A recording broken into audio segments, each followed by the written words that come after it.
welcome to Düsseldorf. Welcome to WR Chess Masters Tournament. I'm woman GM Anastasia Karlovic, joined by brilliant commentator, Grandmaster Yasser Serovan. Yasser, such a pleasure to be here with you. Likewise, Anastasia, brilliant commentator as well.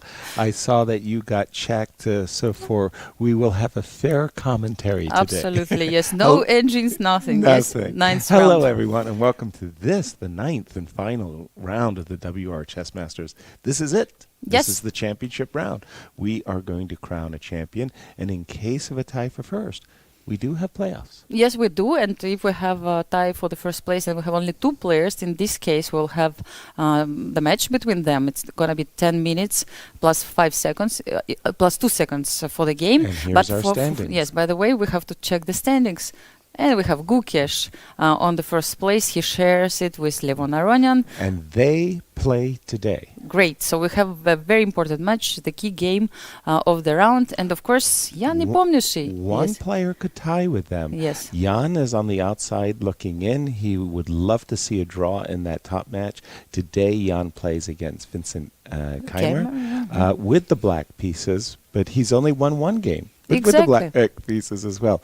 Unfortunately, for Wesley's fans, he's out of it as far as the fight for first. But these are today's pairings, Anastasia. Yes, so once again, we see that Levon will face Gukesh. It's our central game. It's on the top of the the pairings. And also, we can see from the other games, like Praggnanandhaa will play against Andrei Yusupenko. Very important clash between youngsters, young players. Nodjerbek will face Wesley, and Jan-KrzysztofDuda will play with Giri. Yes. Everything to look forward to in these are two top games between Levon and Gukesh. And again, the old master versus the young master. I don't think there's too many games between them. Gukesh did not play very well on Vaikanze. Levon had an okay result, but passive result, I would say. But fighting for first is a very different. Forget about the history. When you're playing for first in a tournament, it feels like this is your opportunity. Let's seize, carpe diem. Let's seize the day, and this is what I'm expecting today. Is a really marvelous clash. The interesting one is between Vincent and Nepo. How do you win with the black pieces on demand, which is what Nepo is facing? He's had a very strange result, I want to say, starting with 6 draws. The crazy draw. Yes. And then in round 8, maybe he had some serious chances against Prague, but that game also ended in a draw. Nepo is looking like Mr. Solid, and that's not his reputation. Yeah, and I think we are going to have the first symbolic move, which will be performed by the director of Düsseldorf Airport. And by the way, maybe Jan Nepomniachtchi is still not in the venue. Yes, now he's coming, so probably they kind of waited for him to perform the first move. And it's a critical moment, like which move will be made. Let's see. Again, this is the gentleman who is the person in charge of the Düsseldorf airport. Very, very important person. Soon we are going to be flying. Exactly. I should go meet him and ask him, for entry and exit permits. Yes. Because there were some rumors it could be some kind of strike in the airport, and I started to worry immediately, because the most important thing to make sure that everybody also left the tournament, right? Exactly. Not only that they arrived, but also that they can get back home on time and everything is fine. We can see Leonard Oates, who's dancing around the table waiting for director of the Düsseldorf airport to make the first move. So he's looking for this opportunity, we could see, and close our camera from time to time. That's fine. And with Leonard, it's so very easy. You just look for the man with the neon hair, and that's our official photographer. By the way, if you missed his absolutely great photos, you still can go to vrchess.com website, as well as follow our Instagram and Twitter accounts, and you will find very nice pictures of Leonard. He took advantage of this playing venue with nice mirrors and different lights and lighting, so he enjoyed a little bit, this modeling atmosphere. Yes, and he always tries to do his best to show something unique about each event. So I really adore his photos. Did really great job during the tournament, and So I don't know. I mean, I think they're waiting for the there's chief some arbiter announcement- to yeah. start. Yes. The announcements in the background is Mhm. it's just. Yes. And by the way, the players as usual in these top events. And there you have it, C4. C4. Okay. Not bad. Not bad. He's going to take the move back. But He's he going to took play it back, E4, yes. right? Yeah. And there you And- go. Championship round underway. I just wanted to say the players, as usual, are on best behaviors and everything like that. I was on the appeals committee. Never any doubts that I would have any job at all. But, a lot of the times it's because you have a really good arbiters group as Also. well. Mhm. And we have a really fine team of arbiters. When I went in to make the opening ceremonial first move, I was really impressed by the professionalism that they constantly showed during the event. So just a shout out to them and say thanks, guys, for Yes. a great job. Actually, one of the arbiters, she came Ooh. from far away from Africa, from Botswana, Yes. Tsipisa Lopang. Yes, so she's here with us, and it's a really pleasure to see her. And yes, and what we have. this is a fighting move, I want to put it that way, with G7, G6. Jan very clearly shows that he's ready to play Grunfeld today. Prior to this, he'd been playing E7, E6, Nimzo, Queen's Gambit positions. You remember against Levon, he won with Bishop F4. I think it's called the Horowitz variation. Bishop F4, the Queen's Gambit declined. He beat Levon Aronian as black. Mhm. Today, G7, G6, the Grunfeld. There was a kind of a cheer here in the commentary booth. Yes. When you see Thank you, this. Jan. Yeah, exactly. Let's just switch for a moment to the game. Our marquee matchup, if you will, Yes. Levon versus Gukesh. And funnily enough, Levon was playing on the black side of this not too long ago against Duda. And we just have Bishop G5 on the board. One of the great things of all of these top grandmasters is their ability to just about play every kind of opening, every kind of defense. Actually, I was just thinking about it that, for Mm. example, Jan Nepomniachtchi, he needs to have many different openings in his repertoire, because when you play the World Championship match, according to the situation, right, you need to have something which will be very stable and that you can equalize, Mhm. and also something maybe with some risky lines, but where you have some chances. Imagine if you are Precisely. losing the match and Exactly. you still need the opening which will give you at least a possibility to fight. So I think we all know that Jan spends lots of time for preparing.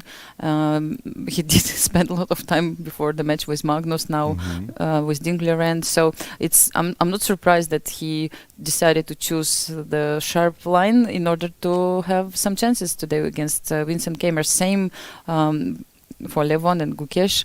Yes. They're still. There we go. Here we go. Yes. But just exactly what you said. So I'm preparing for, say, the candidates. Mhm. And here I am at home. The candidates tournament is going to begin. And just as you said, I'm anticipating that this is round 13. Yes. In that round, I'm white, and I have to win against somebody to qualify. What am I going to play in this case and in this case? And if I'm black, Yes. where can I take the risk, and Yeah, what am how I far willing can to I do? go? How can I Yes. go, right? Yes. Yes. Bishop G5 in this very topical variation, H7, H6, just in this moment, it's a little bit of a letdown after H6. The sharpest lines really go with Bishop H4, but Levon wanted to steer for a very concrete position. Queen takes F6. He played E3. If you white, oftentimes in such positions, you're attracted to the move Queen A4 check. Yes. Why? Because you have to put the knight in the way of the pawn. And then after E2, E3, white's idea is that this bishop, and in some ways, the counterplay against the center with C7, C5 is stalled. Oftentimes, black has to capture and play for E6, E5. This did not happen. Mhm. What happened instead was we saw the move E3, and very quickly, Gukesh answered C5 in order to get that break back into the center. Yes, Rook C1? I Yes. think it's interesting moment maybe to speak a little bit about the last rounds in general, and Yeah, especially this the situation. psychology. Yeah, and- but with Levon and Gukesh, like what approach do you take in these situations? I'm sure, Yasser, you also had many decisive many. situations in your life when you had to play for victory. But look, Also play for a draw with the black pieces. Exactly. Right. And imagine now we are talking about Aronian and Gukesh. What thoughts are going through their mind for right sure. now? Which approach you have to take? Like I know we all know that the idea to play for a draw can backfire and you can Exactly. lose, Right. or like even not even try to get something. So, what do you think, Yasser? What's happening? Yeah, so psychologically for me, what was happening when I was black in such situations where a draw gets me a tie for first in the playoff, my chief idea was to play very solid in the opening, yeah, and also solid in the middle game. And if my opponent is going to go all out with white to take risks, then I'm of the mind that I want to be fit to catch him. Yes. Like, yeah, you have a right to. You're white. You have a right to play for a win, and if you beat me, mazel tov. But if you take risks that are premature or undeserved, I am there to beat you. Exactly. That's I'm not important. just playing for a draw. Mhm. I'm playing for a solid position. And I'm hoping that because I get a solid position that you'll overplay the hand. Yes. And then in my turn, and I'll get to play as well. And I remember a funny incident in my chess career. Excuse me. The funny incident it was the last round of the World Junior Championship. And I was playing black against James Plaskett. With a draw, I have the gold medal. Wow. Okay. Wow. Yes, sounds good. But if he wins, he has the bronze medal. So he has a very big incentive to play. Yes, he has as a well. motivation also to beat you. Yeah, so we play some very, very good preparation. And we have an isolated queen pawn, and Jim has initiative. And I made my very solid setup and offered a draw. Instantly, he said no. Good. Let's go. I just wanted to make sure to establish the parameters of what's going on. And then we played on for another hour or so, and he said, "Okay, I offer you a draw." And he didn't make the move. Normally, you make the move and offer the draw. You offer a draw. So I said, "Okay, Jim, make your move, and I'll think about it." Okay. And I got up from the board, and I'm walking around the table. Immediately in the playing hall goes the news, Yasser declined to draw. Yasser declined to draw. Jim offered a draw. They're still playing. Yasser declined to draw. So everybody was kind of shocked.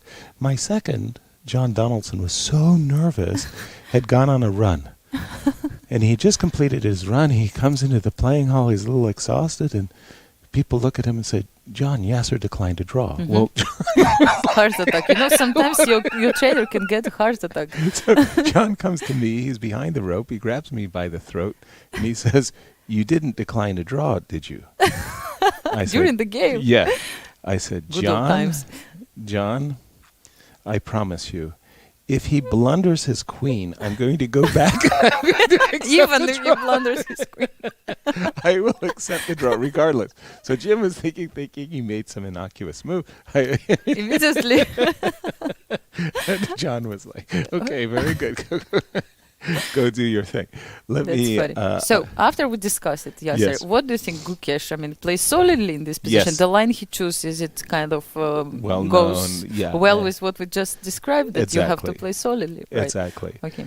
And in these positions, actually, we're still in a very, very well-known theoretical position.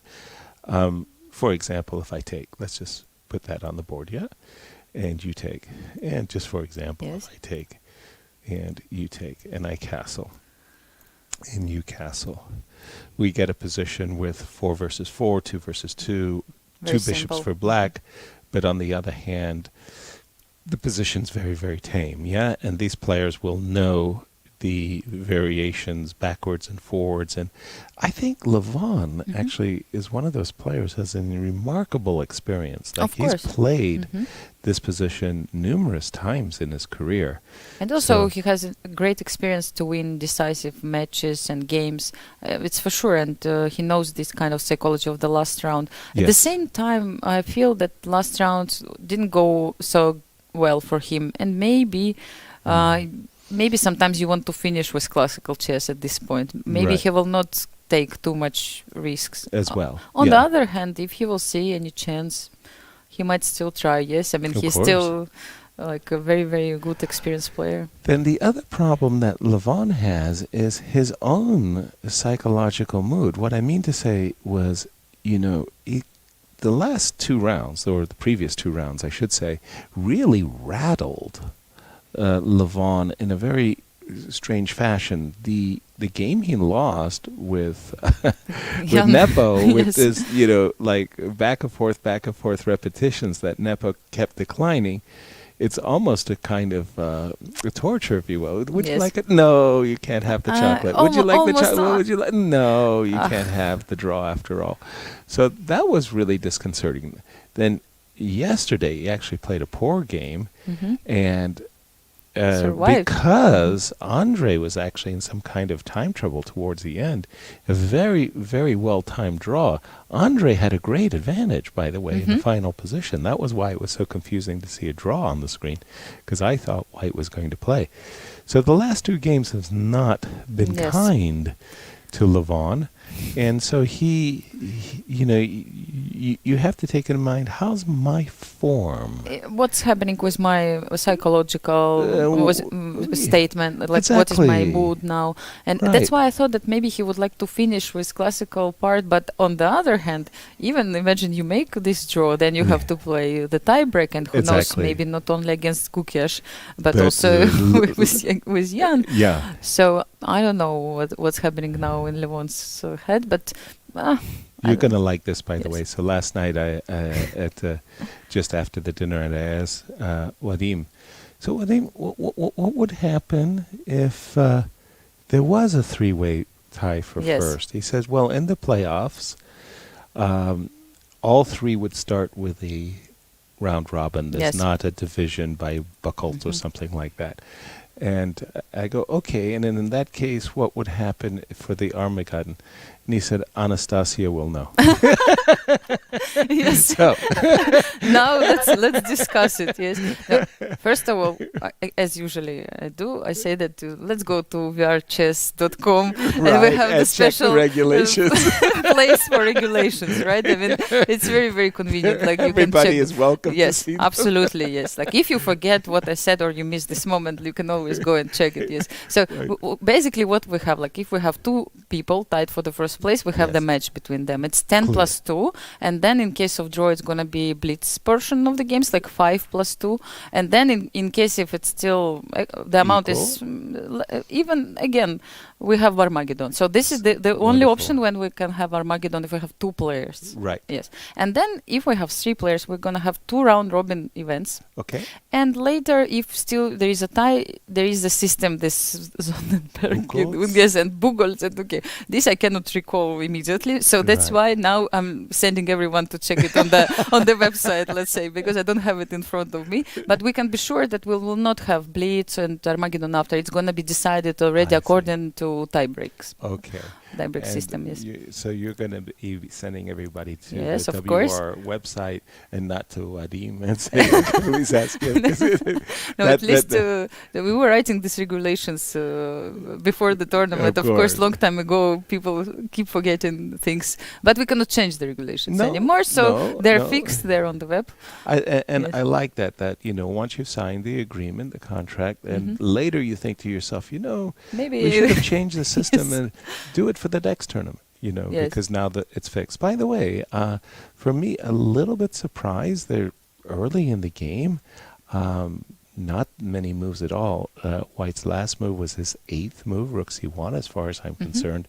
This is very much still theory, a tabia position. Nothing special going on here. And yet, Gukesh is really thinking yes, about this deeply, position. as if, not necessarily seeing it for the first time, but he did not come into the game saying that in case we get this position, I'm ready to castle, or I'm ready to take, or I'm ready to do this, as he's thinking. Let's jump around a little bit. First of all, let's go to the game between Jan and Vincent, and instantly I can tell you that if I'm in Jan's shoes, I'm happy. Yes. Instantly, and we'll get to the game position. So, obviously, with his move 2, Jan is saying, okay, please let me play my beloved Grunfeld, go down one of the main lines. Maybe you've analyzed it to a draw, but I've done a lot more work on the Grunfeld than you have. Vincent says, I believe you. Yes. I'm going to play this Grisha move that kind of avoids the Grunfeld. And Jan says, okay, guess what? I didn't want to play the Grunfeld. By the way, yes, I had completely different plans. Exactly. I wanted to play a King's Indian defense. Yes.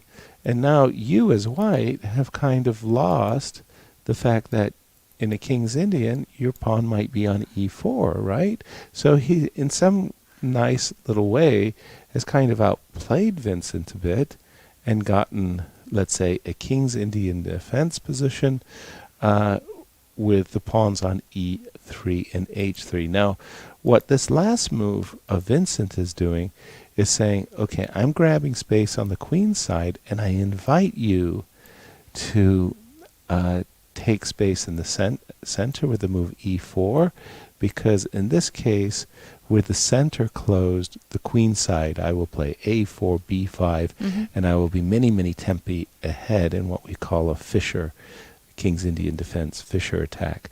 So the move b4 is often met, interestingly enough, by captures. And the idea behind this is if you capture with the pawn, well, kind of like, why did you play b4 again? Explain to the people why you played b4 again. Why do you think it's a good idea just to open my bishop?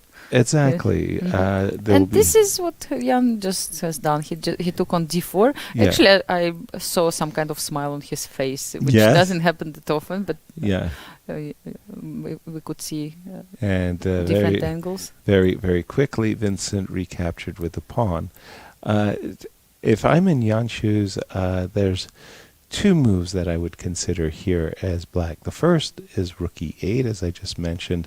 I really like the idea of rooks belonging on open files, and I also like the idea that because white has a little bit more space in the center, trading of a single or even two minor pieces is not is a kind of a welcome for me. So, for example, if we do this and this, you kind of get the idea of what I mean. Knight takes, rook takes. It's a little bit freer now that we have this bishop open, And the second move, which Jan actually played, he did not play the move rook e8. d5? Yes. I thought about this move. So the second move is d5, especially now that the pawn is on b4. I can't play the move b3. So that really reduces my options to c5, gaining space. And I really don't want to play the alternative here after d5. The last thing I want to do is take. Yes, actually, Yasser, it's a nice moment to explain why Jan first played d6 and then he played with the same pawn second time. Yes. Ruining principles in the opening. Exactly. Why all this happened? Okay, so the idea behind the move d6, d5 is twofold. First of all, you want white to commit himself. So, for example, white commits himself by locking down. Oops. Why did I've got castled. Sorry. Let me just put it like this. So white commits himself to c5 so that you don't get to play b5, a4, a5, but now you have, let's say, a fixed position. Then I have my knight. Pardon me, I now have my control over the e4 square, Yes. So I start to think to myself, can I play the move knight e4 here? Yes, good question. Because the idea behind the move knight e4 is as simple as it looks. I want to attack this knight on c3, Yes, and now the question if knight d5 works. Let's check some tactics. So now, now the question is, can you get away with knight takes d5? And I play... Knight c5, and then, yes. I have a tempo. Yes. Pardon me, a discovered attack. Now, if you try to take with the d-pawn in order to protect the knight, verrassing, or surprise, your rook is suddenly... That bishop on g7 is laying an ambush, waiting for this opportunity. But wait, don't Please? move. What about bishop g5? Sorry, bishop h6 now? Then bishop h6. Maybe we can try a couple of moves more just for fun. Exactly. So in this case, a double attack is crystal clear.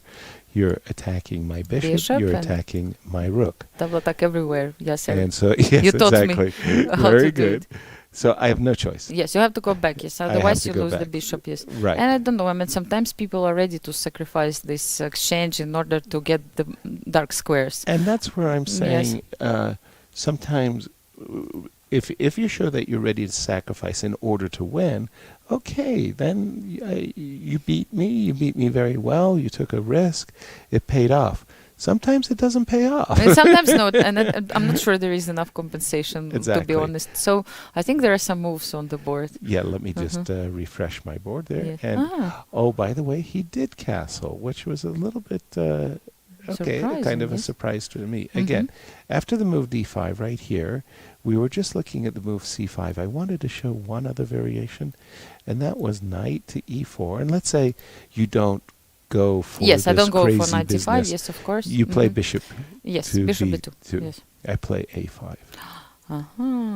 Okay. a3. Yes, a3 is a very, very good move, because the problem is if you play b5, once again, this bishop is an ambush, and that's the trick. So if in this position after bishop b2, a5, a3, in a very funny way, what I've done as black is I've managed to trade my rook on a8. Why is that important? Because now I don't really have to move my bishop on c8. I don't really have to develop my bishop. So it's sort of like, okay, I'll take, just for argument's sake, and you'll take. And I'll go here. Yes. And you'll castle. Exactly, yes. I have to do it, yes. And I'll play some move like, let's say, knight d7. So my next move is going to be pretty simple. I'm going to go c6, and I'm going to go knight e6. I'm going to leave my bishop behind, and I'm going to say the position's really balanced. You have a little extra space, but don't be so proud. It's not. It's not that much. It's not that much, right? Exactly. You're shortchanged. But none of this happened because, interestingly enough, Vincent decided to castle. I'm surprised, actually, with this decision, to tell you the truth. If the pawn, in my opinion, were on b2, and then you played the move bishop b3, this would be a normal kind of isolated queen pawn position where I would give white a slight advantage. Yeah. But thanks to, regretfully, for whom? Because the pawn is on b4, I'm less inclined to want to play this position as white. Yeah, because it's can be weak sometimes, right? No question about it. When this knight comes to d5, it immediately targets.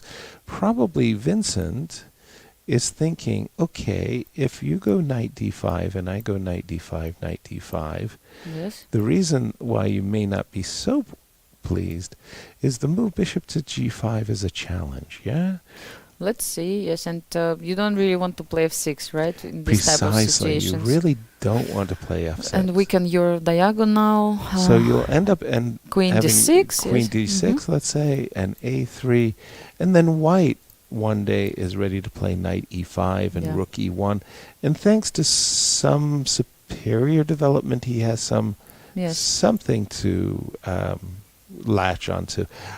So I don't think necessarily that Jan has to rush this decision to play knight d5. You can play temporary moves. c7, c6 is a move you always want to play. Rook e8 is always a move you want to play.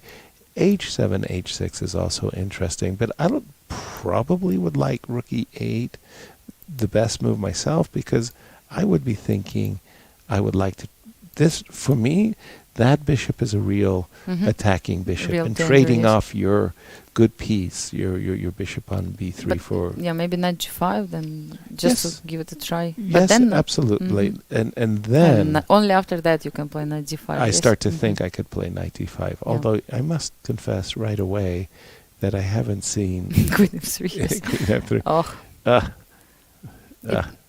And then suddenly white has some. I'm thinking to myself, why didn't I play c7, c6 earlier? Oh. So Yeah. let's. We have, I think, the first result. Yes, sir. What? Let's jump to Aronian's game. Wow. I think the game already finished in the draw. Can we see? And by yes. the way, Yes, now we this can see them. this specific draw, the final position, I've seen multiple times. It's Okay. like Grandmaster draw Yes. number 108. Yes. Let's just choose the number. Yes. Just and, choose, because there are many variations that lead by forced draw, and this has got to be one of the more popular ones. mhm. Like I said, all of this has been played before multiple times, and we get to this position. Now, white would be for choice if I could get rid of the bishops. Just let me, as white, if I could take the bishop from c6 and the bishop on c4, well, I already have the open c file. I have attack against b7. I would have advantage, and therefore, I attack your bishop. You don't want to allow the bishop trade. Now, I don't want to move my queen, because then you'll chase my bishop. Exactly. Yes. Mhm. Once again, I chase your bishop. Please, please, please, let's trade bishops. No, and we go back and forth like this. And And probably I just they did wonder it four three times. just to make sure, yes, that no problems this time, right? Exactly. Imagine Levon, how many times he checked if it's now the time to fall Right. for a draw. Some nightmarish Yes. thought. So here's the good news, bad news. Yes. The bad news is that this was not the thriller Yes. from Dusseldorf that we were really hoping for, but it does mean definitively and for sure We have we a will have tiebreak. a tiebreaker. Good. Yes. Okay, good. Looking forward. Yes, today we'll stay till 12 midnight, That- waiting. I was looking forward I'm to that. I sure woke up about this it, morning yes. and saying, please, dear Lord, let us play till midnight. Exactly. And have after the closing ceremony, right? Yes. And everything, and then some preparation for Backhouse event, Of which will happen course, of tomorrow. By the course. way, everybody is invited tomorrow at 1 o'clock With the Backhouse. for the Backhouse event, which is Right. gonna be great. So, but first of all, let's finish with this WR, which is Masters tournament, and round it's 9. still not over. We will see if Jan now. The main intrigue is if Jan will manage to catch with the leaders Exactly. and play this, and be part of the show. Let's Right. put it this Yeah, way. wants to join in Yes. the party. The So, party. by the way, knight b6 to d5 was played, and Yes. in case of knight takes, bishop g5, what it really does mean is that Jan will likely just play queen d6 and say, okay, you can have your brilliant gain of tempo with the move bishop g5. I'm not bothered. I still plan to play bishop e6. I plan to play c6. And again, if this pawn were back on b2, I would be feeling much better as white, thinking I could play comfortably for advantage. With the pawn on b4, I feel like that just is, it's a sore thumb. It just stands out in the position as something not so attractive.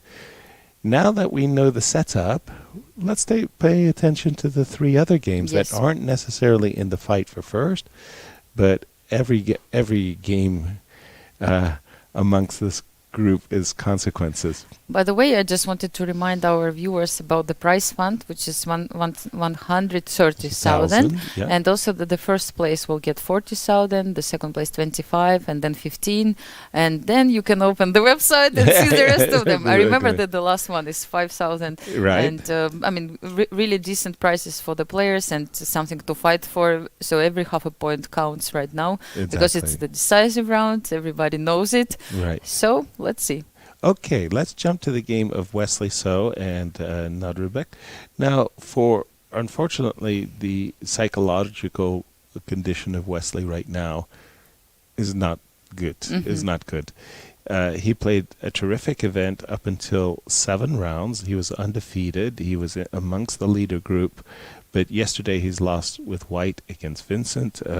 a calamity. It was very painful, I guess. Yes, that seemed to be very self-inflicted. So if I'm Nadrobek and I'm thinking, okay, I've got a wounded Wesley in front of me, I might try to play a double-edged game, which is precisely what he did with this move A3. It's kind of a same-ish Nimzo Indian, if you will. And Wesley's strategy is very well known. This move E3, E4 has a very, very clear goal.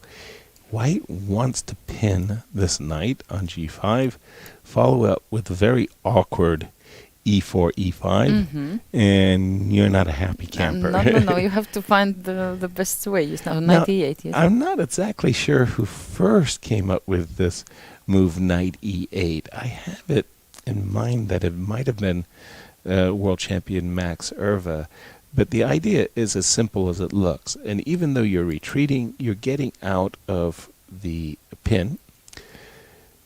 Your actual target is the C4 pawn. Yes. And you can see that black would like to play knight A5, bishop A6, rook to C8, and harassing knight to D6. A really clear plan. Let's grab a pawn. Exactly. Let's grab a pawn. In the meanwhile, what White's plan is equally simple. Castles, F4, F5, and throw fire on the board. Yes. Yeah, and throw let's everybody go to the king side and attack. So the move knight E8 has a double purpose, triple purpose. Get out of the pin, avoid the pin, prepare to play knight D6. And the last idea is, let's say, oops, excuse me, let me just get this out of the way. Nope, that was not one. That's actually... this is the actual game position, and I just hit the game update. Castles, bishop A6, queen C2, preparation for E5, knight A6, E5, F5. That was the other purpose of the move knight F8, is that I can play the move F7, F5, so that after takes, knight takes. Now, this pin isn't as dangerous as it was a moment ago. Bishop G5, H6, there's no E-pawn. Yeah. Yeah? We don't have it anymore. Right. And away you go from this position, yeah? So let's go back to the current position, F5 on the board. Now the problem is, if you let the F-pawn just live... Yes, if you don't take it en passant, what will happen? Well, how are we going to deal with bishop takes? It's like, how will I open the king side? Yeah? Yes, because like you really don't want to play something like queen A2 here and protect the pawn. I mean, this is ridiculous. No, At least we don't have knight D6 anymore. That's only one good news, but there are not so many good news today, because this pawn will be lost. Yeah, I really will put as much energy against the C4 pawn as I can muster. And unfortunately for White, it's harder for him to defend the pawn than it is for Black to attack it. So when we go back to the current position, let me just refresh. There you go. So Yasser, you believe that he should take? Yes, it's almost a requirement. Yes, in fact, I see. Yes. And then after something like knight takes, although I'm not a big fan of it, I start to think, well... Actually, I mean, the question is still not solved. You know? Well, maybe I will start to, how do you say, force. I'll start looking for some very, very forcing ways, like this move, this move, this move. The idea is to, to weaken, yes, the squares. To weaken some squares. But I tell you, these days, the players are so very well prepared for so many variations that I have the feeling we're still in the players' preparation. You think so? Yes, but I do. Look, but still they're thinking. No, we have now the other game. Yes. Yeah, Nadrobek. Nadrobek is still thinking at this continue. moment. Yes. This looks like a French defense in reserve. You know, I Worst. I got to turn the board. I refer to the game between Duda and Anish. D4, D5, C4. Yes. I'm sure now everyone So- wants still to play on and try to win at least one Right. game. And Right. It's funny. The game we saw, the position we saw as we flashed onto the game. Here we have an exchange Slav defense, and suddenly it looks like a French defense with a black pawn. This black pawn somehow magically got to the e4 square, and I'm kind of curious how we're going to get. How did it happen? How Yes. did it happen? Okay, Wow. there goes a pawn. I see. Okay. Queen b3. Mm-hmm. Bobby Fischer did this all the time on the black side of the Najdorf. He went queen b6, captured the pawn, And go back. and then tried to bring his queen back. Spassky trapped this queen in the World Championship match. Aha! e5. So this is how the black pawn gets to e5. That's step one. And then this is how the black pawn gets to e4. And this move now is a we kind of a- understand what's happening, right? So now if you do The the Greek- castling, yes, Yeah. you will get a gift. And it's not going to be a pretty one Yes. either, because you don't want to open up the rook by capturing the knight. Yes, And- and if you play like king g1, The queen is going to come, and Yes. queen h2 mate is going to be very, very painful and indeed. if king g3, that's Yes, it, just to then- demonstrate what problems you will face Yes, in this case. exactly. Well, there is a kind of a mate Yes. that is waiting us, huh? Yes, it looks like Bachhaus actually Yeah. after king f4. It's And like then you give me a bishop somewhere on r- h6 and we will right. finish this game soon. And it's sort of like, no, It's okay, don't worry, G5, I don't yes. need anything. Yes. I don't. What do you need? Nothing. I got Just this. a checkmate. Yes. And it's just, I walk right into a checkmate. Yeah. So the one thing I absolutely cannot do as white is I cannot castle kingside. Mhm. I'm a little bit surprised by Duda's move a2, a3 here. I would have probably played H3, yes. h3 myself, not because I'm planning to castle Mhm. kingside and to avoid the sacrifice. I still don't have so many pieces over there, and black's bishops Look very dangerous. Yeah, Yes. they're kind of Mhm. uncomfortable looking, right? Yes, I agree. I agree. I mean, I wouldn't I'm- be in any hurries, let's say, to do that. But what Duda did is say, okay, I understand you completely. I am not going to castle kingside. What I'm going to do is I'm going to play a3 so that I can move my queen in the near future. Yes. Or I'm going to play a3 so that I can play b4. Yeah. later on, yes, if you play any And then move, I can yes. play bishop b2. And then on a really, really, really good day, I'll bring my queen out and I'll prepare castling long. Mhm. So I'll be a pawn up. Your move h5, you won't catch my king on the king side. Mhm. The move h5, a dual purpose move, by the way. Not only does it set up the bishop takes h2, Yes, of course. but really what the move is intended, in my view, to convey is the message that I want to do a rover, a rook up and over, so that G2 pawn will feel A little uncomfortable, bit, yes. yes. And you cannot play rook G1 here, bishop H2 is coming. right? precisely. And if you play G3 again, you will take on G3 and then bishop G3 using the pin. So yeah, I mean, it's a very interesting idea. Yeah, Right. sir. So we don't really castle also for black. We No, just try this to is the- create threats. This is Mhm. the thing, and that's one of the reasons why I might want to have my pawn on h3, is if you pull my bishop back to the f1 square in order to control the square g2, I might not want to encourage this, although now that I'm looking at it for the first time, I have left my d5 pawn on prise. Yes, but as a plan, maybe after you Oh, by the way, defended d5 pawn. Anish says, no, very good, Duda. I respect your idea. Mhm. I see that you want to play the move b4. And Let's prevent it at the beginning. I Right. still have my ideas left Exactly. on the king's side, so I can afford to also play on both sides if Right. I wish so. Yes, A4. actually, this ability to play on both sides. Yes, Yes. he played h5 now and then a5. It's such a great thing, Yeah. which some players show, which I cannot sometimes. Right. Like I'm so concentrated sometimes on only one side of the One board flank, that yeah. like I don't pay attention to the other one, and it's Right. important to remember that sometimes it's good to prevent certain moves from your opponent and then come back to your own Right. plans and your own Motivation. motivation. One last parting thought about this position is that, in truth, the battle is raging across the whole board because there's the queen side fighting that's going on, there's the king side fighting that's going on, and also the central fighting. So let's just say I pick another lesser choice.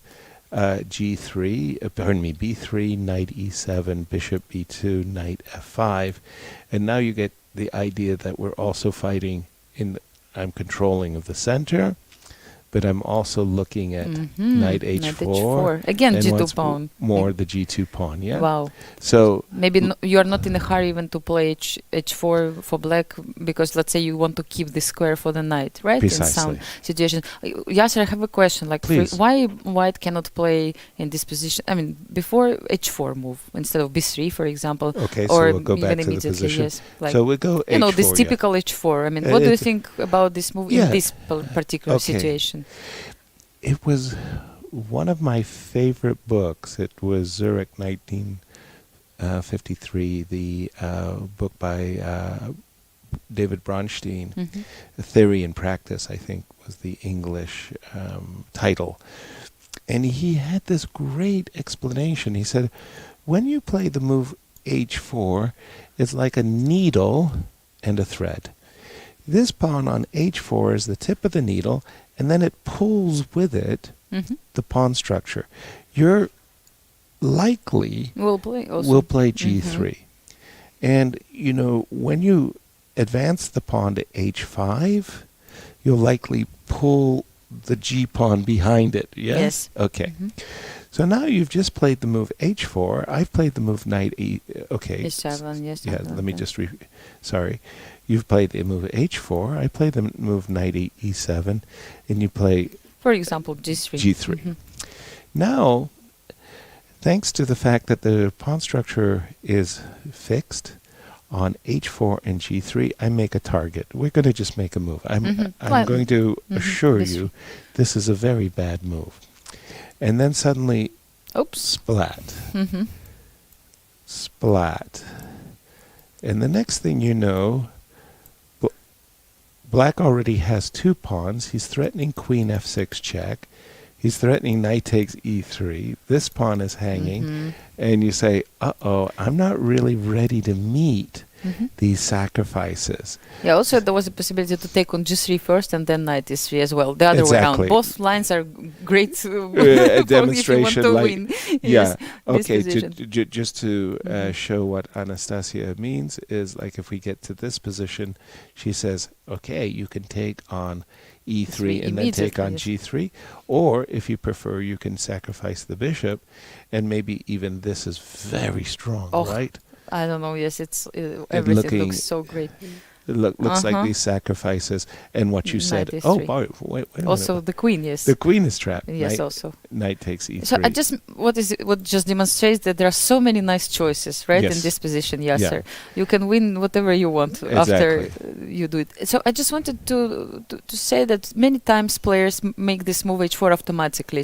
They are taught by the trainers at the beginning of their stop opponent from pushing the pawn, and H5 immediately people will play H4, and this is how the situation can blow up against you. Immediately. So one of the reasons why, Anastasia, you would want to play H4 is if you could occupy the square G5 and or F4.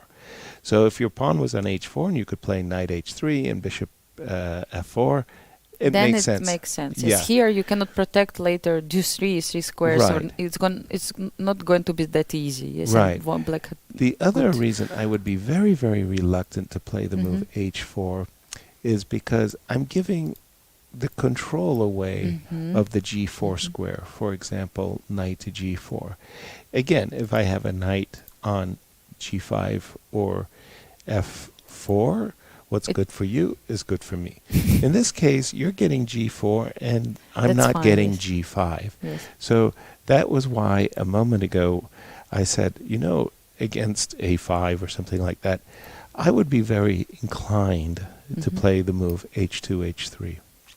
In my practice, because I've played the French defense so many times in my career, in my practice I can tell you I have had moments where, let me just put this move on the board just for a second so I can at least get to the position that I would like to show you. I'm very, very, very happy after this move that you should play. That you should play. What I should play here? Bishop h2. Correct.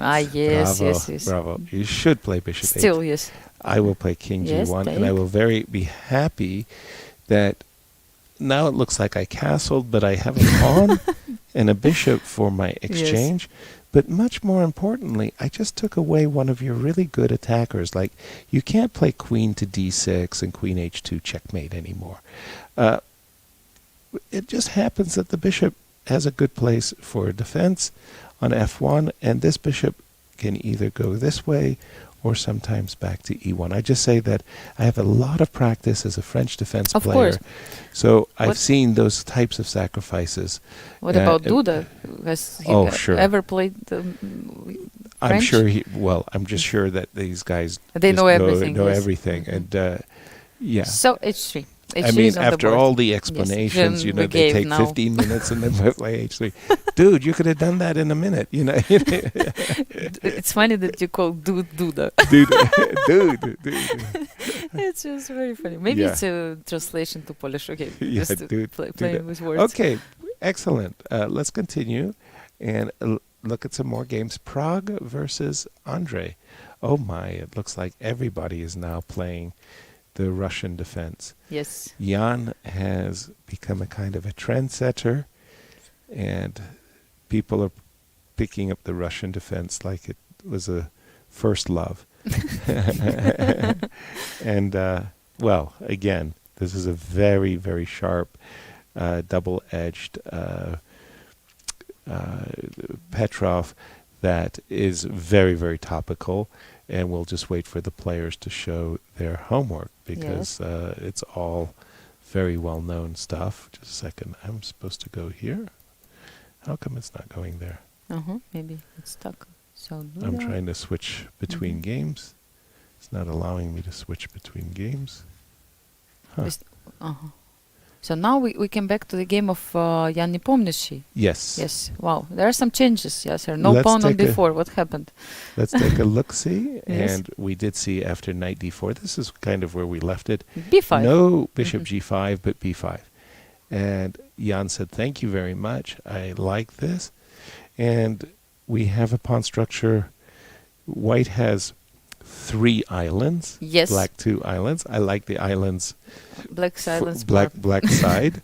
Yes. And Vincent seems to be kind of happy, I want to say. He doesn't look like he's unhappy.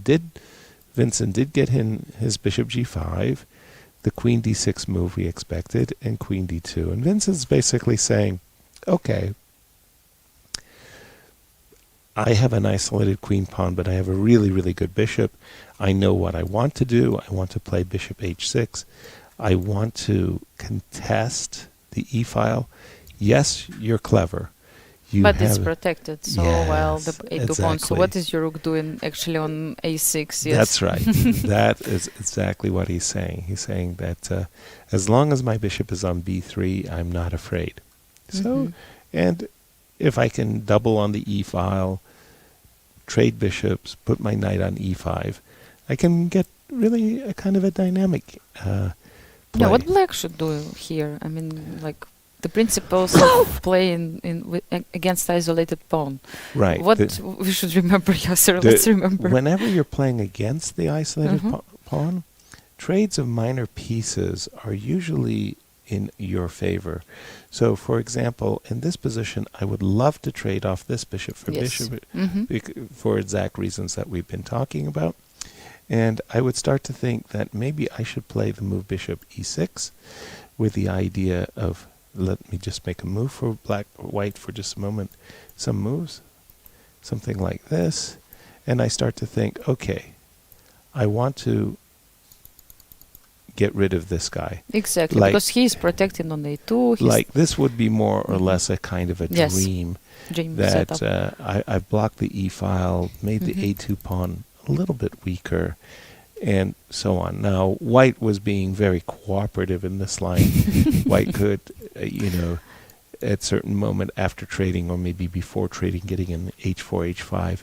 But overall, I was just going to say that that when you're attacking, you want to have as many pieces as possible. Already this trade of one knight, trade of more bishops, and this ability to attack. Yes. Well, if you don't have pieces, how are you going to attack? So Jan to play, and let me just refresh my board for a moment. No, that didn't happen. No. Are they really? No. Did they already play these moves? Huh? Really? What? Really? Is it happened so fast? By the way, sometimes as a commentator with Jan, he's already played Bishop E6. Yes. Wow.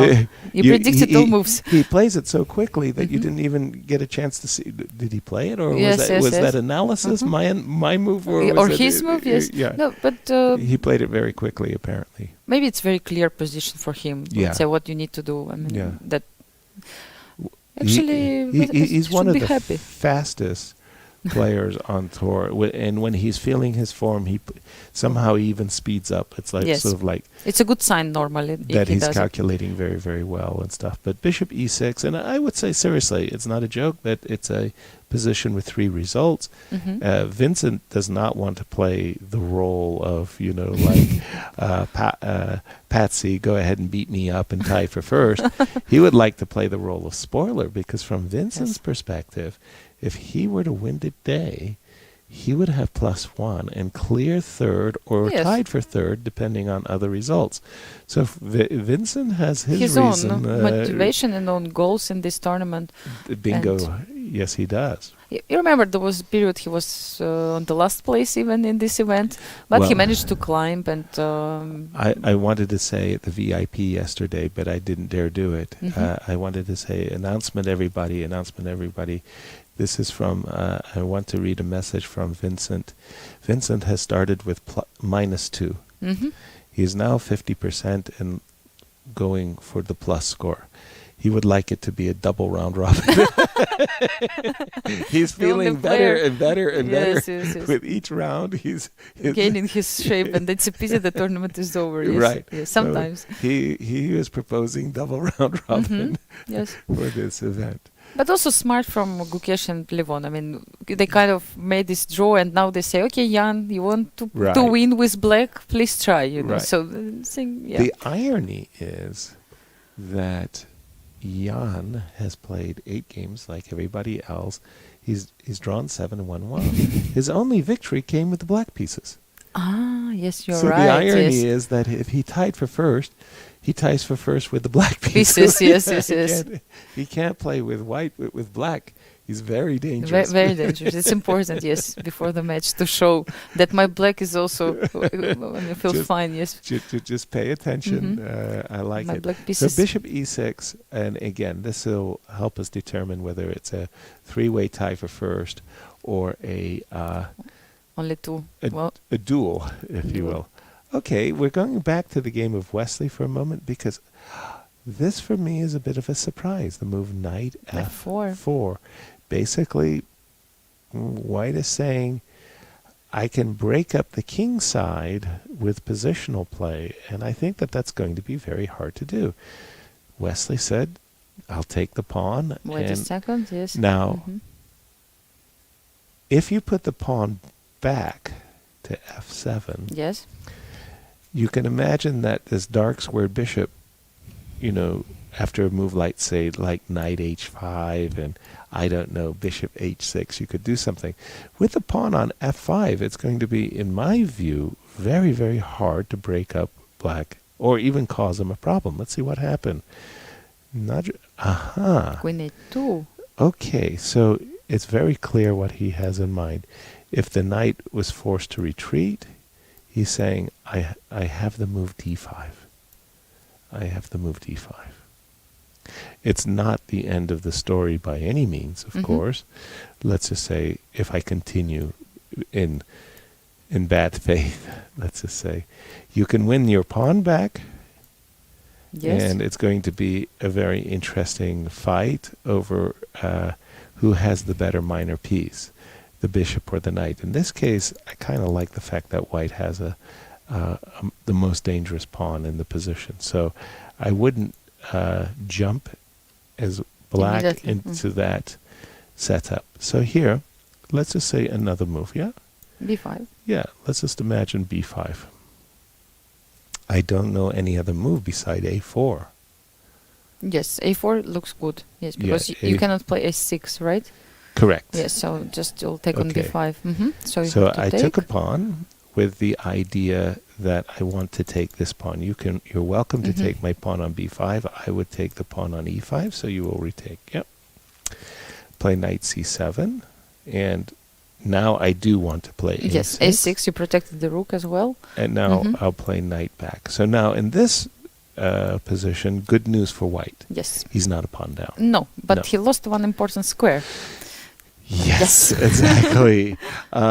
He didn't get a chance to play his desired break d4, d5. And again, we can talk about, who has the better minor piece. The bishop on d6. Oh, sorry, b5 is hanging. I apologize. Let me take that last move back and let me play a move like, well, what do I want to do? I'll play queen b3. And we'll play knight d5. And this was the position more or less that I wanted to offer, or something like this. I can put my bishop here, I can put my bishop here, and then we start to discuss again that same question of who has the better minor piece. But we can, black also has his ideas with queen g5, knight d4, right? Yes. So yes. It can be dangerous also. Queen h4, queen g5, knight f4, and yes. Maybe there are some ideas. So this is for me one of the wonderful things that I absolutely love about chess is the battle of ideas. I see. And white has his ideas, you have your ideas, and who has the best ideas and the best execution of their plans are going to win. And that's, for me, what makes chess so great, this battle of ideas. I love it. And here you're seeing two very, very different approaches to a centuries-old system, the Nimzo, if you will. Let's see whose ideas will win. Your ideas, Yasser, or players will show something interesting. Exactly, yes, it's great that it's just rich position, full of many different options. And approaches. Sometimes d5, white wants to push, maybe. Right. Sometimes maybe black will create something on the king side. So really difficult position. But I think, what a nice look at the eyes. As Nodirbeck is trying to kill with his he's like looking into Wesley's eyes there. That many players have that kind of a killer look. Yes, but look, Wesley's defending. He doesn't pay attention. He just put his. I like this position. Yasser, I used to play to protect from the whole wall myself and just try to concentrate on the position. Sometimes you miss some squares still, but okay. But you put your hands in such a way as to screen your eyes. And so on. Bobby Fischer, in his return match in 1992, and I talked to Bobby about it, and he was very, very happy. He had brought a visor. It's a kind of you go to the beach, you wear a thing that shades your eyes from the sand and the sun. And he liked it very much in his match with Boris as a way of ignoring the opponent's look into your eyes, and vice versa. You don't see into your opponent's eyes because of the visor. Some people would wear even sunglasses. Yes. I recall Jababa Bahadur, who was wearing them for some time during the tournaments. So it's not forbidden, I guess. No. Right? So you can try to do it. These mirrored sunglasses. For example, yes. Well, this was very famous because Palbenko, I think it was Curacao, into candidates, he had wore the mirrored sunglasses when he played against Michael Tal, because Tal had the stare. Yes. And he wanted Tal to see himself. So the next day, Tal also brought the sunglasses to show that his opponents can't disturb him. He can look at himself too, yes? Exactly. If he wants. Nice. Yes. So that's kind of like gamesmanship, if you will. After H3, I'm just refreshing the game between Duda and Anish, Yes. and I can see quite clearly what Duda is up to. He did play the move H3. Yes. Knight E7, Knight as E7. expected. Yes. Knight Knight B3. B3. And again, it's not necessary that I'm going to go for that exchange sacrifice that I did show. But in case I did, I really want to have my knight on Yes. C5 and not on D2. The knight on D2 is cramped. It's not doing anything. And maybe it would be better to put the bishop on D2. So I like what Duda's last move is. Knight B3, aiming to play knight C5. Anish, deeply in thought as he's, Trying to understand this knight F5, knight H4, or rook Right. H6, rook G6. I mean, there are some different plans in this position. Approaches. You showed already, Yasser. yes. Both of those plans. Anything else he can kind of think in this position? Not Not not much. especially. No, Yeah. I mean, there's Yeah. that's it. Not crazy stuff like G5, right? I mean, it can backfire sometimes. Right. Well, okay. G5. Yeah. Let's just say G5. Yeah, I mean, Just just to for give argument. it a try. One of the things I really, really learned to respect and appreciate about Tigran Petrosian is sometimes he had this fantastic ability to put the pawns in such a way that he could close the position. So after G3, I want to meet H4 with G4. Mm-hmm. And, excuse me. But once you played G3, I will sorry, I'm probably just go gonna to go your back. plan now. Yeah, Knight G5, F5, G5, G3, G3, knight F5 now. knight F5. And now Tigran in such positions was the master Of running. of running away. So the sacrifices Wow. on E3 and the sacrifices on G3, you didn't catch him. Yes. You Looks didn't nice. catch him. It looks Yes. nice. Yeah. And again, knight C5, king Uh-huh. C2, and away you go. You're Weird not afraid stuff. of anything, yes, sir. G5, G2. but then the final look is like, Hmm? G4, I don't know if you want to do this, because if you do this, I turn the tables on you. Yeah? Now you're the one in the pin. Oops. Oops. Yes. And rook And H8. I will take this rook and I will be the one winning lots and lots and lots of material. So for the moment, Anish is thinking, okay, should I protect this square so that I will win my pawn back? Not a celebrated victory, I would say. Yes. Should I just allow my opponent to, should I just pursue the plans that I had previously and Bishop H2. Yes. try to make a judgment as to a position like this? I find myself drawn to the white side, but I can tell you that other players will be attracted to the exchange. The exchange. It's not so easy for this knight to move, obviously, Yes, he because has that to will be a second pawn that I would protect the take. pawn on D5. Yes, and actually, what to do with Yeah, the king? Also, it's a good question here. right. Mm-hmm. So also, one of the I've emphasized this so many times in my broadcast, Mm-hmm. but sometimes you get messed up in your head and you're trying to calculate all the opening variations and remember everything. But remember what it's all about in the opening. You're trying to do three things. You want your fair share of the center, and the center is the square from F3 to F6 to C6. You want your fair share of these squares. Yeah? Yes. So when you get your fair share of those squares, that's the first thing. The second, by your fair share, I mean control. Once you have control of your fair share, you want good development for your pieces. You want Mhm. your pieces to have good squares. And be happy as I And be learned. happy. And then the last is safe king. Yes. Now, if you accomplish all three of those things from the opening, be satisfied. Don't. That's it. That's good enough. That's like great. Congratulations. Put yourself on the back. And from, Duda's point of view, is he's still got a lot of work to go. If he could put his knight on c5, his queen on c2, his bishop on d2, and if he could castle long, he's got his fair share of the center. He's got decent development. And he a safe took king. care of his king. And he won a pawn on the way. Yes. The journey has been kind of very good for him. Yes, I have one question. Did you Please. share all these rules with Elizabeth? Did Gosh, Did you yes. tell her that you also have your own rules and it's very clear? But my rule book is like two pages of notes. No rule. Like it's the like whole book, yes? 188 Yes. pages and with appendix and Yes.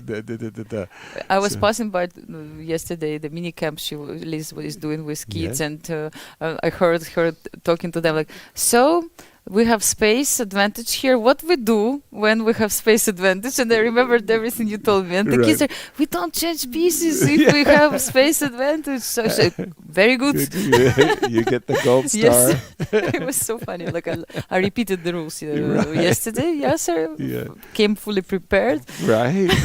I told Elizabeth too that I would refresh before the commentary so that I would come in, strong and knowledgeable about her rules. Yes, okay, so this is Nice. very good stuff. Let's continue. Let's see what Prag and Andre have done, because again, they're playing a very, very topical line these days in these Russian defense. And the Russian it just blew up. I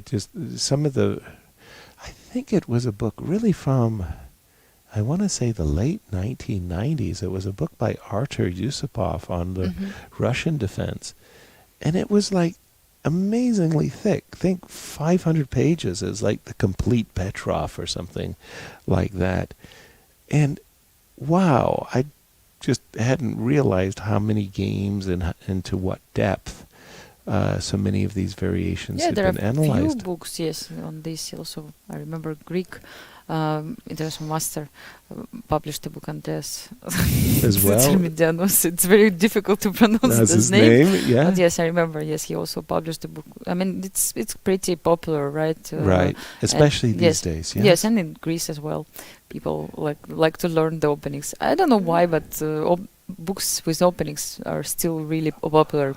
Unfortunately for authors like myself, I like very much game collection books. Like if you showed me the collected games of John Nunn, I'm a big fan. If you showed me a book, the collected games of Karpov Kasparov, I'm a big fan.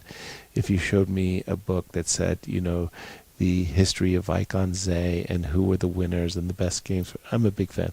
So tournament books, I mentioned already David Bronstein, middle game books and things like that. But today it seems like the publishers, all they want is opening books. Because the people who are buying the books are constantly crying more opening, more opening. Why? More opening. Why? Yes. Like, why do you think it's happening? Like, and why sometimes people should think about it and perhaps buy another time the book of collection of the games? Because the people want an easy victory. Yes. They think if I learn the dragon and I learn it better than my opponent, I can go tuck, tuck, tuck, tuck, tuck. Bye-bye. Bye-bye, and I make 10 elo points, and I will go to the next victim. So they love those books. It's very practical, for them. Like it's like clear way. Like I buy this book, I study it for some time, and then I come back to the board and I gain some victories. Right? Exactly. And so, if they buy still the collection of games, can they still benefit? Yes, of course. In the same way, they can still trap their opponents in the opening, but they see a more holistic perspective chess. They get the middle game and this very, very subtle middle games plan, and then they get the beauty of the end game and devilishly outplaying the opponent. So these whole games where you see the games from the start to the finish, as opposed to trying to memorize 20 moves, is much more beneficial in my view. I remember it was from an open tournament. I was white. I played e4. My opponent, like with a nanosecond, just blitzed out c5. Yes. So I was ready to play knight f3 in an open Sicilian, but just the fact that my male opponent did it so fast. Yes. I played on the second move knight c3, and it almost like a balloon completely deflated the guy, because now he couldn't play his knight, or if he knew, so now he had to think something else, and almost by 12 moves I had a winning advantage because he didn't get what he wanted, and then you have to think for on the yourself. move 3. Yeah. And if you are not able to do it, if you are not able to suffer a little bit, you want to learn everything at home. You know, Yasser, that I was missing even school at certain point in order to, because I got the book of Dvoretsky about the middle game, and I could have it only for a couple of days, and I didn't say to my parents that I will not go to school today, and I just stayed home, and because I just had like 10 hours only with the book, and so I have to declare now that I have done something like this in order to. So now your school teacher is saying, so that was why Anastasia was not so good in the class. Still, I was good, so I could afford it. But you know, now that I think about it, I didn't miss the school day for something more interesting. You know, I just read the book, chess book. Fantastic. It was like 9th grade or something like this. Maybe I could have created some other interesting ideas. You know, but yeah, I mean, it was not that easy to find those books, and like I was very happy to get this moment. Well, for me, absolutely. When I was growing up in chess in the early 70s, the problem was like not only weren't there many chess books, I want to say the books were really outdated. So many of the books were written, by Reuben Fine and Irving Chernev and Fred Reinfeldt. Yes. These were the American authors that the American kids kind of grew up with, right? But the reality was we were not getting the modern chess openings and stuff like that. So even getting the right books was like was a challenge. By the way, I'm turning the game of Duda and Anish for just a moment, and we see this move Queen b6 by Anish. Putting pressure on the b3 knight and kind of provoking the move knight c5, bishop takes c5, and now we pause because I'm hoping that this is the current position. I don't want to. So the reason why I'm stopping right here is because I'm starting to think about this knight move. a4, yes. Right. So the idea is I would just love to fork the queen and the bishop. And if you take, I will recapture with a check before taking the bishop. So I'm looking bishop at this. Bishop b4, yes. Takes, bishop d2. And now I return the pawn. Maybe bishop a4 now. Yes, excellent. Yes. I return the pawn. And at the end of the day, I got the two bishops. Yes. But I'll have a safe king, because there'll no longer be knight h5s and knight g5s and bishop takes h2s. Let's refresh the board and see what happened. Yes, Duda's thinking, this is exactly the moment he's thinking, should I play knight a4 or not? Because if he does take, and nothing's wrong with capturing. I strongly advise people to recapture. Still. By the way, still, it's a very good advice. He might be thinking to himself, well, a little bit awkward, let's say castles, a little bit awkward. How will I can't really play bishop to d2 because of rook b2. Yes. There are some difficulties still with development. I still have, to untangle, if you will, the pieces. Yeah, so if I take on a4 the knight after bishop, here knight a4, and I still kind of capture this knight, because if I don't want to play, so what's happening? Can I move the king? I don't know, probably. Take and queen c5.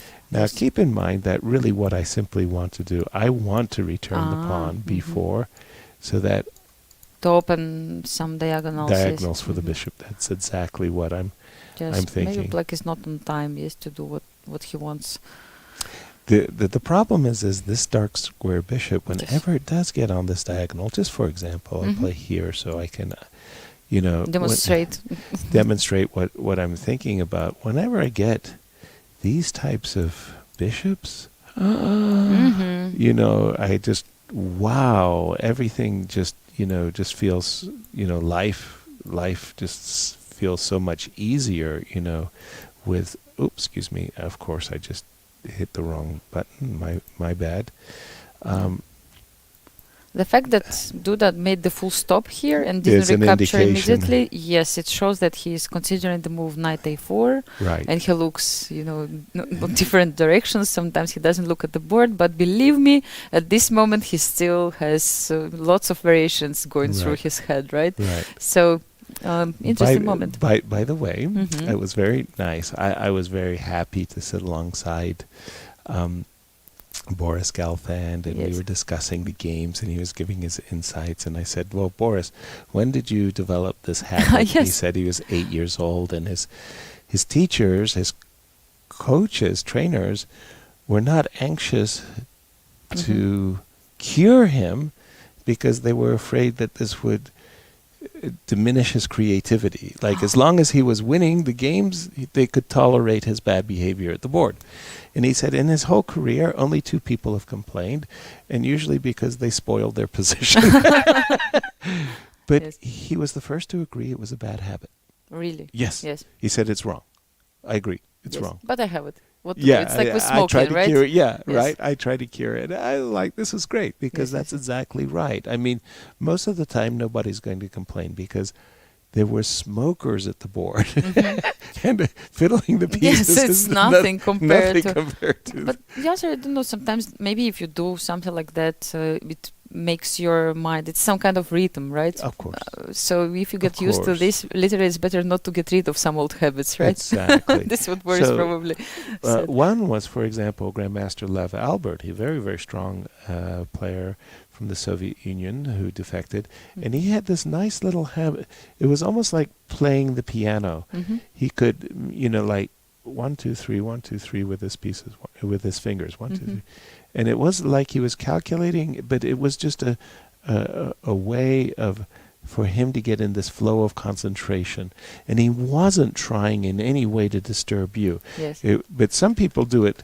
In a nasty way. Yeah, exactly. Tapping the pieces. And remember, there's very, very funny video on chess.com when Hikaru played in the Candidates tournament, and he was like kind of looking for the mice. They made this video when he's so probably used to do it that some of his gestures were like, where's my mice? Yes.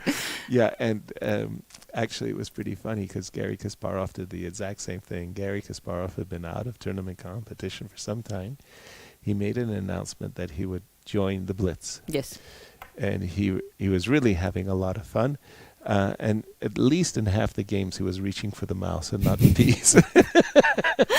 Because he was so used to playing online. We leave it with Duda. I want to go back and check in on Nepo because, again, big fight for trying to get to the yes, trying to get to the tiebreak. Yes, of course, he's breaks. Trying still hard to do it. C7, C6, and as I was explaining, this is really a prelude to trading the bishops. Another move I'm kind of a fan of, you have to make sure it's correct, move, is we're just going to go back one move right here. If you had this position as black and you wanted to play f6, I'm not adverse. I think that at first blush, you see the move f6 and you go, aren't you weakening? Aren't you weakening? Isn't there a tactic? Rook takes e6. Yes, I started to check it immediately. Yes, as you can imagine. Right, exactly. You start to, yes. But then you kind of convince yourself there's not such a tactic. You say, okay, he'll play bishop here. So what's the idea? The idea is that after bishop f7, take, you weren't forced to use the tempo to play c7, c6. So I was explaining that White's idea might have been rook e2. Well, now I can hit you with the potential of knight f4 so that I can trade bishops. Before, the knight had to go in one direction, knight c7. Just a moment. f6, bishop h6, bishop f7. Bishop f7, takes. And now we can see that the knight actually could go in numerous directions. No more only knight c7.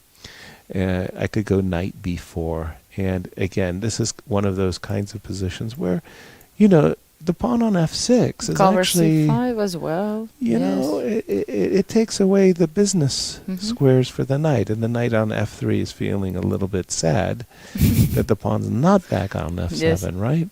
So just something to think about. You convinced me, that f6 is not that bad, because before I was afraid to do something like this, but now I can see the different perspective. Right, like, whoa, the pawn on f6. So, like, for example, if I'm white in such positions, I'm very attracted to the move knight e5 against f6. Ha ha ha ha. You have this intermediate move. Yeah, and now jump. So I start to think, like I should be putting my knight on a good outpost. For the moment, this bishop is so good.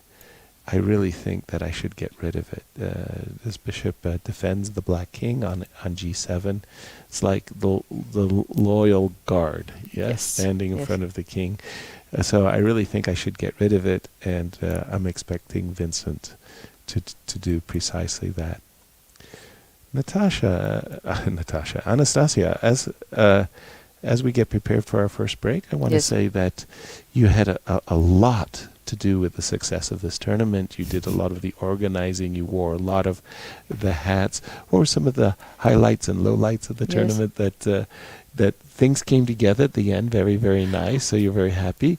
How was the media? I don't speak German, so I haven't been reading or watching the German media. How was it good? First of all, I cannot believe, Yasser, that we are already on the last round. I know. We just started the tournament. Yes, so fast. It's already, we are at the last moment of the event, but still it's not over, because tomorrow we have this Backhouse event, and I'm very happy about it, that it's still not over. We have one more day of fun here in Düsseldorf. So far, so good. Still, I want to be sure that all players safely came back home, and then I will finally say, okay, now everything went fine and everything is over. So let's wait for this great moment. Yes, but at the moment I think it's good. The coverage was really, really intense, which I didn't even expect. So many people came to just newly created YouTube channel of VR Chess, and it's very, very important probably that we also gave this opportunity and shared the broadcast with basically all best chess channels. It's really important that Sagar Shah is here from Chess Base India. He made a really great job and in popularizing this event. He was also here in the studio, and he made many interviews. I think it helped also to get attention. We had many journalists, like I think more than 30 at least journalists visited the event. All German, basically chess journalists were here. Stefan Lefler from Austria also, yes, and Chess Base Day, Schach magazine. Everybody was here. It was really nice to see all and make new friends, and also Die Zeit journalist was here. So it's great that the coverage was really that people understand that it's the strongest event in Germany right now, and also that probably that Düsseldorf becomes the new capital of chess in Germany, and we know that more events will be here, will be organized here. So everybody kind of felt the right moment to celebrate this together, to visit. Yes, it was nice. Yes, I really like the fact that we also had Peter Doggers here for a couple of days. Maria Emilianova now came from Chess.com, and it's really nice that some people even they change their ways now. Like yesterday, big company of Dutch grandmasters, Luc van Valley, Jan Force, they all on the way to Bundesliga, they decided to have a look what's going on here, and it was really nice. So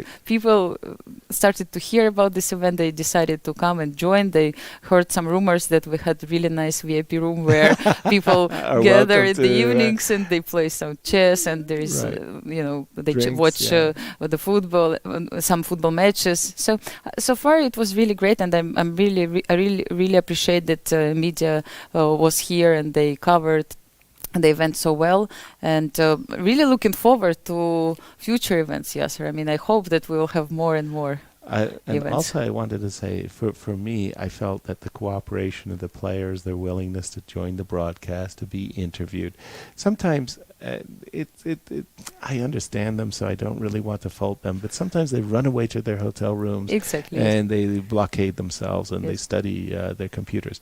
But in this tournament in particular, I felt that the players, if Sagara had said, "Can I interview you?" Yes, they stop and they agree.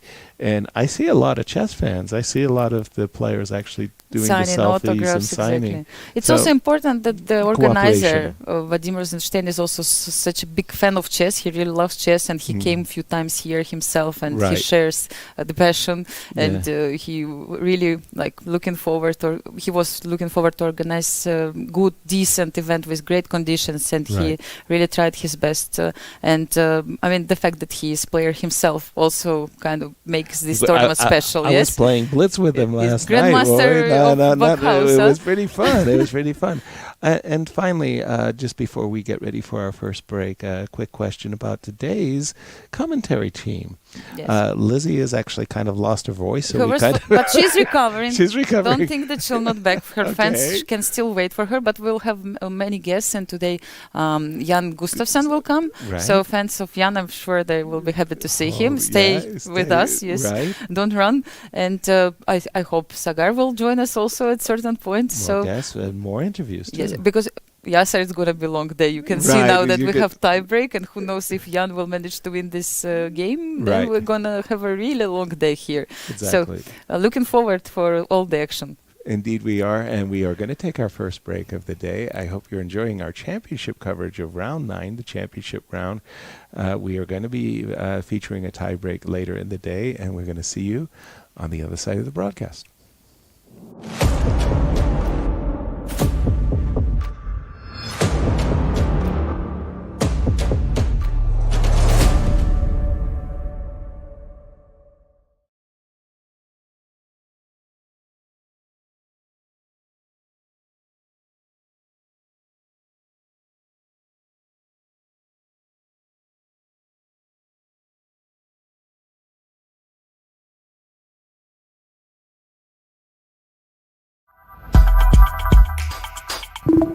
Prag, today you were playing against the World Championship finalist Nepo.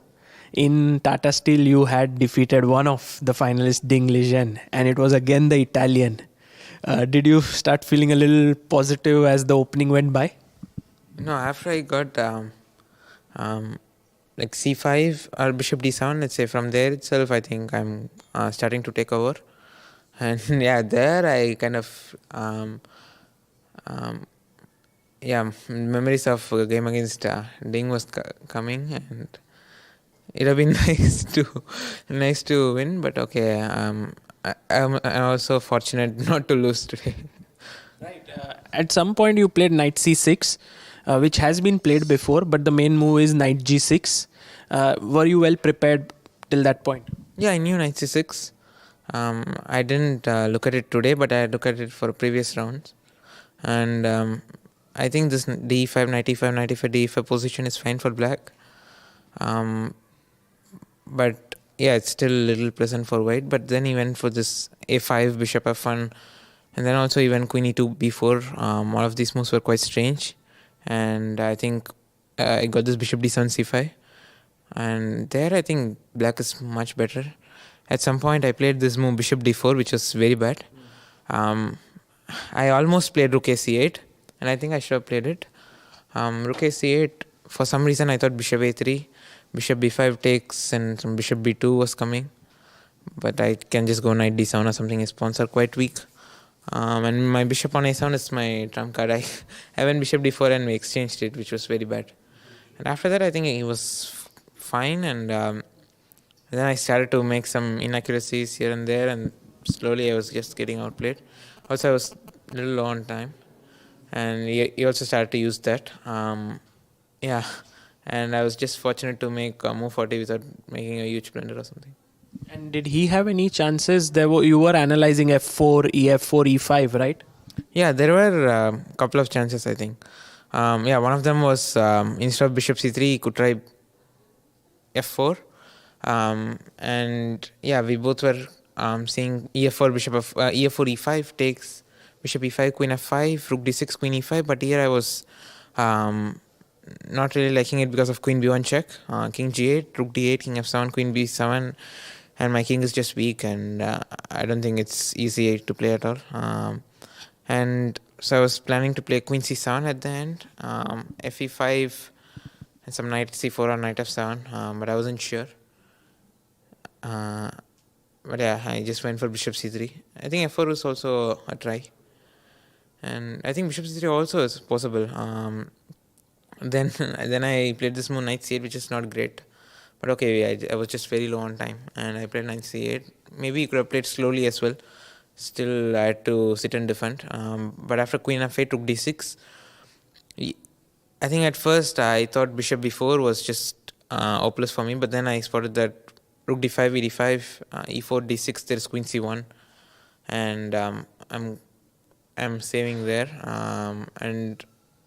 And for rook d6, even rook b5, and then I got this nice trick with queen c1 at the end, knight e7, bishop b4, queen c1.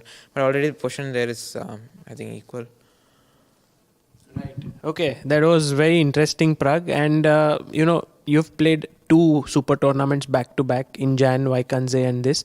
In terms of the difference in between the events, what would you say? Do you feel? Do you think that this event is stronger in general, or do you think it's similar? No, it's kind of similar. I think both events are very strong. In Vaik I started very well in the first half, but then kind of collapsed in the second half, which was not great. And here also I kind of started very badly. Maybe the Vaik thing was coming through, but then I'm happy at least I managed to stop the bleeding after the second round, and it's still, I think I could have scored more points. I had a good position against Duda, Anish, and even today I had some chances. So I'm getting chances, but I'm not making use of it. This is all fantastic experience and would help you. Yeah, definitely. There are a lot of positive things to take away from this event. Fantastic. Well, Prag, all the best for your round tomorrow against Esipenko. Yeah, thank you.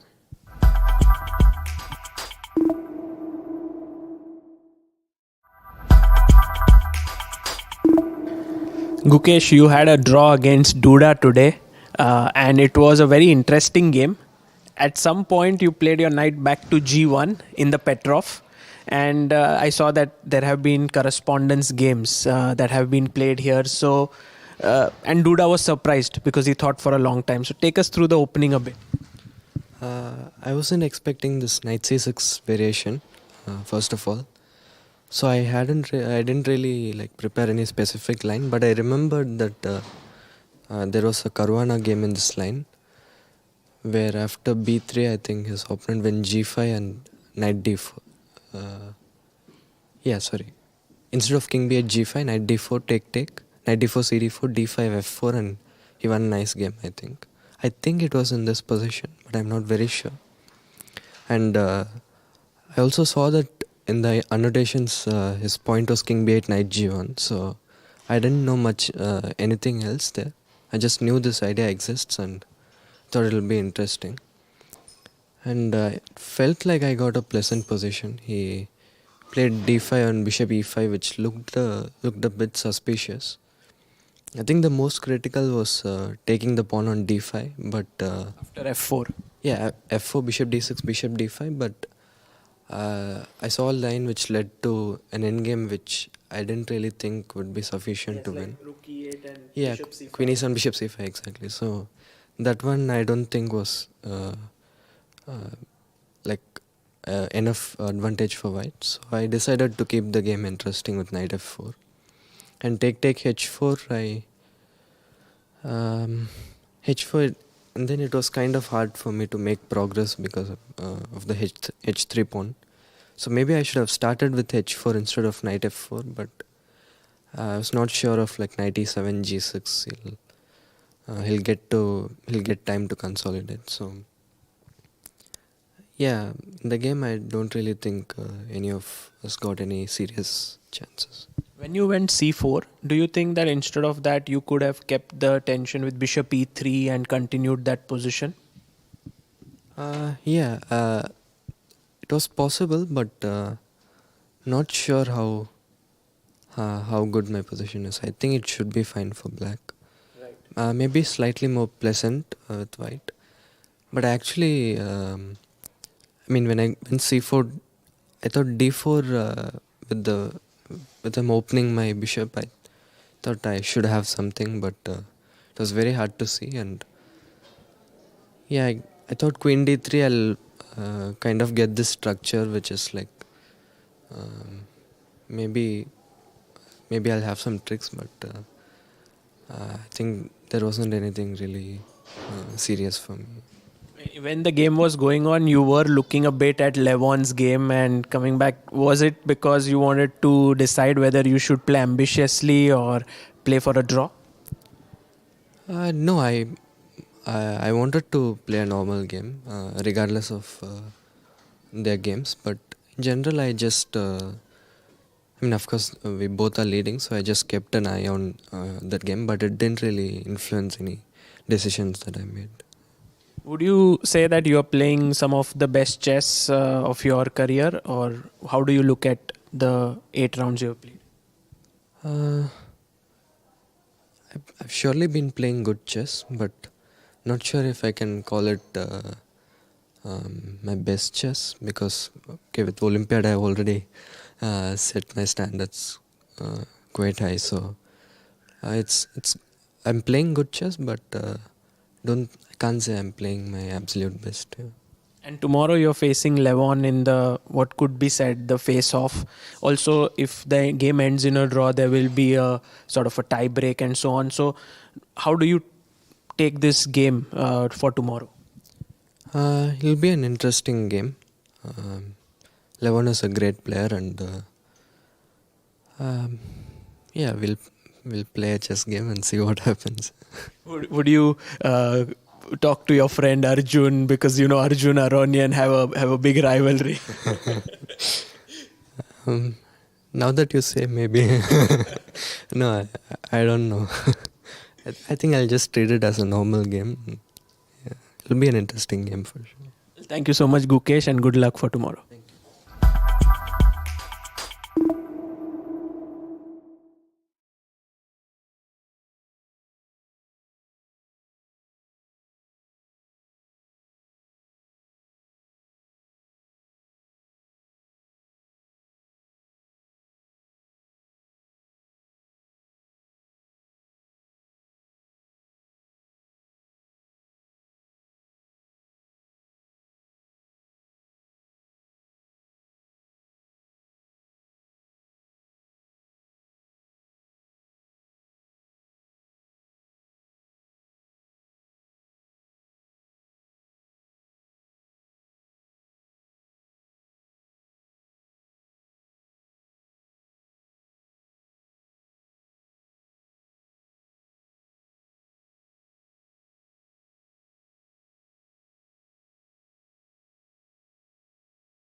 Hello, everyone, and welcome back to our live coverage of the WR Chess Masters. I'm delighted to be sitting next to Grandmaster Jan-KrzysztofDuda. Jan, welcome to the studio. Thanks for having me. I'm excited. I'm telling you, dude, you've been around, and seeing you. You're here as a trainer for Anish Giri, and but you're also celebrated. Sorry, you're not going to like this. As actually one of the most enjoyable commentators in the world. You've got a big fan. Coming from you. That means a lot. Likewise. No, you got a big fan sitting right next to you. Next to you. Tell me, how did you like Dusseldorf? How did you like the event? I think the event has been great. I mean, what's not to like? This hotel is beautiful. There's for our daily walks, because chess players like to walk. There's the Rhine right there. We can walk on the river and back. I know. Food is great. There's also, if you want a distraction, there's plenty of restaurants outside. Yeah. And I've never been to Düsseldorf. It actually seems like a nice city. I mean, I was surprised. Shout out to Düsseldorf. So right. Can't complain. Everything right down the wire, and I also felt that the conditions kind of brought out the best in the players, in the sense that the games have been really good. They've been hard-fought games. Your quick impression of the early draw between our two tournament leaders. Of course, everybody sitting down, with their pom-poms. Let's see the game of the century. Didn't happen. Yeah, I think that's to be expected. I talked about it with Anish before the round, and we thought, it's going to be a quick draw. Like they will want to lock up the shared first, the chance for tie break. Also, I guess the money's better. I haven't checked, but it's normally that's probably a consideration as well. Right. And there's also the thing, what do you call it, the fear of sudden death. Like this, they still have a chance to fight for first in the tie break. Even if it doesn't improve your chances, you still want to give yourself another chance and not gamble at all here. Well, also from this perspective, let's take the case of Gukesh, for example. He's played a really marvelous event. Sure. He's +2, undefeated. Comes into the last round tied for first, he loses. Now he feels like it was a failure, disappointed. Now, he comes in the last round, makes a draw, goes into tiebreak, loses. That's a different matter altogether. I played undefeated in the tournament. I lost a blitz playoff. Let's not talk about it too much. But I gained 12 rating points. I'm number 2 in India behind Vidit, thanks to a really good Vidit's result. Still going strong. Vishy is in the mix. But from Gukesh's perspective, don't want to spoil a tournament. Levon was shaky these last 2 rounds. Oof, he's kind of lucky to fall into first place, like passing the finish line, not with, arms well raised, but almost like on knees. He got there. No, I think it's also usually it's white's corner if you want to try to make it a game, or if you want to play it safe in the last round. In this final position, I've seen plenty. It's a typical German Bundesliga Sunday morning round position. So I've seen this one a lot. And as you said, they are both coming from Weißensee, where Gukesh, he had a decent finish, but he started with 1.5 out of 7, so he had a rough first outing in his first super tournament. Exactly. Levon lost the last round, finished on 50%, also left with a bad taste in his mouth. Yeah. So they'll both be happy to have played a good tournament here. Right. And with Levon, he was sitting on +3, and then it got really shaky. He lost this tough game to Nepomniachtchi. So I think it is what it is. Of course, I understand it's you're expecting this big fight for first, and it can be disappointing to watch, but from the player's perspective, that's what you get in these situations. Exactly. Now I'm going to put you under the microscope might be, but I'll ask you to speak for Anish. Anish, he had been fighting for, I'm going to say 2 decades to win the Weißensee, right? And just or any super tournament, the haters would say. Literally, when it was least expected. Was so it? Well, no record that played such a great tournament. You kind of expected him to continue, not necessarily to lose with White against Jordy in the last round. Anish came in with great expectations. How is he feeling? No, obviously the tournament has been a disappointment result-wise. He's on -1. He made 7 draws, hasn't won a game, and lost this 1 game to Levon. So, it's not good, and it wasn't. But on the other hand, he was pressing, and he could have easily won that game with Gukesh, for example. That ending, I thought he was pressing for quite some time, and a little bit, half a point here or there, and it might have been a completely different story. Huh? No, it's often small margins, and he had good positions. Not just the game against Gukesh, but against Yesipenko, it was just a you clean pawn up against Nepomniachtchi was pressing. But also often if you don't score the goals, like in the first 4 games, I think you had chances in pretty much all of them.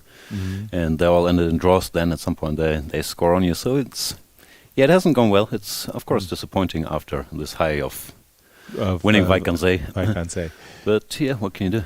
Today was a very confusing game. It actually was, it's a reverse French, pawn down, but it started as a exchange Slav actually. And well, it's not really an exchange Slav. No, we started a bit earlier after knight c3, e3. Yes. That move order is usually used by white if they want to avoid, let's say, knight f3, dc4, the classical Slav, and typically black instead of bishop f5 goes pawn to e6. Right. When you get this, what do you call this? The Maran, knight f3, knight bd7. Yes, bishop queen d3. c2, bishop d3 or whatever, or bishop e2. Yep. But you can try to bring the bishop out anyway, which has a, I guess, slightly dodgy reputation because white has a very direct attempt to now take and go queen b3. Exactly. Well, if you want to keep your pawn, you have to go bishop back to c8. I think Capablanca did play bishop to c8, actually, in one of his games. Yes. Of course, without telling any tales out of school, this didn't come as a unexpected. Surprise. And it is possible to give this pawn, which leads to very sharp positions. Black just, gets a lot of tempi. Gets a lot of tempi, some initiative. But white has a very solid structure, so it's not like black is better or pressing or anything. But it's an interesting line. Okay. And let's see how it went. Yeah, absolutely. It reminded me of quite a number of my own French defense games, as I was borrowing ideas back and forth and showing to Anastasia various ways. Yeah, knight f3 already is an interesting moment, because if memory serves, it does serve, d5 is the main move here, knight e5, and they play bishop e2 or knight e2. Okay. So knight f3 really is, and here play is a little more forcing because the position is more open. Right. So knight f3 in a way is the most ambitious approach, because white tries to keep his pawn and allows black to gain all this space. Right. With e4. With e4. Yeah, let me just... I think you go bishop d6 first to stop knight e5 probably. Right, which is what I think he did. Yeah. And now you could take and transpose, right? Yeah, then take you get on something e5 similar. and bishop e2 would transpose into the line. But he allowed this, knight d2. And yeah, this is a very tough judgment call. I like pawns. I think you like pawns as well. Do. So it's rough to have fewer of them. But the white pieces aren't very pretty, and black has his typical play with rook h6, h4, rook g6, and so on. Right. So it's a very double-edged position, and they're both on -1, right? They're both probably not playing for first, so they're welcoming a fight with like some chances. Exactly. And the game continued a3. Kind of a prelude maybe to b4, maybe to queen hinting c2. at b4. I'm not sure about a5. It's a tough decision as well. Weakening that b5 square, stopping b4. Right. But let's see what happened. h3. h3 and knight e7. I was also curious about this. Rook h6. So the question is, where are you really going with the rook, though? Right? Like well, g6. No, see. Yeah, see sure. What white does. Sure. So rook h6. I'll play as if Duda knows what he's doing. I'm going to go for the c5 square. So rook to g6. We go rook g6. And here, instead of... I know what's coming. You'll go bishop f1. You like your... Yeah, I know. But instead of reaching for my g3 pawn, did you want to put your pawn on h4? I'm not sure. Can you go g3? It looks That's risky. My question. I mean, if this is a problem, then I can start with h4 and then go rook g6. But I wondered if it was a move order... Because I know what you mean when you said h5, h4, rook h6, rook g6. You just, unless you're going to do sacrifices, or unless you're going to go h5, can g4. You go like queen c8 maybe? Try to hint at no that question. pawn. And in this case, okay. You're really asking for it. Can I go rook g3? I'm getting some ideas. Rook g3? No, it doesn't work. King d2, it's a bit much. King d2 and run for the hills. But yeah, okay. No, I'm not sure. Even some quieter move there, bishop g4. I would think black has played there, but let's go he back didn't like here. Queen c8. I could have played, as you said, bishop f1, but just to finish a perfectly reasonable jump. Yeah. Yeah. No, I'm not sure what this is. Queen f5. Something that feels to me like. You think that this could be some real, really something to be scared about? No. Yeah. I'm not scared. Still not feeling it. You know, I hate these silicon cold. They, you know, like I tell them, be careful, I have a dangerous attack. They go, no, you don't. Yeah, could very well be. I mean, it's so disconcerting. You know, they're cold, unblinking, you know, red eye, and I'm like, okay, I don't know. Didn't happen. No, he went knight to e7. Yeah, knight to e7, knight to b3, queen to b6, kind of forcing the action here. My theory is, I'm not sure if this holds any water, that Anish also likes pawns. And he saw with if he goes a5, he's stopping this plan, and he's more or less forcing white to return the pawn. I think that was his move. I have to admit, I cheated with the computer. After bishop takes c5, I think white had knight to a4 here. And that was my main move, yeah. actually, yeah. And I was thinking that you basically have to play bishop b4 check now. Yeah, right? yeah, I think so too. Because takes didn't look very nice. And then I was thinking that somehow white would actually be for choice because he's ended up going to castle, and I mean it's not that easy for black. No, I agree. Position. I was a bit concerned about this. I'm not sure. Maybe you can take on a4 and yes. Just say okay. Aren't that many pawns left? We take b2. Yes. And let's say we both castle and get out of dodge. Something like that. Okay, come on. Yes. Somehow we get something like this. I don't know. No, I guess you take white, but you could argue that black is solid enough. No, h4, knight g6. Yeah. I feel the same way too. I really do. Okay, none of that really happened because what we got instead was a different approach by Duda. Not bad. I mean, if you give white knight b5, bishop to d2, if that bishop ever gets to c3, I mean, life is strategically, we can make all your moves. You're just winning. Knight b5, bishop to c3. So exactly. Just to make something happen. Knight b5, bishop takes b5, and we're up to date. I'm assuming ab. Somehow, I like the idea of just being, ambidextrous, reaching for the pawn on h5 while protecting the pawn on b5. Maybe on a good day I can slurp this pawn on b5 off the board. Knee-jerk reaction after the opening.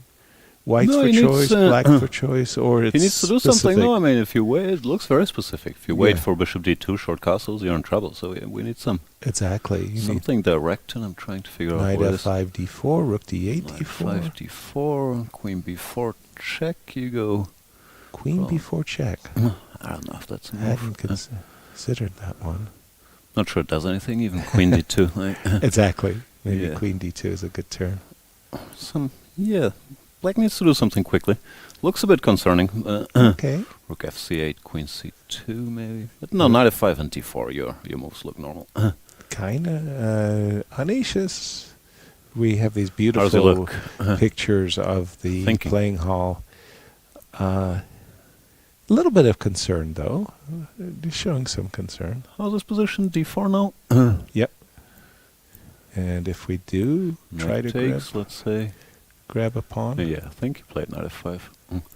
Yeah, it looks like beautiful bird's eye view there. There's definitely something sitting on f5. Did you spot queen c1? I'm just asking. I did not see it. No. Probably you have queen d4. So lucky thing. But this looks like black is active enough somehow. No, rook f8, bishop e3, queen b4 or something. It looks like it's active enough. Yeah, now it does look.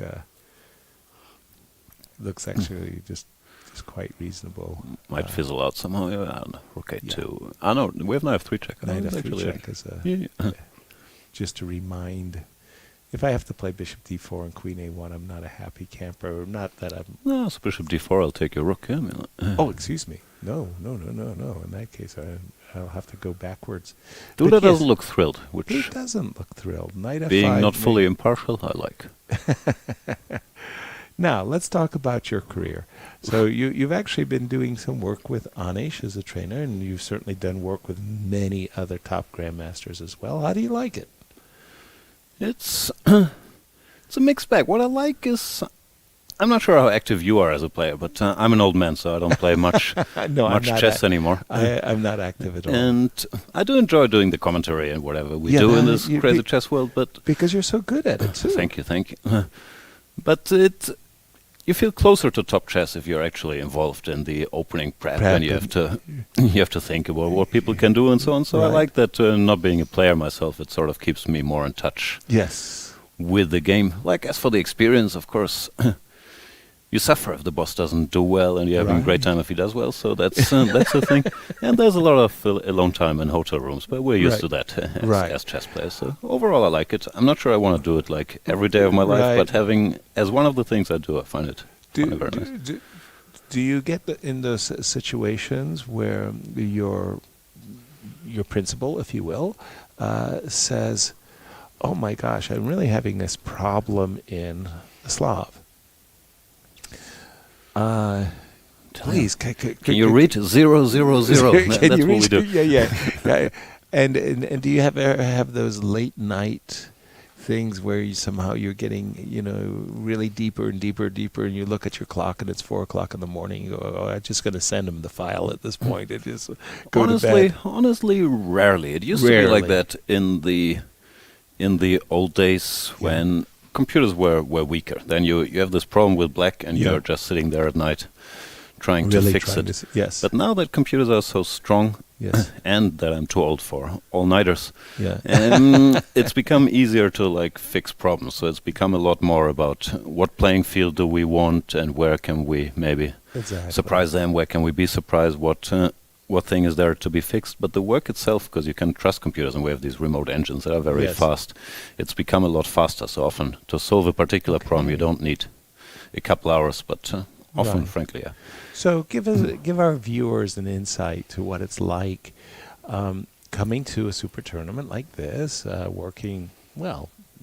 more or less day and night, 24 hours with the principal. Walking. You haven't been to the VIP room much. You haven't been to the VIP room. Well, we'll see it tonight then, in that case. For sure. A lot of chess, at the board, the players have been working pretty hard.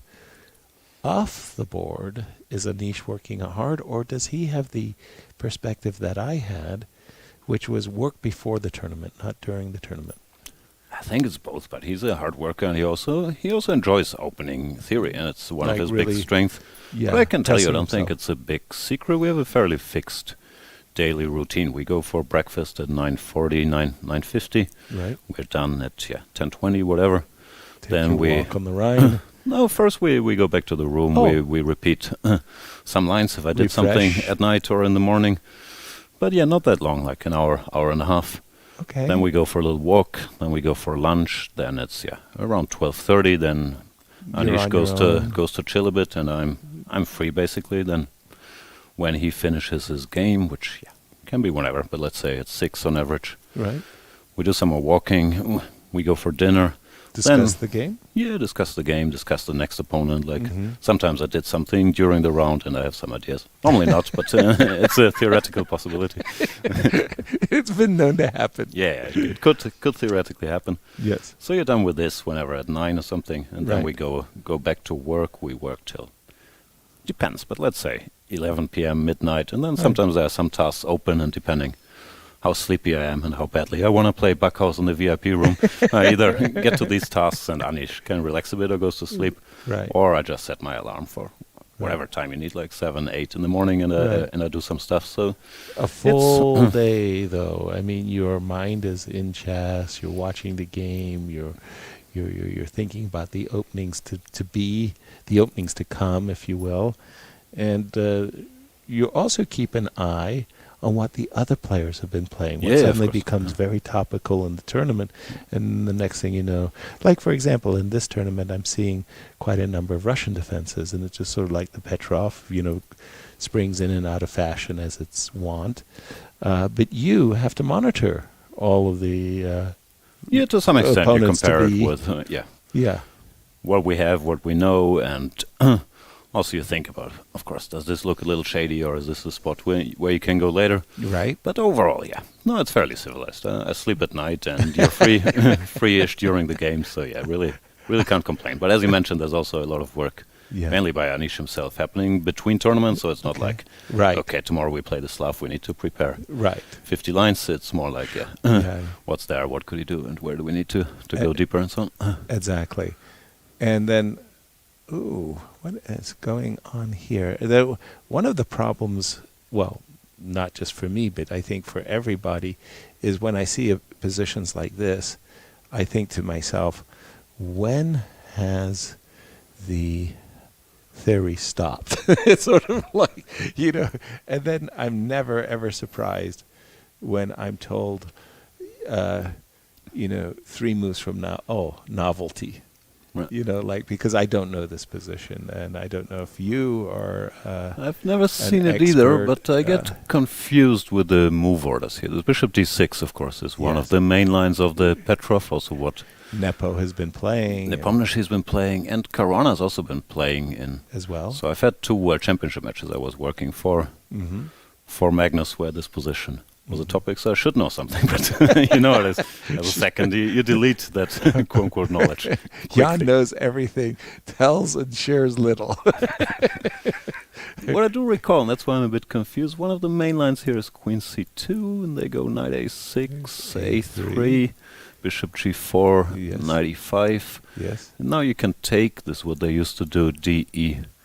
I think Knight c5, and it gets very, very sharp. Exactly. But in the game they included Rook e1, Rook e8, which changes things a little bit. Sorry, if you press that little button there in the middle, that clears your arrows whenever you want to clear. But I like the arrows. Oh, you like the arrows, yeah. Well, for one variation and to the next. So the conclusion of Rook e1 and Rook e8, this little nuance could change. There's still theory here, but I'm sure. I'm not sure how this goes.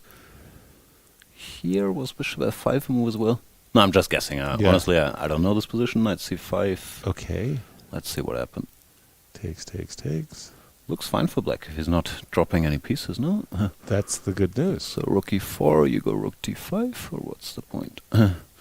Rook e4, Bishop f5, and then Rook d5? I don't know. Also possible. Might want to just include that, make that inclusion. But Rook e4, Rook d5, let's say, is... Well, I could go Queen f1 in that case. That's the problem I'm having, right? Rook d4, Rook d5, Queen f1, and... It's a piece. I think you have to include Bishop f5 after all. Yes. And now something like Knight c3, Bishop c3, Knight c3, Rook d5, and Queen f1 will be met by Rook d1, yeah? Yeah, Knight c3, also cd5 directly. No, you're still pinned. Also. Yeah, probably fine. I guess Andre knows what he's doing here, yeah? So what was the game? He went Queen d4, Queen f6. This happened? Yep. Queen f6. So now I'm a little confused. So if I go Rook takes e5, help me out. I guess Rook e4, Rook d5. Yeah, Rook you're d5 going for is the same. Back rank. What Trickery? Sorry.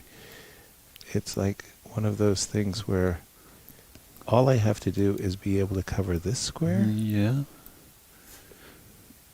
But you do have ridiculous a5 point, Queen e1. Rook d1 then? Yes. Oh, yeah. It's like accidental bishop on g4. That's pretty if it works. That's weird. And again, we are collectively struggling because these very, very sharp, incredibly well-prepared players are looking at tactics that the computer has shown them, and we're discovering it for ourselves.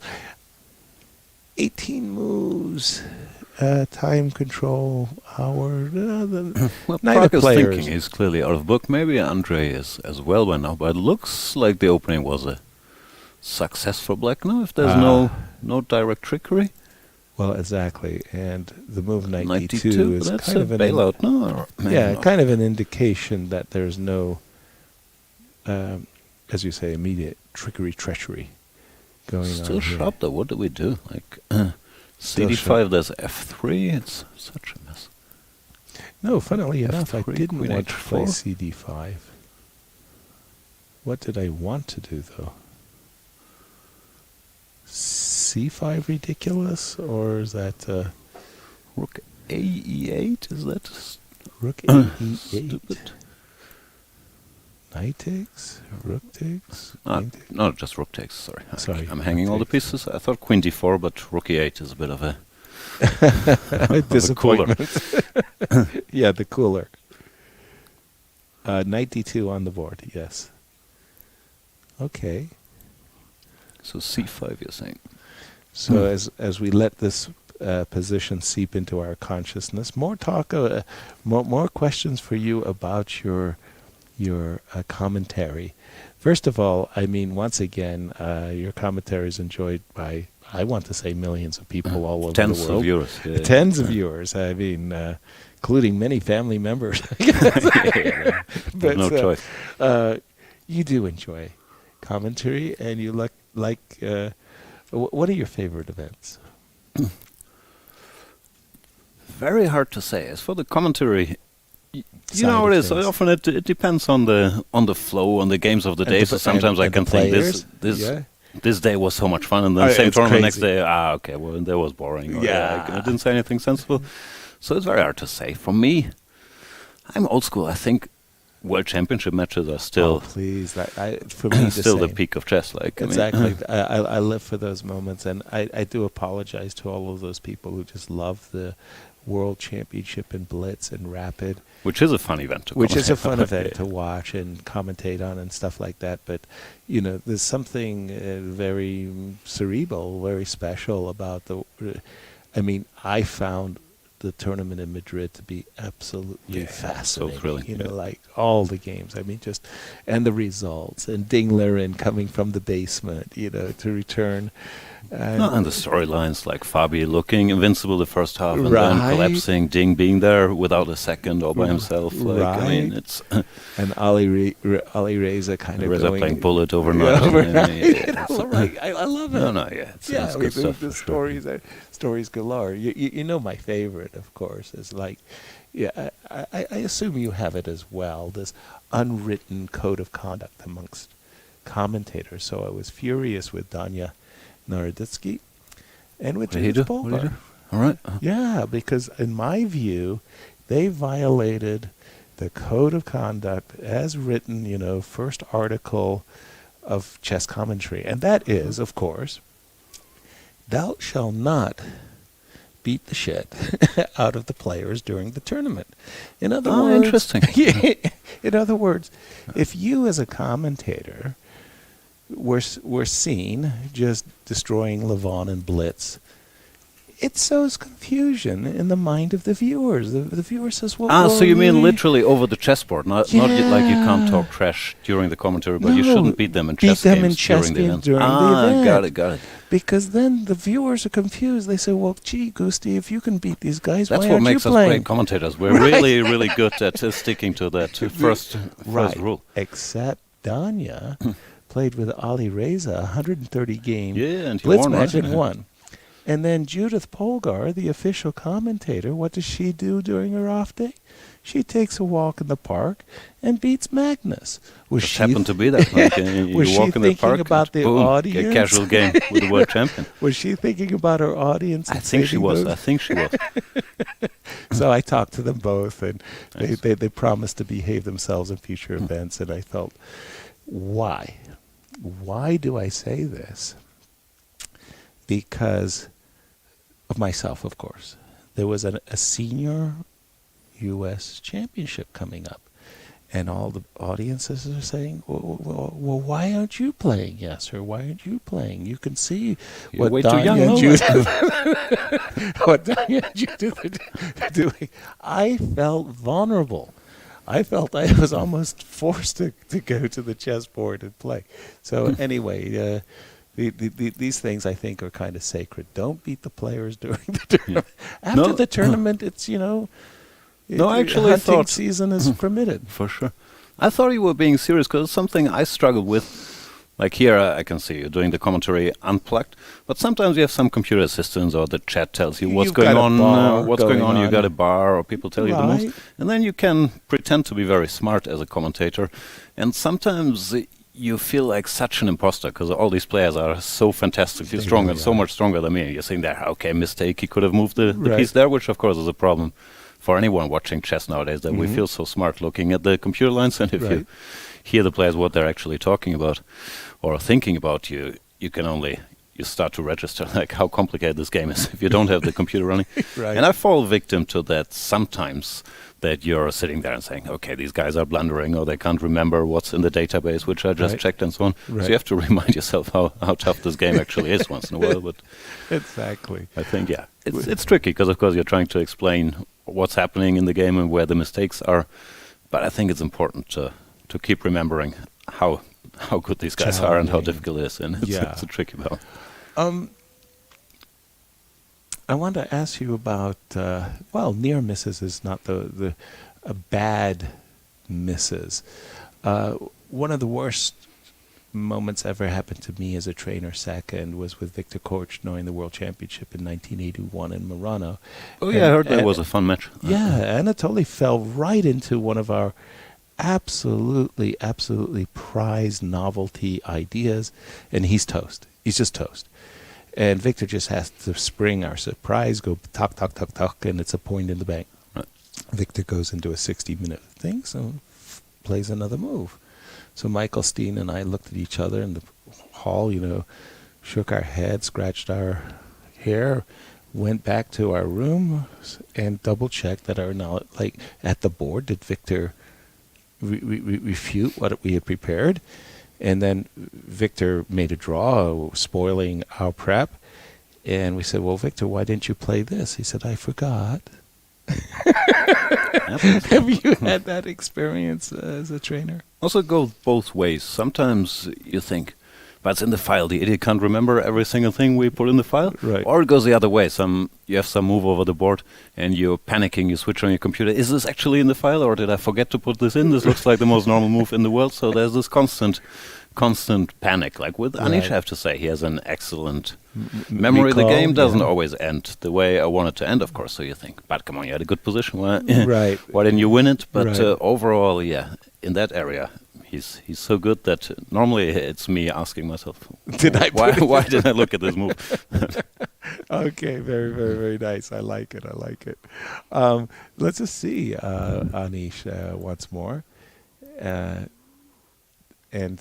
yes, well, he went directly, and instead of taking on A5, I assume Duda played a much better move. C1 looks much more sensible, than anything else.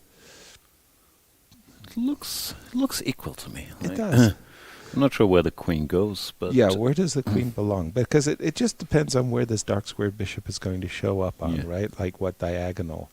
Like going backwards to, for example, to B6 or A7, you're kind of encouraging bishop E3. Is how good or bad is that? No, queen F5 is sort of that's on your radar. Laughing at me. Just so to get off these dark squares. Yes. That's what I was thinking too. How do you want to get off these? And by the way, knight takes E2 followed by queen takes B5 is going to solve just about every problem in the world, right? Yeah.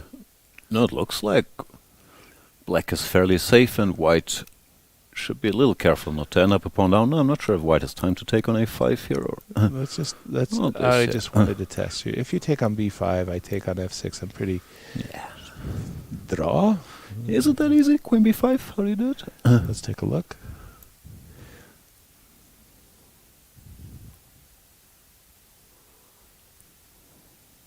Well, easy or not, I'm not... GF, let's say. Yeah, I'm not a big advocate either. I mean, rook C2... No, I'm not saying it's lost, but here we play, no? We have an extra pawn. Why not? Why not? No, this is not... Well, okay. Queen F5. very... I was thinking about the most primitive move, bishop takes a5, and I was wondering if there are any tricks, but I don't really see them. Rook d8. Oh, rook d8. You could just take it. Yeah. Oh, sorry. I was trying to avoid getting in a situation where knight f3 was a threat, but bishop takes a5 does address that. And then if you are forced to go into something like this... Yeah, that should be a draw. No, queen b5 for rook b5, but no white is safe. Yeah. Everybody's safe. Everybody's happy. B5 safe. Okay. Yeah, I guess that's Fair. a likely scenario. Fair. Back to Jan. Jan, talk to me about his event. He's obviously... in a few weeks, a month or so, going to be playing for the World Championship. I heard. He started with 6 draws. Not a Nepo event. I can't even remember him having 6 draws. I remember him having 6 wins in a row. I remembered an Olympiad where he started with 6 wins in a row, played Wesley So with the white pieces, and Wesley stopped his winning streak. But 6 draws in a row? Yeah. Against Magnus, how many draws did they have at the start? Maybe it was 5, yeah? Magnus won round 6, yeah. No, but it's always the marathon game he lost. We remember we started that marathon game from a very good position, and he could have been a pawn up and just kind of like nursing. That was a roller coaster. We were sitting in Thailand. It was late at night, but in that game we stayed up for like way too late because you're supposed to sleep as a second and then get your stuff done. But it was hard not to watch that game. Right. But yeah, as for his event, I think it's hard to read too much into these events players have right before World Championship matches because there's the usual consideration. What do you want? What openings do you want to show? What don't you want to show? Do you want to try to get practice with the time control, or do you want to maximize your result? Yeah. We've seen Ding do terribly in Vike, also struggling with his playing. I guess some openings he doesn't play that often to become more flexible or keep Jan guessing, whatever. So it's always a bit weird for the players, but I think history has shown us there's not that much to read into. I recall Vichy. He had this horrible tournament in Bilbao, and then he went on to destroy Kramnik right after in 2008. And Fabi had some rough Vike ones, and then played excellently in the World Championship match. So I think it's a strange spot for the players, and considering that Jan has been doing sort of all right, no, he got some games, got some practice with the time control, and won this game against Levon. He's on +1, which is not a bad score, as Anish is second. I very much know that game will go down in infamy as the perpetual game. That was some beautiful messing with Levon's mind. Yeah, all these twofold repetitions. That was a masterpiece. I think that's what happened. Levon somehow his mind got lost. It was really nasty. Perpetual time control. Time control is a very obviously it's the time control used in the World Championship match and the candidates tournament itself, but a rare guest in top level chess. Nowadays it's sort of like everybody is playing game in 90 with 30 seconds. 30 seconds dominates as an increment in classical chess. Anish's take on the time control as well as your own. Do you like the time control? Would you like it to be a universal standard across the spectrum, or do you think it's too slow? First of all, I like not having the 30 seconds per move from move 1. I never understood it because it's 90 minutes plus 30 seconds per move. It's the exact same time. It's 2 hours for 40 moves. Right. But you don't allow players to get into ridiculous time trouble. They can't have 10 seconds for 12 moves. 12 moves, whatever, on move 30, which is one of the great pleasures of chess, to watch someone to see if they can make it. And why have this parental control installed? If someone wants to be really irresponsible with their time, they have the same time. Let them do it. So I always thought it makes sense also to have the increment later, because you don't want some rook endgame, someone losing on time because there's no time left. So I'm a fan of having it after move 40 or after move 60. Okay. And then, it depends how long you want games to go. Like, I'm good either way with, 2 hours for 40 moves and then, let's say, half an hour plus 30 seconds for the rest of the game. I think that's fine. Yeah. Or here you have this 2 extra hours with the... what is it, 1 hour to move 60, and then you have the thing. 15 minutes. Yeah. I think it's fine either way, but I like the format that you have, a real time control without the 30 seconds per move on move 40. And after that, depends how long you want the game to go. think for the players, they're good with anything, but of course it's tricky for them if it changes every tournament. Every tournament, yeah. I think that's usually the main complaint, but... Yeah, because then you will have a tournament that qualifies you for the cycle, like a World Cup, which is a completely different time control, or a FIDE Swiss, which again will feature a different time control. So I think for the players, that's the big annoyance, is like, they go from tournament to tournament, and the first thing they do in round one is ask the arbiter, what's the time control? It's not exactly... No, so let's settle this once and for all. From now on, the time control should always be 2 hours for 40 moves, and then half an hour plus 30 seconds for the rest of the game. Agreed. As a lazy commentator, that makes it 5-hour days. That's it. We're in agreement, lockstep agreement. And across the spectrum of FIDE Opens, World Cups, World Championship matches, and candidates, we've settled. Even World Blitz we play with. It's all been settled. What's the position? This is the position. Vincent versus Nepo. We understand it's do or die. You got to win or bust. You're going to be third place. Jan needs to win to share first. Yeah? And how do you like his chances? Some chances, maybe not. It should be equal, but 2 weakish pawns and like a stabilized. Right. I mean, it's not the worst position that you need to a victory from. I mean, you can see the contours on how it could become doable. As you just were about to mention 2 pawns. Go ahead, break it down further. No, I would think white is still active enough. His pieces are good enough that white should hold the balance here. Maybe you swap down. I'm not sure if you can go 93. Well, that's like the key question, right? 93. Yeah. And you're saying active pieces. The rook on e4 looks kind of fine. It's ready to go to e7, defends d4. Is black interested in trading queens? Not in this case, because e7 You is can't do weak. it because queen before you take and rook e7, yeah? Yeah, exactly. Not in this case. But in principle, would it be behoove? Would you be seeking to trade queens as black? See, if we cover e7, we're happy with an exchange of queens here. We just can't do it directly. Mm-hmm. And it looks to me like white should be active enough. The black king is also a little shaky. I mean, if we're threatening bishop d5, let's say, if we want to equalize now. Mm-hmm. Or knight d5 first, maybe, not to trap our rook. And bishop d5, bishop d5, queen d5, there's rook e7.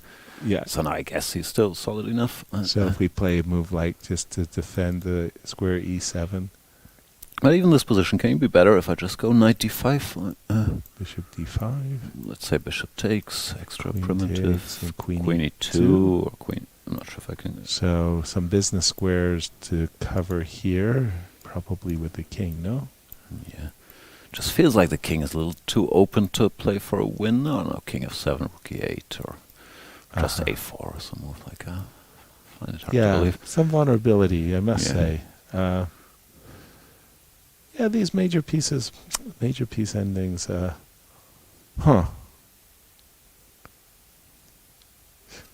Let's have a look at Jan. Cool, calm, and collected. Yeah, he doesn't look excited, but not worried. And of course, everybody in the audience has, queen e1, no knight e3, queen very e1. subtle. That's it strikes me as a peculiar move. Gusti, we have an audience. Some of them actually wager money. Wow. Who's going to win the world championship match? I mean, you want to give them good advices, you know. We should maybe add the disclaimer. This is not financial advice. The way you said that had me chuckling. You know, my legal counsel has advised me to tell you that you can't hold me liable, but I'm not a medical doctor. Right. No, I'm not sure. I used to think it's very even. I think Ding's ceiling as a player, I'm a big Ding fan, could be slightly higher than Nepomniachtchi's. But Nepomniachtchi, I think his infrastructure is better. He has the team in place. He's played the World Championship match. He's had Been two there, done candidates that he's won with the team. They're Right. used to each other. They have the experience from the Magnus match. And he's done a ton of opening work, which you could argue, or I'm not sure if that's fair, Will that it carry was a him bit well. of a weakness before this all started. Now it's clearly a strength. Like try to Yes. touch him in the Petrov or whatever he chooses to do. Yeah. So I have a feeling also maybe because Ding did so poorly in Vike that currently I'm leaning a little towards Nepomniachtchi. Okay. But I love Ding's just chess strength Yeah. so much that I would never write him off. And one thing I was curious about, which Jan has a tendency, of course it doesn't always happen, but if he loses a game, we've seen in the match Yes, that it he's can fragile. it can affect him. It also has Yes. happened in tournaments. While with Ding, if he loses a game, I think he just keeps going. And of course, The candidates being the case in point Yeah. that he can recover from a victory, recover from a defeat in a way that, watching him come back in the second half was just, Right. in Madrid was just yeah, remarkable. even the one before that, where he started with -2 or something and Yeah. ended on 50%. Right. Which is not a big factor because it's so hard to win a game in the first place. But I feel that could slightly improve Ding's chances. That I think if he gets the lead, it helps him more than if Nepomniachtchi gets the lead. Right. But yeah, So I don't know at who the you got. moment, you're just saying just the momentum as is makes you tend to favor Jan, but it's just Little bit, so yeah. close. Also, I'm very curious. I have no info on this, and I guess no one has. How Ding's team will look, because I see him going alone everywhere. He was alone in Correct. Vike. He didn't even have anybody to keep him company or go for dinners. He Which went is alone to the candidates in crazy. Madrid, and then for World Championship match. Normally, people have like teams of Oh, 5 helpers, yeah. and Magnus he has his cook and masseur and hype man, and I'm not sure. Maybe so even a driver or Yeah. a bodyguard or gosh knows what else. Yeah. Yeah. So I'm not sure if Ding will be able to put that together. I also have no clue how things are currently looking in the Chinese Chess Federation, how much support there either, is, and yeah. with the travel restrictions and so on. So, no, It Ding is is tremendously confusing. strong, but I'm a little worried if he will have The enough support for him to- infrastructure. You Yeah. described it very well, because I do believe very, very strongly in the idea that you play in the World Championship match, forget the Hollywood version of the lone wolf, and you're Yeah, taking yes. on the whole Soviet system by yourself. No. You're Even coming. the Queen's Gambit, they called the cavalry, no? And Yeah, his boys were exactly. sitting there like looking at some moves. And, Yeah, even Beth Harmon need a Yeah. little help at the end there, you know. But you're right. It is a little confusing for us in the West, because we have our preconcepts of China, this monolithic entity, the Communist Party. They will back their man, with the People's Liberation Army if they have to. You've got 1 million soldiers ready to march to support Ding, and then you're hit with the reality is, I see Ding alone. yeah, it's just by himself. it's really I don't know remarkable. how much of it is Finally, I think we do politics have or an- support for chess in China, how much is travel restrictions, or how much is also Ding saying, yeah, leave me alone, I'm guys, good. But I'm okay. I can do this. I can handle my affairs. Yeah. So, wow. at least give him Wei Yi. Have Wei Yi Right. with a PlayStation somewhere in the corner making some jokes. Like, Exactly. come on. Has to be doable. And then the elephant in the room, Magnus' absence.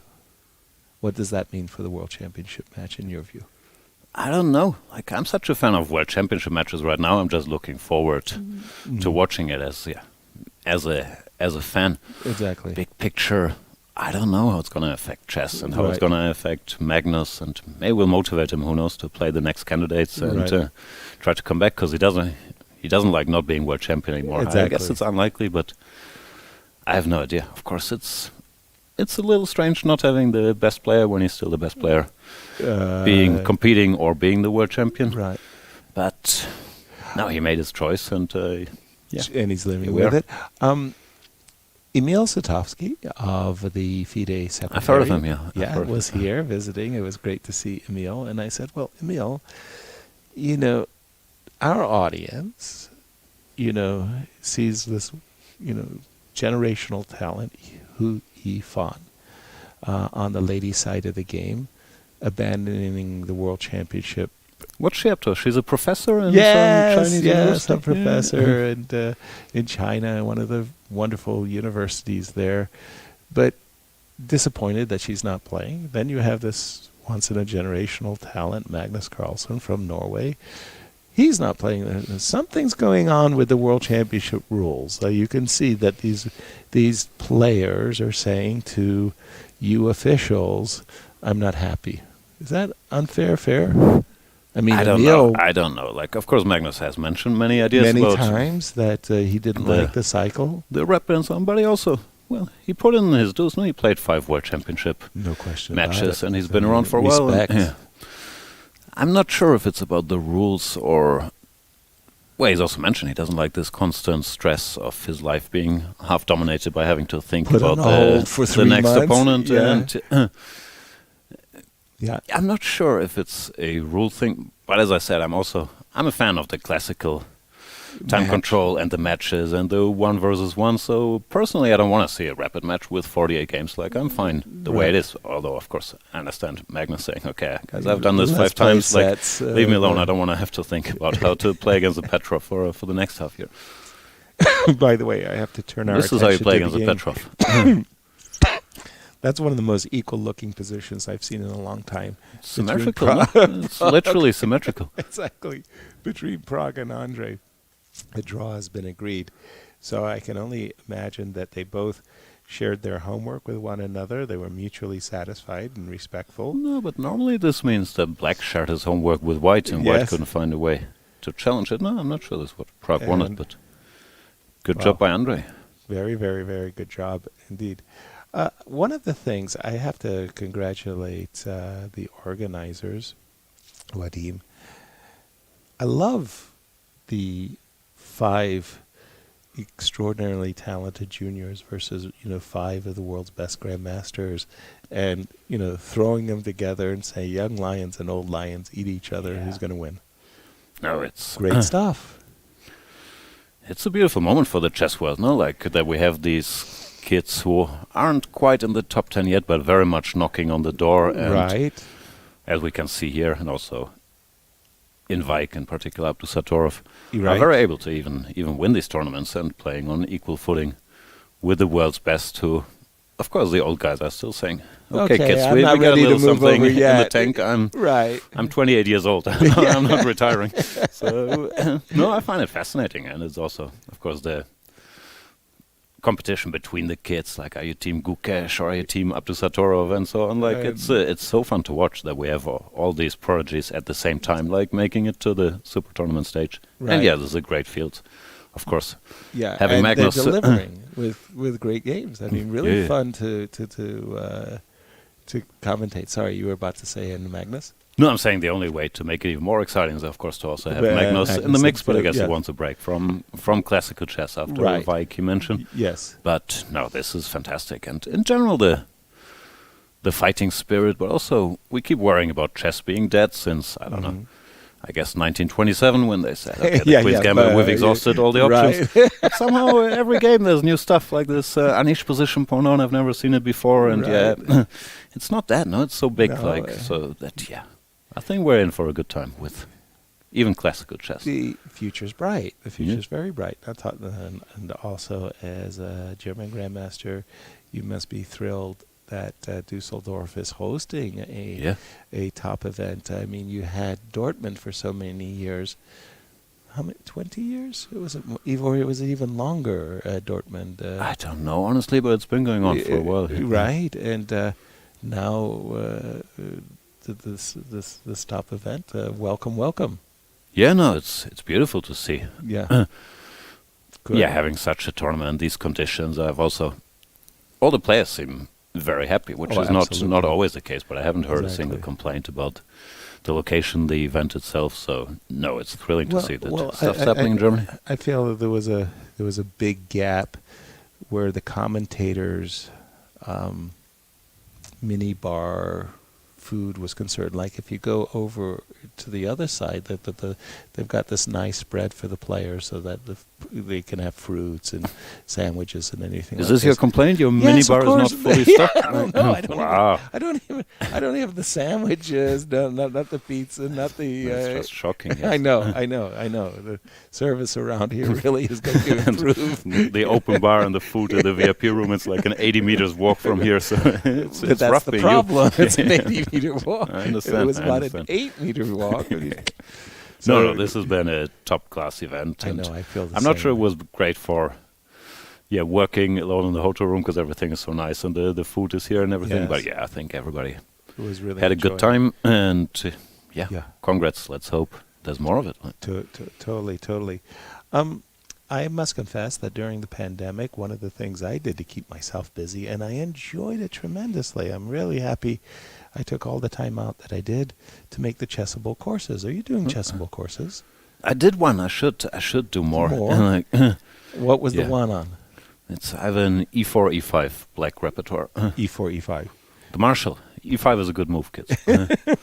I understand Sicilians, but look at Anish. He's selling his dragon and knight, of course. But look what Exactly. move he's actually making. E4, Yeah, E5. That's right. what he's doing. Right. Let's keep it real. Yeah, and I think for a lot of players who are E4 players, when they do see the move E5, it's there's a slight Center, it's important. Like, don't exactly. give them that space. Don't give up the center. So you did the chessable course. You're planning on doing more. Did you write like Gusti's best games or something? Is that something? It's a very, very short book. That would be bunch of quick draws. No, And speaking of quick draws, Anish We- is simplifying it. captured on D3. Yeah, I okay, think looks we're like a going draw. to see. We're going to see a draw agreed rather shortly. Castles, knight takes c3, b takes c3, and Any move here, rook c8, rook Yeah. e1, rook c5. This Exactly. won't last very much longer. Yeah, they'll figure out a way of hosing off in a very professional way, of course, all the pawns and making a draw. I always teased Ulf Andersson. I can do that because I'm really close with Ulf and I admire him greatly, and he knows I'm pulling his leg. I said, Ulf, I'm working on a book, Ulf Andersson's Decisive Games. It's a very slim volume. You know his answer to me? Yeah, but you're featured in the first 5 chapters. That's nice. That's a good comment. Because he did beat me. It's a really beautiful technical. Shout out crushes. to Ulf. Big Yeah, I fan, know. big fan. And Big I fan. read a book about his technical wins. It was very, very instructive, actually. There's a lot Very to be learned. instructive. Also, I once offered him a quick draw after the opening, and I've never seen a man so thrilled to accept Yes, a quick draw it and was a get quick it out draw. of the way. So if Like- I meet somebody who is as excited about draws as I am, like, So- we bond.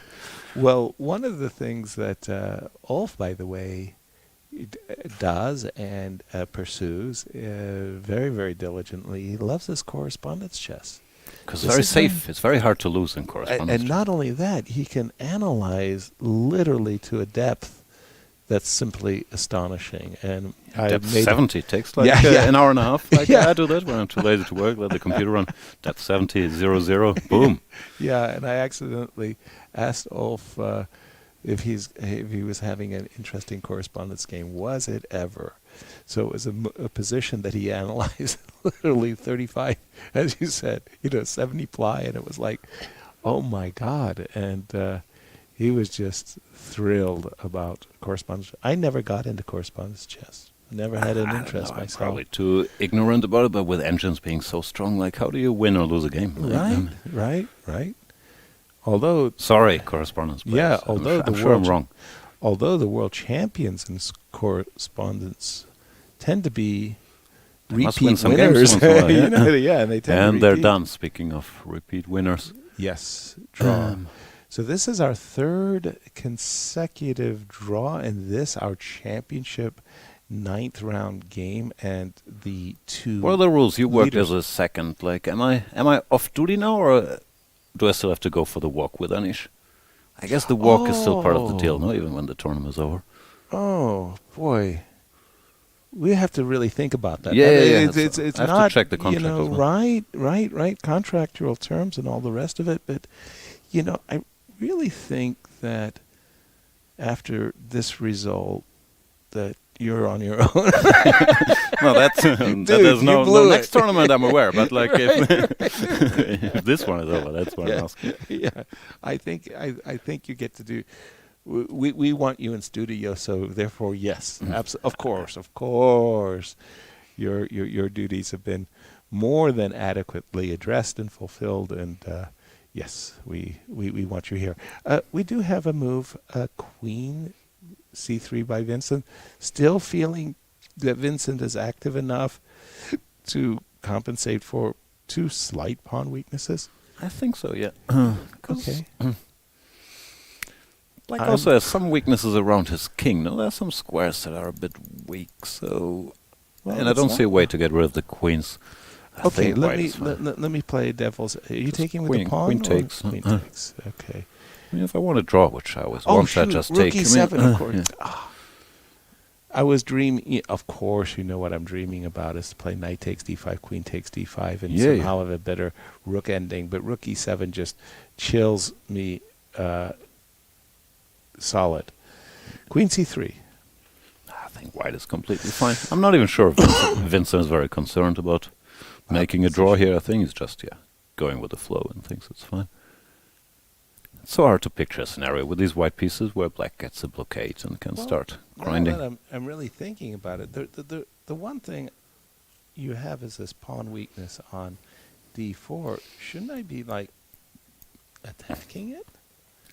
What do you think? It looks like a little, somewhat more typical maneuver. Yeah, something must have bothered him. Not sure what.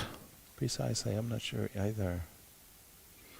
Some knight to c4. Where do you go? Maybe that is what. Well, you can take it, of course. But maybe that's what bothered him. Simply knight c4. Mm-hmm. Okay, but I'm looking for more imbalances that could potentially be favorable, and this knight on b6 for the moment is not making great impression. It looks increasingly likely that we're going to see a duel, a playoff, which will be coming up later. Don't miss it. It will be between Levon Aronian and Gukesh. They will be playing for first if this game does not end in the favor of Jan. And then finally there's one other game before I let you go. This looks like not much of a game. Another draw in the immediate offing rook and 3 versus rook and 2. Although Abdusador is normally very dedicated pushing these very small advantages, I'm not sure if he's gonna be calling it a day anytime soon, but of course it should be fairly dead draw. Should be a dead draw. Gusti, it's been wonderful. Thank you so much for taking time out of your busy day to join us. You've mentioned the tournament, everything. Future plans. Last question for you. What are your immediate future plans? Do you plan to jet around the world with Anish, or do you plan to... the jet set life? Yeah, you jet setter, you. Honestly, I don't know. Be dishonest. I'm ready for some dishonesty. I would lie if I had any secrets, but I don't recall. I only thought about Vijk and Düsseldorf. Now I'm going back home and I'll check the schedule. I'll check if Anish finally figured out I'm not a big help. We should be quiet. And try to keep that a secret. We'll take it from there. Yeah. Okay. So no immediate plans. You're not going to go to Astana. You're not going to... what else is coming up that really... Anish is part of the World Cup, right? Bucharest, Grandchester. I would think he's in that. Yeah, there's Norway chess is at some point. Chess never stops. But honestly, I can't tell you. We'll go figure it out. Okay. But yeah. Jan-KrzysztofDuda, thank you so Leaving much the for road. joining. It's been a great pleasure. My pleasure, and you look great. I'm glad you dressed up. I mean, Thank my you, goodness. Dressing up for the show. I feel underdressed. Hello. We're going to take a short break on our side. We've got 2 games remaining out of the 5 of this, the 9th and final round. We'll see you on the other side of the break.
Levon, today was a very interesting opening that happened, and at some point, the engine showed that you had made a blunder.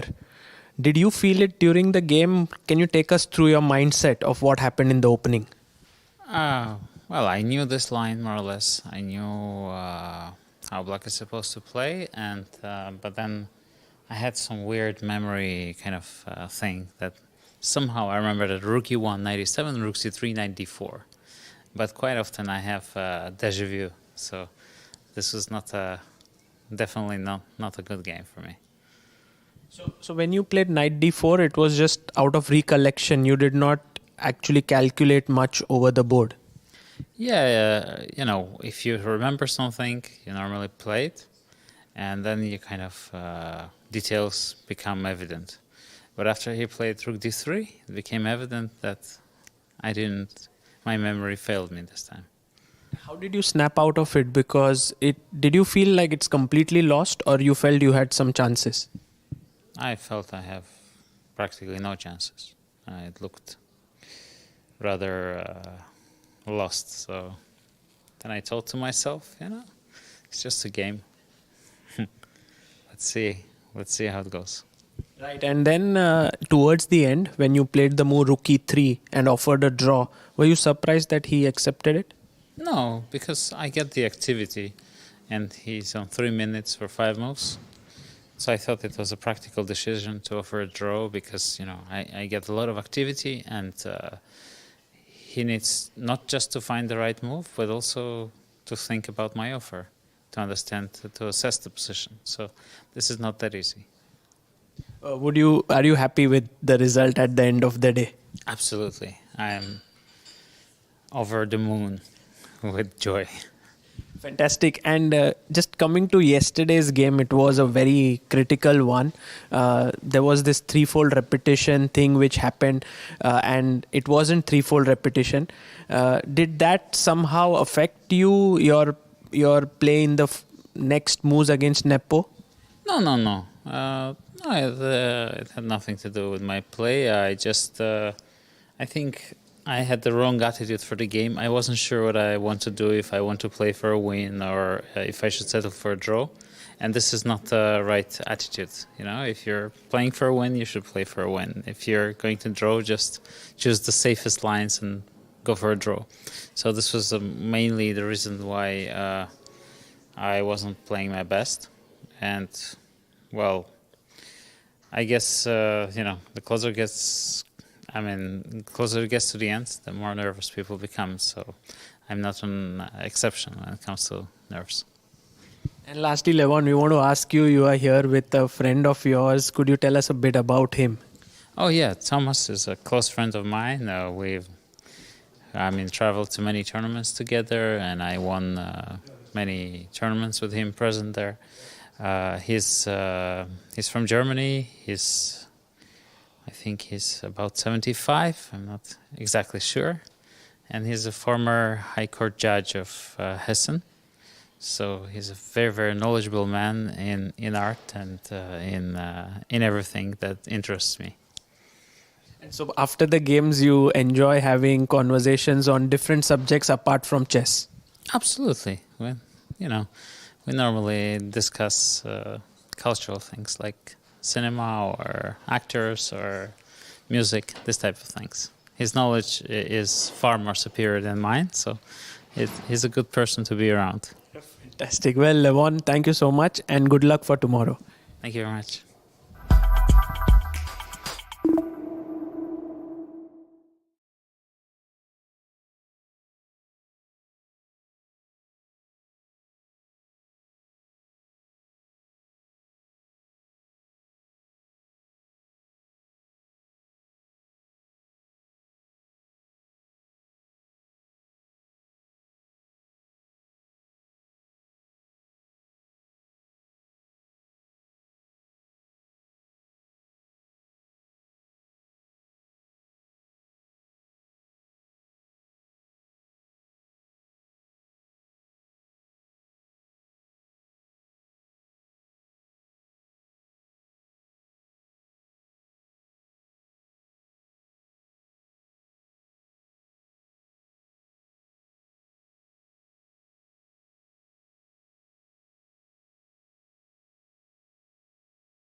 Welcome back to WR Chess Masters Tournament. I'm back to the studio together with Yasser Seiravan. Jan Gustafsson stayed here before, and I think everybody had lots of fun with you guys. I certainly did. No, Jan is a great commentator, no question, and he's got that beautiful wry kind of humor that I like so very much.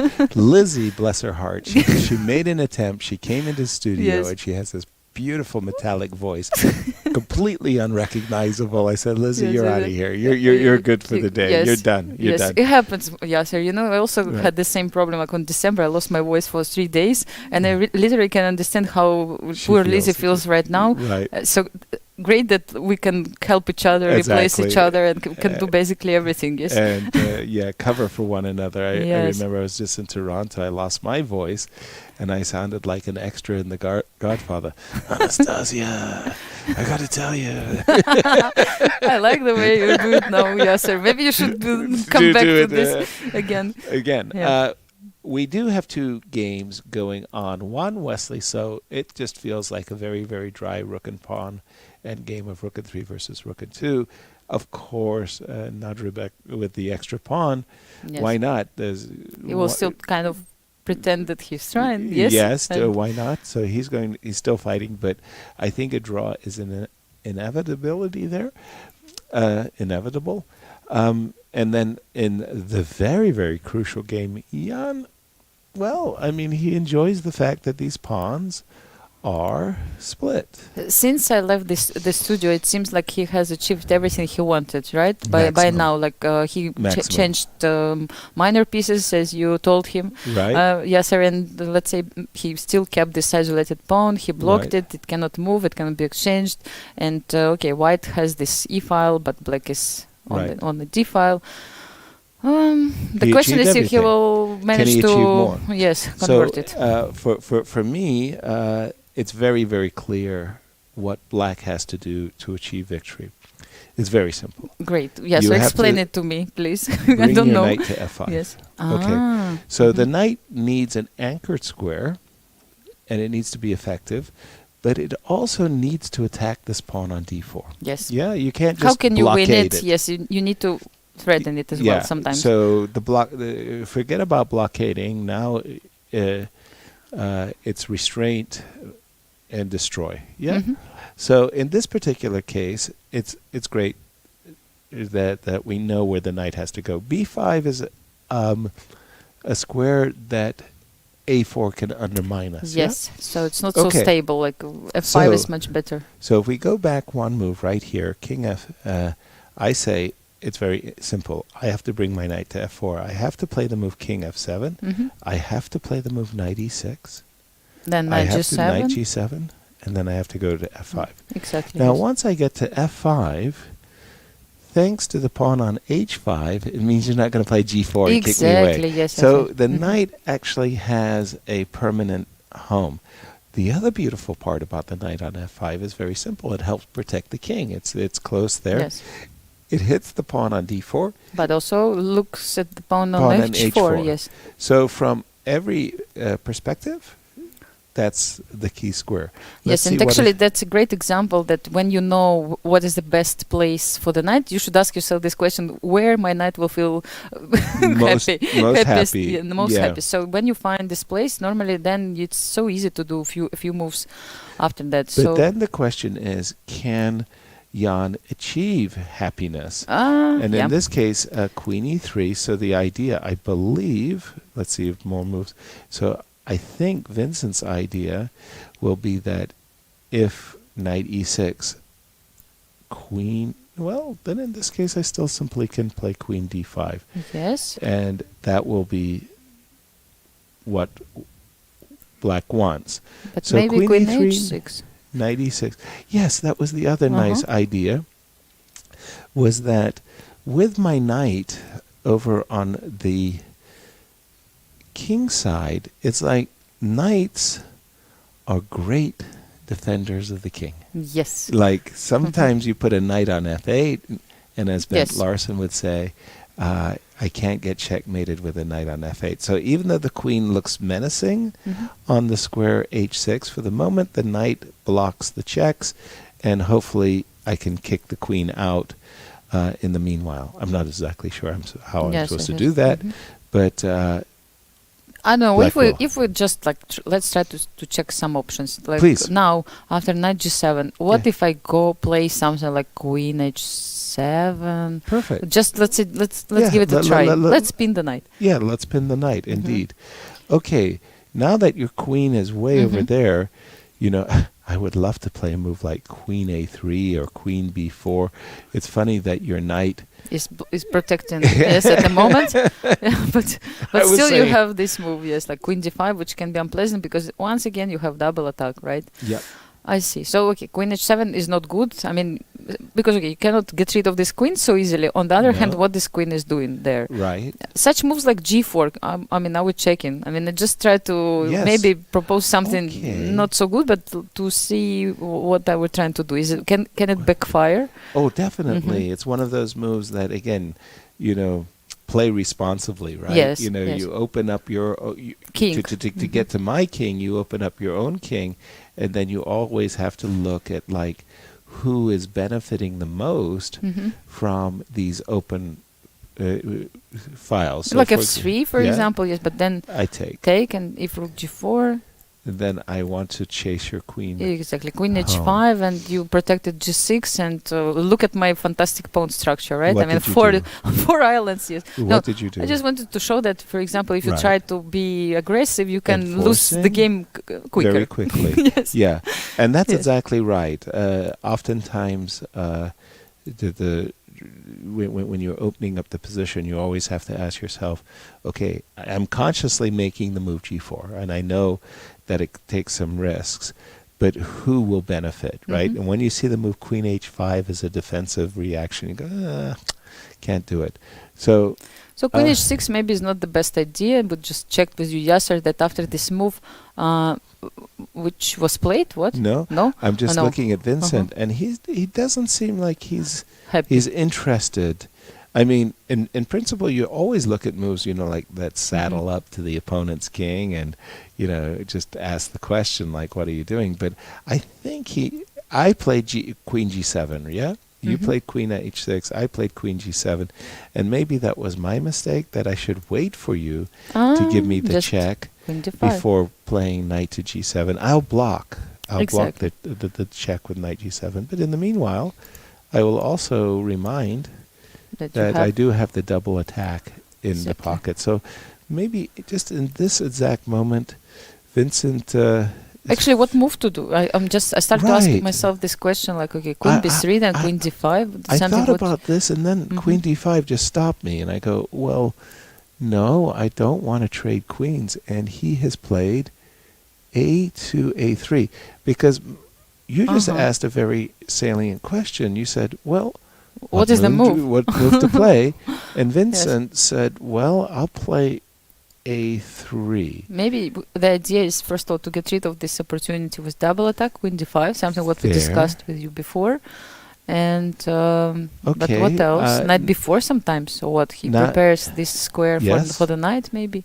It could be a square that helps anchor the knight. The problem very is, much so. Yes, that knight f5 is a threat, right? So you cannot really move your knight anywhere. Yeah, and again, for the moment, queen b3 check usually gets met by queen d5, and if only the queens are traded, then can black hold this position? Oh, sorry, white can hold this position. Let's say after queen trade, maybe there is nothing else. Let's say if queen b3, queen d5, and I trade the queens. What? I really have the feeling that I'm on the back foot suddenly, and absolutely. But the question is now that can we still hold the position? Yes. Well, I mean, for king f1, king f2. For Jan, that would be a huge victory. That it's a 2-result game, right? Yes, exactly. Because, I mean, he could only be dreaming that he would get a chance like this. Still, I mean, you still have a lot of work ahead of you. It's not like the game is over or something, but you really get the feeling that the advantage is grown, and it's with black. Yeah? Yes, and maybe Yasser, it's good to explain why it happened after Queen's trade. Well, one of the things that happened is the structure. 1, 2, and then these guys represent the third pawn islands versus 1 pawn island on the king's side and 1 pawn island on the queen's side. These 2 pawns are together, pawns together stronger. Pawns separated weaker. So these guys became weaker 10, 20 moves before. There were lots of pieces around on the board, so the weaknesses were masked. They were obscured. It wasn't obvious that they were weaknesses. If you start to take off even more pieces, rooks and knights, and just play king and pawn endgame, okay, they might be drawn, but it's sort of like black is the one pressing as well. So in this particular position, White's knight has become a defender. Yes, he has to take care of both pawns. You can see that the knight's role as a defender, it's okay, but it's kind of unpleasant. Black's knight, conversely, is really doing a great job. Hitting 2 pawns on d4 and h4. Yes. The rook defends, and this rook is ready to very attack. Active and nice rook. Yes. Yeah, it's ready to attack, and it's very likely, as I mentioned before about David Bronstein, it's very likely that White will play a move like g3. Now, in these kinds of positions, White is the one who is having to worry, I'm going to make a poor move for White, okay? Okay, g5 now. Yeah. And then you can ask other questions. Who is going to create a pass pawn? Now, I'm doing it in a very bad way, yeah? I'm doing it in a base way, like I might rather have my rook pinning, and I might rather have my king, you know what I'm saying? Yes. I make some niceties to make this break. And but look at this knight on f5. He's helping on all these lines, right? All the time this knight is like, well, you see, you found the best place for your piece, and it can be decisive for the whole game. Yes. And let's see what has happened in the meanwhile, because it's all. And by the way, Queen b3 check is on the board. But I was fighting to find the good move for White in this position. So maybe it's like Queen d5 very quickly, and there you see. Again, I think there's something about Jan that makes him such a great player. Is something like he's very practical. Queen d5 came without hesitation. Really? It's a very good move. He just plays it quickly. Yes. He's ready for this. He already understood that this ending is much better for him, so he just played this immediately. Oh yeah, of course Vincent doesn't trade the queens. He avoids happiness with the queen trade. He played queen to d3. So but okay, now we understand that. Just a second. Okay, I think knight f5 is going to be met by knight e3. I think it's now. I believe idea, yes. It's in White's favor to trade knights. Okay. Yes. Let's check it. Knight f5. Yes, White created the idea. Yes, knight e3. I think Gusti and I both agreed that now the rook is active. You know, I have ideas. You mentioned already Queen h6. Without the knights, the king is much more vulnerable. The black king is much more vulnerable. So Vincent created this 93. So threat, he's. I think that's. Oops, excuse me. That was from a previous spot of analysis. Queen d3. If knight f5, knight e3. So he lured the queen to here, to the d5 square, so he could force the trade of queens. I'm trying to imagine a kind of a pathetic position for just a second. Yes, I'm trying to think about an incredibly stupid move. I take. Now I really am angry with myself, but okay. Knight f5, Dave. Rook has to move. And then I'm thinking about how funny this rook looks. Like, imagine I played this terrible move f3. And then you don't have even and then the rook is like completely paralyzed. Okay, you could play g4. Sorry. But I was just kind of having some fun imagining, what it would be like. Now, if I'm in black shoes, I really want to play the move knight f5, of course, but I'm much more interested in trying to conserve the knights. Can I play a move like queen here? I want to play knight f5, and I want to meet knight e3 with something other than a knight trade. Yeah. I was even thinking for a second about move queen c5. Believe it or not, Yasser. Queen c5. It's just, for fun, and then you still kind of want to play knight f5. Right. Again, trying to understand what about the pawn structure, but yes, no, it's not good. I mean, after d5, rook d3, white has rook b4. Yes, no, it's not good. But just for a second, right, just to go back. Everybody has his own fun, Queen knight e6. Okay. Not knight f5. Nepo decided to put his knight on d6, threatening to take on d4 also. But here, sometimes here it's sort of like the queen and the rook are a little bit awkward in the sense that, let's say it was white. Pardon me, if it was black to move, bad move. Yes, bad for move. example, a4. A4, f5. Now the rook cannot maintain the protection of the d4 pawn. And watch out, because I lied. I don't want to win your d4 pawn. Yes. I want to win your g2 pawn.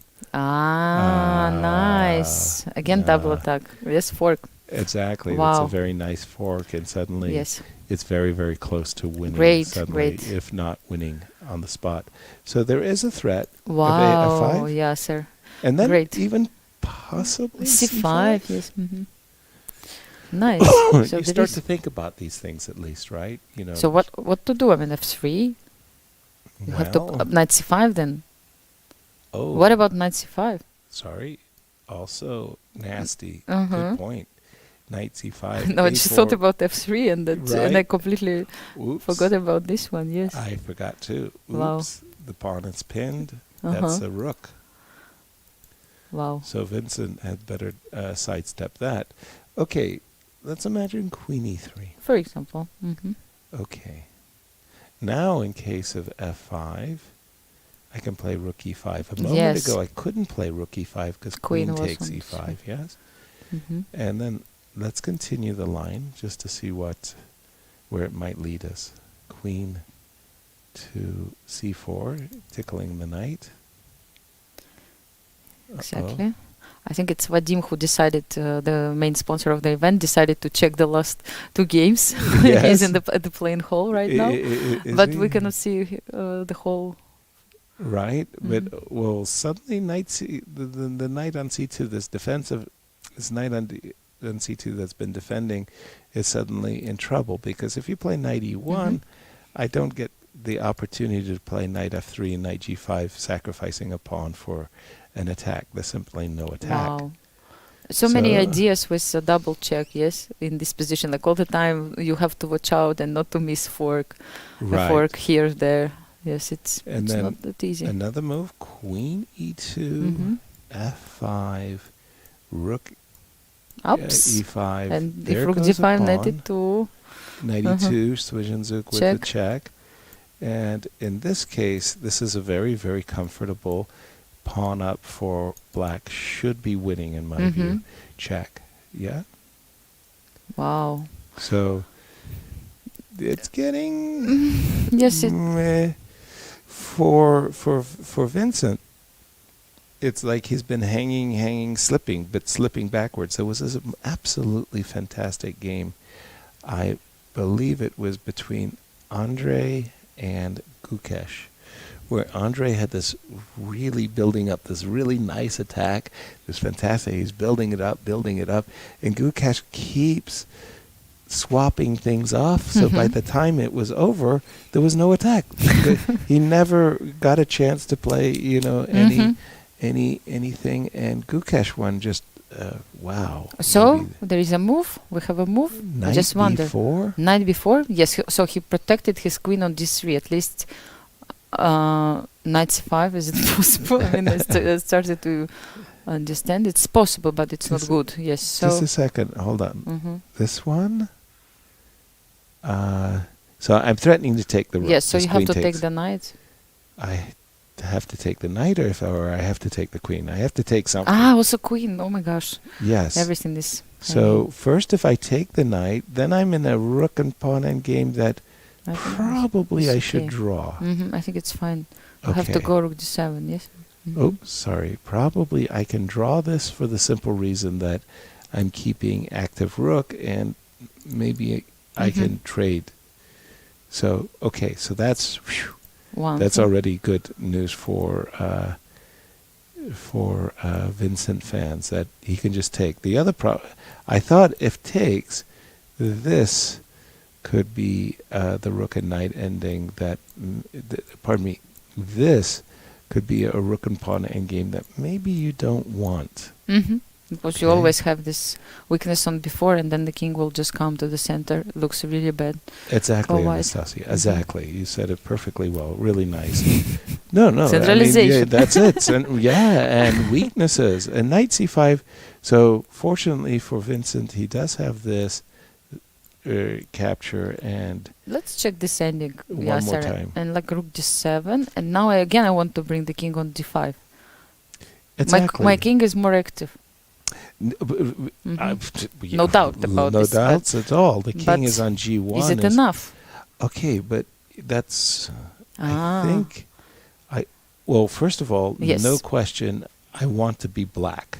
Yes. Like, I think that black is the one who is really dictating. Yes. Can I offer your plan? Please. Yasser, now I would bring my king to b8, to c7, to protect the pawns, and then I will make my rook free the other again. way. Yeah. Okay, it's just as a possibility. No, Maybe but there is I liked something your else. idea. Yes, maybe you have better one. No, but I liked your idea very much of, just kind of bringing... if necessary, your king towards the d5 here. It's just a temporary thing. Exactly. There is this issue with the rook for some time. Skewer. So that's why maybe you first need to move the rook somewhere. Just whatever. I don't care. Get it out of the way. And then you bring the king on d5, and I know, but not still. But no question that this is still advantage. So that's why we can come back to this idea that king goes from the other side, goes to c7, and then rook d5, and then king go back, or I don't know, something like that. Yes. What I learned from you. Yeah, there you go. Remember this game with Jennifer when she won this rook ending, and she had to bring her king to a8 in order to win. First to protect the pawn from the other side. So that's why I thought about it. That's fantastic. That's fantastic. You should remember that game. And now king e8 maybe, make and the then comparison there for a moment. Like rook d7. And then the idea is, as you were just about to express, is this king can support the b7 pawn. Maybe. First, you will play a move like rook to d5 to make sure that the rook is passive. Yes, is passive. Yes. Okay, so I'll make a move. It doesn't matter. Let's say I play g3. You pacify the rook. Sounds funny. Yes. I know. And now we have this option: if rook before, king c7, right? Yes. So, and the same, and maybe. Okay. Why not? Just to demonstrate it, and then you go from the other side. Yes. Yeah, and you come around on the other side.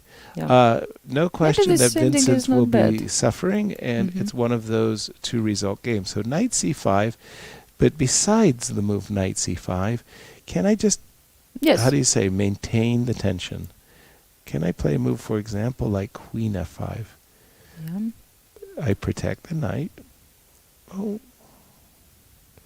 I keep the pin on the rook, so like... Actually, you threaten again knight c5, by the way. I threaten knight c5. Well, knight c5, then I'll have a check. Yes, queen c4 now, yes, because queen... So, I mean, I can just say take a timeout. Yes, okay. Knight c5, I do have maybe check, and then I move my king. Knight c5, check, move the king. The rook is hanging. But you take with the pawn, yes? Yes. Oh my gosh, rook d1 doesn't work, yes, king g2. I still continue, Queen f3. Yeah, okay, it's too much. No. Okay. Just wanted to check. Exactly. Yes. So let's... All right, so there is queen f5. Let's say g3. For example. And now maybe you move your king because you are threatening... Well, then I'll move my This queen. is prophylactics, yes. Here we go. Oh, wait a minute. Can't I take a pawn? With the king on f7? Yes, that's what I meant. Let me go back a move. Maybe was the idea queen d3. Queen f5. If I knight play d4. g3. And rook d4, queen d3, yes? No, then queen the rook is takes. defended. Yes. Queen will be, he can take with the rook, yes. Exactly, so sorry, apologies. Yeah, but still, it's nice to check all these lines, yes. So definitely. Vincent. And you can be absolutely sure the players are doing precisely that. They're going through all these lines, yes. whole series of tactics. Yes. So one more look. Queen f5. G3. G3. Could I play this awkward move for just a moment? G5. And I'm threatening in this case. You are knight threatening. takes d4. And if you go here, okay, I will find a good square. Knight g7. Yes. And now, yes, I This have to pawn is protect. hanging. I think I.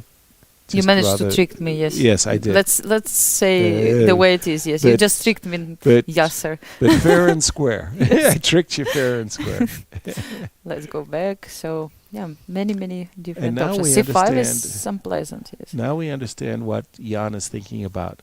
He's thinking about these rook endings with knight f5. Advantage, sure. Is it enough to win? He has to make that judgment. Then he's thinking, okay, if I keep everything, I can play this, keeping all the tension, keeping my options of knight c5 and c5 all alive. Is that a better advantage than the endgame that looks so very promising? There is this expression we have that, like, not to be cheap in this position. Like, you try to find the best option in order not to get maybe only better ending, a little bit, like not to go too cheap. I don't know if it's the same. Yeah, we English, have something like that. We don't want to cash in our chips early. Something like that, yes, exactly this. I mean, we're on a streak, and should we keep the kettle boiling and all of those wonderful expressions. So in this position, I do very, very much like Jan's position. Is it enough to win? Is time a factor?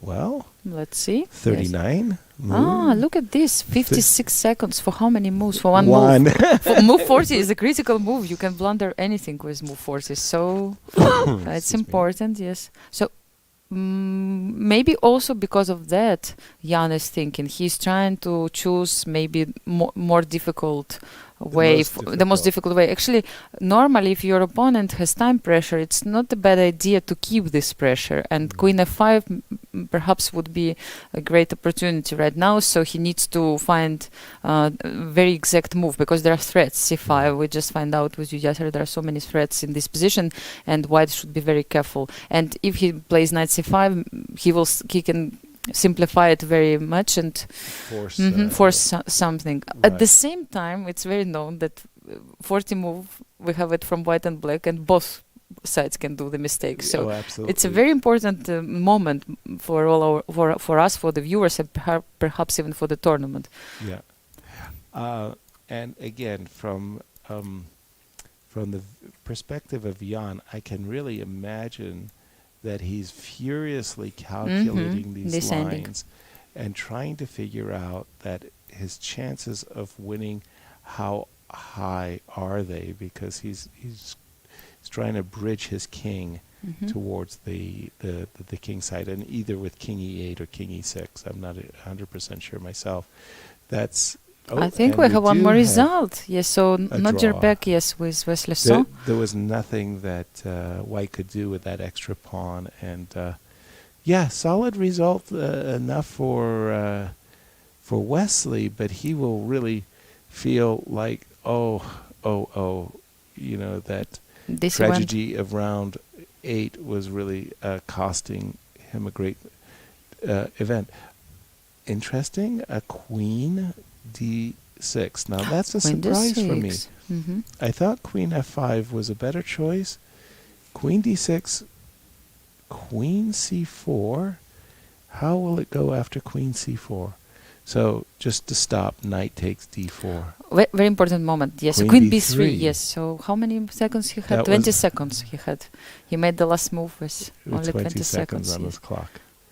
Okay. Queen so b3. I'm sure that from Jan's perspective, Jan wants to play knight takes d4. Illegal. So sorry. So he has to make room for his king. Let's imagine f5 for a second, Anastasia. Yes. The knight, the rook is going where? Good question. Let's just for go example, back, rook.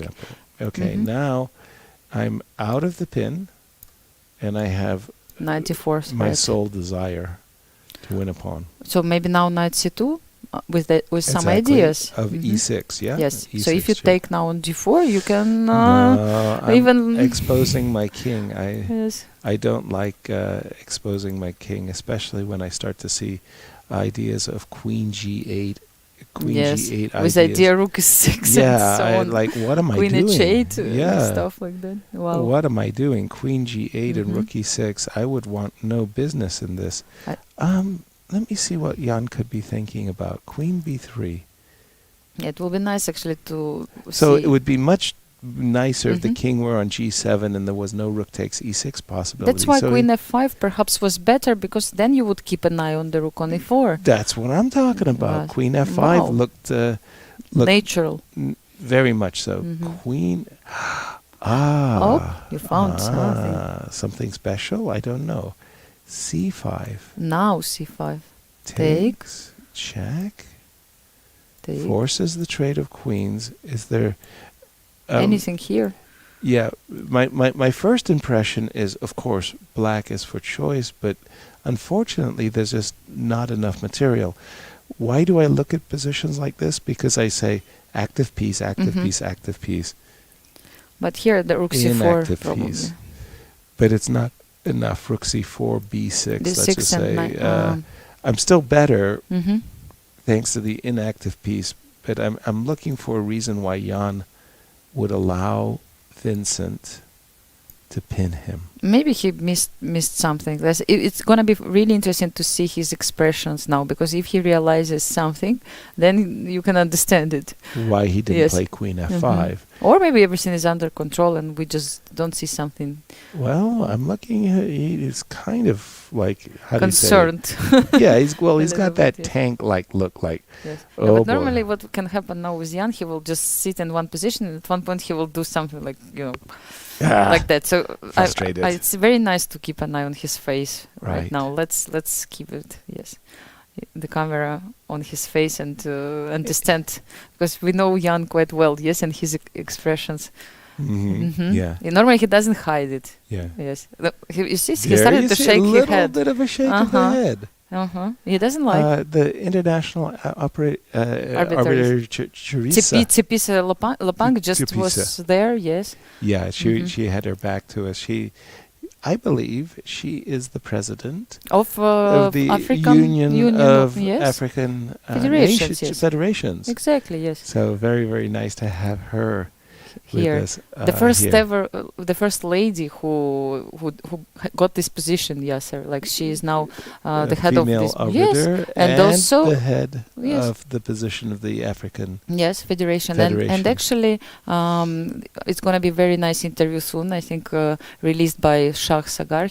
I saw them doing this interview yesterday, and you will learn many interesting facts about her life. I don't want to be a spoiler, Right. but actually, I mean, she has very interesting biography, and she is from Botswana. She used to play chess. She is a woman GM, and many interesting details are coming. Okay, But I'll it's great to have her here, definitely. I'll look forward to Sagar's release of his interview. Yes. Again, we're a little bit confounded by Move 40. Everybody, Jan had reached this position, building up a nice advantage, and he's got several ways of playing for an edge. One was a rook and pawn endgame. Maybe it wasn't enough. It was like maybe a little bit short of the goal of victory. But the other move, which we found very compelling, was queen f5, keeping this rook and queen in a pin.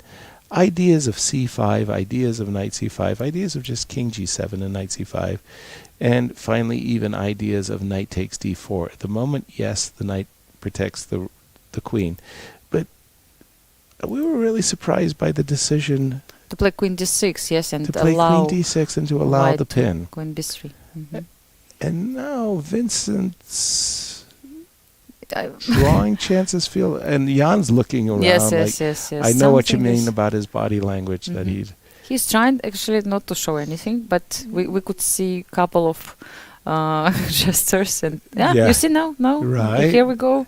He started to realize that maybe it's not so great as it used to be. Yeah, and at the same time, it's like now you can see. Yes, now you see.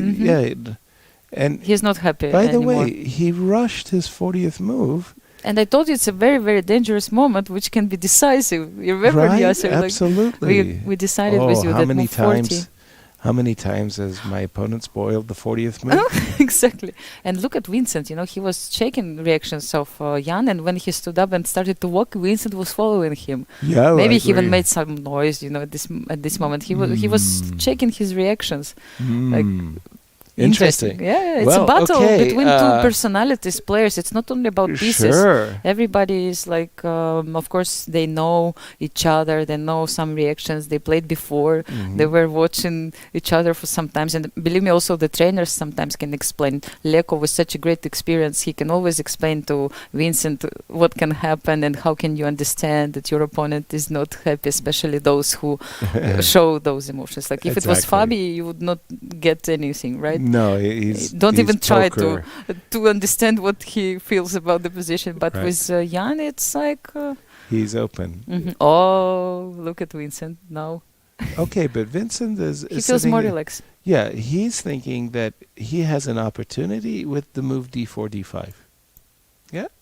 So we talked about pawn islands and pawn weaknesses, and if I could get you, you will not do it. You will be very much helping me. If you took, I will be very happy because now we finally both have we don't have isolated even. pawn. Yes. Yeah, we are completely even. Nothing to discuss.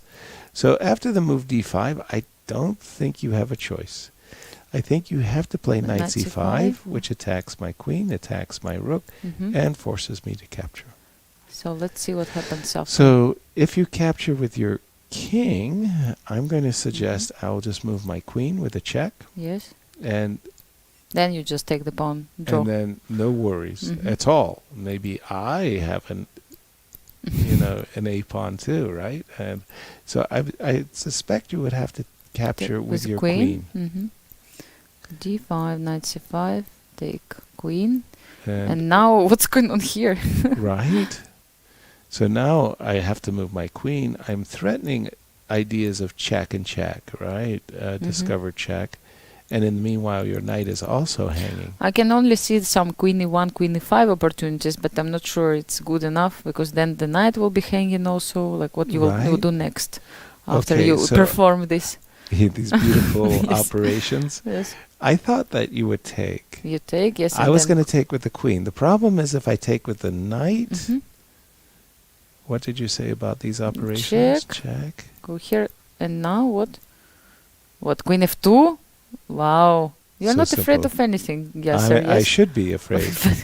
I should be deadly afraid, but I'm a pawn grabber. Yes, I see. You don't see the direct... what about knight e3? Check. Yes. Then you go knight... yes. Knight e6, yes. Crazy. Like, my idea was to block this diagonal, but you have checked everything. Yes, terrible. Oh, sure. I cannot do anything. I was hoping there are some forks, but there is nothing. Oh. Yeah.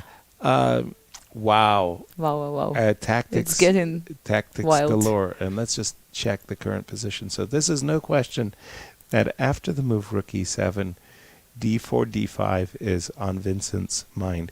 Yes. And by the way, it's not like it's forced. I mean, Vincent, for argument's sake, could play g3. For example. You're still in this pin. And then if you do get out of the pin, well, I can again go back, yes, and there is no knight d4. No, like move rook e7 is kind of like you accepting the fact that you went wrong. Yes. And you're trying to get back to something advantage. else. But we really think that this move queen d6 spoiled the position. Yes.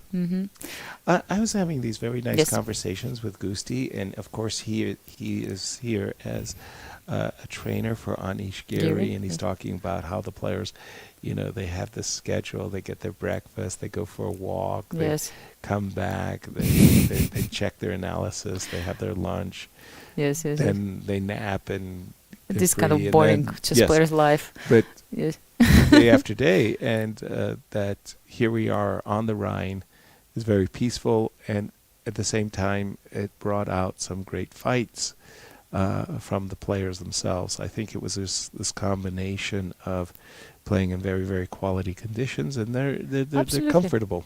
Absolutely great. And if I will tell you, Yasser, which schedule I had during this period of time, I'm not sure I want to know. I mean, you were up till 2 o'clock in the morning last night, making sure that you were the last of the VIPs to leave. And I met yesterday Wadim's parents. They were here also enjoying the tournament, and that was very, very nice. Yes, absolutely. The sponsor that was brings nice. His parents. Yes, it was really a very nice moment that I liked it too. Came here and they finally witnessed the tournament, not online, but they could have this chance to see a little bit. Nice. Yes. Yeah, but you've had a very busy schedule. Yes. No, we had also conversation, and his mom was telling a little bit about Vadim, how he started to play chess, and that he always had great memory. So it was really interesting conversation. That actually, once again, it comes from parents. Yes. Most of the times, right? This uncle or grandfather but or someone in the family supports this idea that you keep studying chess and you kind of support your child. And it's a very interesting topic, which I'm also going through. That I have a kid, and she's 7, and she plays some chess, and I'm I also found a trainer, and even I don't want to make grandmaster or world champion at the moment. I just think that it's really, really great to have this ability to study chess, and it's great for anybody, and it develops your skills. So we have another example of the person who comes from chess world in a way, and then he became a businessman and very successful one. I don't know if it always leads to success. We don't know the statistics, but it definitely develops many skills. Right. For me, I don't believe that there's just a complete transference of chess skills to life skills. But for me, I developed a lot of, I want to say, good mental disciplines from chess. Thanks to chess, I learned that sometimes patience. You can't just force your way in and get your way. Sometimes you just need to be very, very patient. That was one thing. The second thing I understood too, to become a good chess player, you have to discipline yourself. You have to study. Stop. If you're not willing to study, well, go watch a movie. So Anish Giri is a great example. Yes, and his schedule, the fact that he is very disciplined, and everything is like something what you just said before. Probably you were going through his daily routine because that's something which again shows how serious top players take all these small details. Which at the end, it's not a vocation or a hobby; it's a profession, and it's all of those things, and even more can be passion. So you develop this discipline, this self-reinforcing discipline of self-study. You teach yourself to work, and then the other things that are so nicely wrapped up in chess is this feeling that really that you solve something. Somebody gave you a hard problem, and nobody else in the world will help you now. And you solved the problem. So you get this pleasure that you came up with a solution that was very creative and original, and sort of like you pat yourself on the back and say, okay, let's do it again. Let's do some more. So a lot of things that are important in life to be successful in life can be transferred, but not just wholesale everything, it's not just no, of course.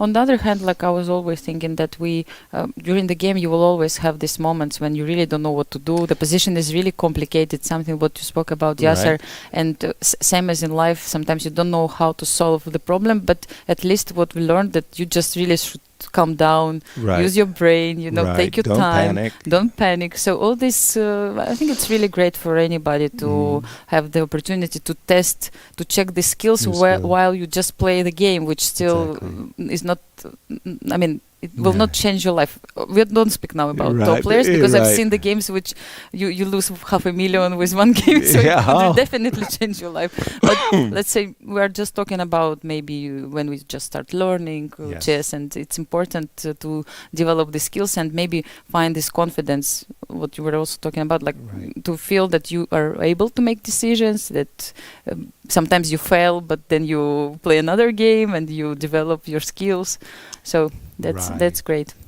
Again, I find myself invariably drawn to forcing lines like the move d4, d5, and I am absolutely certain that this is precisely the line that Vincent himself is looking at and calculating, and he doesn't have to take with the knight if he's trying to just say, okay, we have a very, very even position of queen and knight versus queen and knight, 4 versus 4. I can just do it like this, and that will be all she wrote. That will be, I think, sufficient to draw the game. And again, it all stems from the fact that the move queen d6 was made. Yes.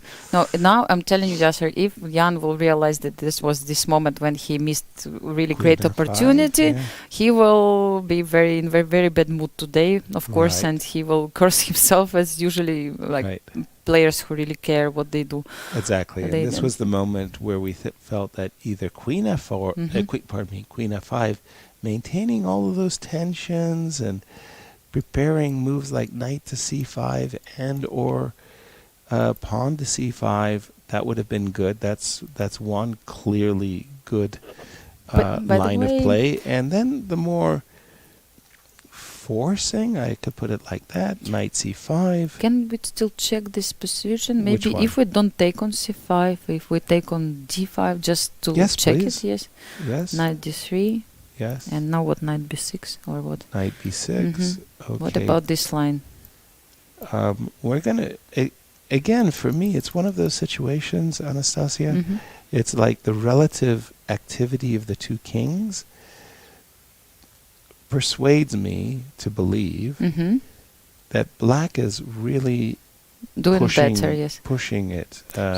We cannot get rid of this pawn, right? We cannot take on d5. It's not possible, right? Or rook e3. Oh, pardon me. Sorry. No. Take and d5. Take d5, c5. You will play it just to show that it's not possible. Yes. Yeah, I will want to keep this passer so that I can go king to d6. Anyway, pardon me, but I think that there's no question that in those cases we would be talking about a definitive advantage for black. After the move d5 right now, I can't believe that it should be serious. Yes. Excuse me, as we're going to just take a break, I'm going to prepare myself a little tea. Yes, sure. And we're going to take a 5-minute break, and we'll be back on the other side as our sole remaining game will determine whether or not it's a 3-way or a 2-way tie. 2-way tiebreak, yes, exactly, yes. So we'll find out very, very soon. We'll see you on the other side of the break.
Welcome back to WR Chess Masters Tournament. We are at the last round and we have won the last game of the tournament happening. And so much depends upon the result, of course, and we are referring to the game between Vincent and Jan. Jan is at this moment a point away, from tying for first place. Yes. Should he win, then there will be a 30-minute break. Yes, and then we will have the tie break for all players. All yes, three two players. round robin events. Yes, two Yeah, round a robin double events. round robin, right? Exactly. Yes, and in case if Jan, if the game finishes in a draw and he doesn't manage to win on demand, in this case we have only two winners of the tournament who will find out what's going on after 15 minutes. 15 minutes after. So 15.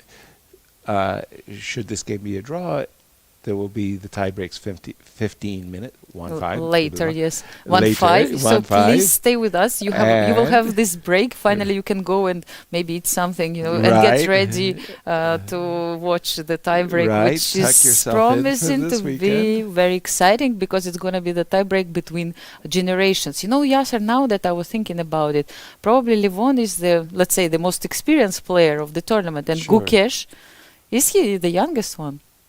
By the way, I'm sorry, I think so. Know. Yes, because he's 16. Yes, and he's younger than Pragg. That's a point. The only thing which I don't remember who is younger, Pragg or Gukesh. Right. Please, our followers, please help us. Yes, let us know. Really don't remember because what I remember, they were in the same school in the same class, and that's why I kind of in Chennai. They both of them are from Chennai, and I'm not sure who is younger. I can see from the chat they're referring us to our website.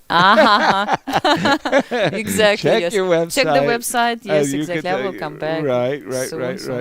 Yes. By the way, a little bit confounding to me, or confusing to me, because I did not see why Vincent refused an opportunity to more or less liquidate his weak pawn on d4.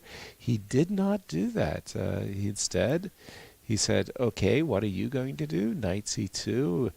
Well, I'll get out of the way." Jan said, "Well, no, you won't. I'll go queen e3 with ideas of queen h6." And we're up to date with the players. And I'm sitting there saying, well, now Jan's going to be very happy because he gets a situation that he's dreaming of. He's going to put his knight back on the very, very useful square f5, where it will be attacking pawn on d4, attacking a pawn on h4, and he'll put his king back on f7. His rook, will go, and you have confirmation. Yes. By the way, I remember that Gukesh was born on 29th of May because it's the same day of my birthday. So this I remember. But 2006, okay, he was born on 29th of May 2006, and Pragg was born 10th of August 2005. So who's younger, who's older? Yasser, let's guess. Gukesh. Okay, we do have. Actually, the real clash of generations here in this game, yes. Exactly, the youngest versus really nice. the oldest. Yes. We do have a significant development. After playing very, very, very well and kind of getting Vincent seriously on the back foot, Jan kind took of his foot a little bit, yes. off the gas. He didn't find the right moves. And we do have a trade of rooks and queen to g6. Yeah, I think it was a great idea not to trade the queens again, because otherwise white would end up in the knight's ending, which was definitely better for black. Yep. King would be active, and this is very important in knight's endings. If your king is active, normally the one who has the active king can win. Absolutely. And knight f5, and again, pawn structure is spoiled. And this is where it really starts to the pressure by black. He's the one that is with the potential of creating this pass pawn. Yes, exactly. So the queen comes here. Obviously, if we could play knight f5, we would be golden, as we would say. But let's say the pawn on g6 needs protection. So two moves immediately come to my mind. One is queen e4, the other is king f7. Probably I should start with king f7 and if you go knight e3, which you want to do, dare I tell you what I want?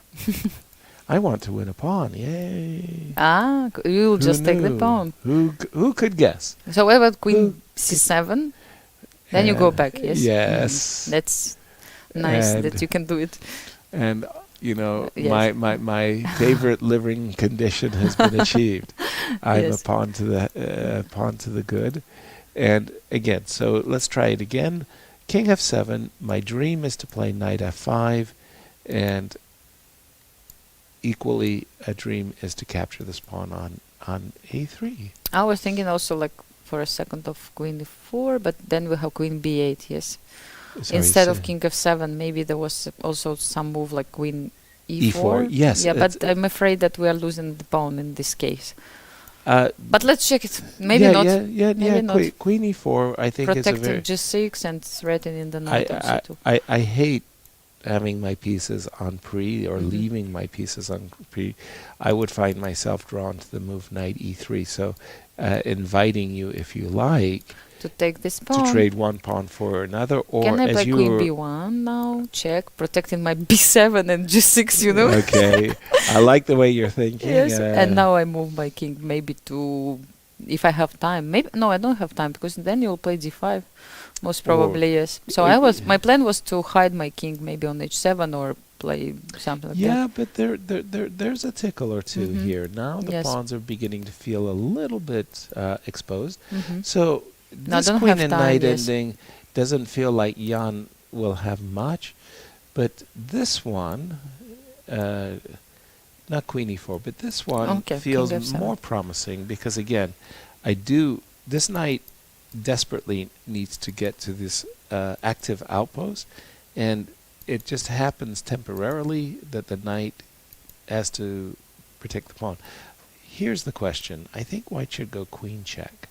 So again, on what did he play? He played queen e4. Queen e4. Ah. Wow. Okay, a little bit of a surprise for me. Let's take a look. Yes. So queen e4. Okay, I don't like that, but you mentioned queen b8 check. At least like knight e8, yes, okay, knight e8. So white doesn't have time to take on b7 because knight is hanging now. Precisely. But what if white still plays knight e3? Yes. I think that that's a necessary move, knight e3. Knight e3. Good news for me is that two pawns are hanging. Yes. Yay. Yes, yes. Bad news is that b7 is also hanging. If I hanging. lose b7, I'm afraid this a pawn is most dangerous. So b5, yes. I would defend it. I like the move b5 because you protect your own pawn and you still threaten, and you have this double threat to take pawn on d4 or pawn on h4 in a good day maybe. Yes. d5. Ooh. Here we go. I still want this pawn. A pawn. If I take it and play d4. Correct. I'm sure you're bringing me to some trap. Not really. Not yet. Maybe. Not trivial. I was thinking. I see. I know what you want. Maybe. I know. Knight d5. I thought about the idea queen takes e8, but you can take with the queen. Okay. I actually think that this is one of those positions where we both have passers. Yes. And it's a race. But the crazy part is, my knight can defend against this pawn a lot easier than you would expect. So, like, for example, check. I don't know where you would like to go. For example, g7, f7 doesn't matter. Yes, and I go a4. And you pinned my queen. I did indeed. I did it. Yes. And should you make a move that forces my knight to go back, I still have d2 under control. And push him, baby. Like go. Yeah, it's not going to be easy. And I feel that this is once again one of those games, likely draw, but in this case a 3-result game. It's not, like before Jan had always Clear a 2-result game. Yes. Not this time. So in my opinion, queen b8 check is a very good move, and I don't see anything wrong either with knight e3. You mentioned queen b1. Yeah, I mentioned queen b1 simply because I wanted to defend everything, but Right, but still I'm losing defending b7, time. It's Defending g6. makes sense. But on the other hand, it feels also wrong because white has this d5 maybe. But then I have a problem in this moment right here, when you played queen b. Oh, pardon me. I think it was queen b8 check, knight e8, knight e3. We don't have to play b5. We can also go check. Check, king h2. But then you don't threaten our favorite pawns. No, we don't. Well, I'm going to try to get out of the pin for just a moment. What about d5 here? d5 Maybe here. it's too aggressive, but I just want to check. Yes. I mean, no. Not only that, but it's such a tempting yes move. Yes, you want to still give it a try. Exactly. I'm feeling that the game again is drifting very, very, very quickly towards a draw.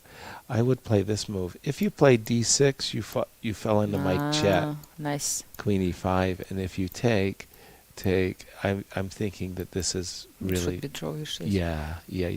Very, very drawn indeed.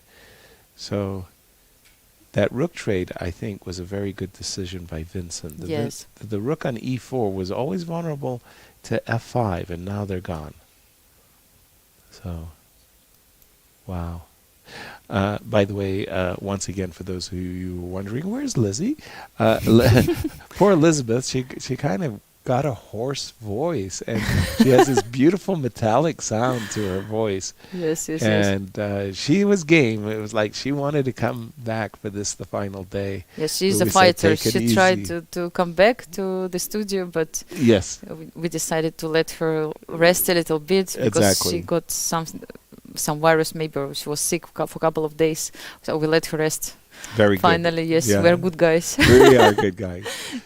Normally we just, we kill those commentators. We drive them to early deaths and, tiredness and all kinds of wicked things happen. No, remember, I mean, anybody can get ill, of course, at any moment. And I remember myself during Cairns Cup when COVID pandemic just started, and I was coughing like crazy during our show. Right. And people were asking, like, what's happening with you? Maybe I got COVID. And it was still a joke at that time, you know. And in 1 month, everything was closed. Everything was closed, yeah. So at that time, it sounds funny. We were like, ha, ha, ha. I had this funny experience that happened to me quite often. So the COVID lockdown, and you could only, let's say, go to the grocery store that was 5 kilometers close to you, and there were so many restrictions, it was hard to keep track of them all. But somehow during the COVID, I was able to take the train.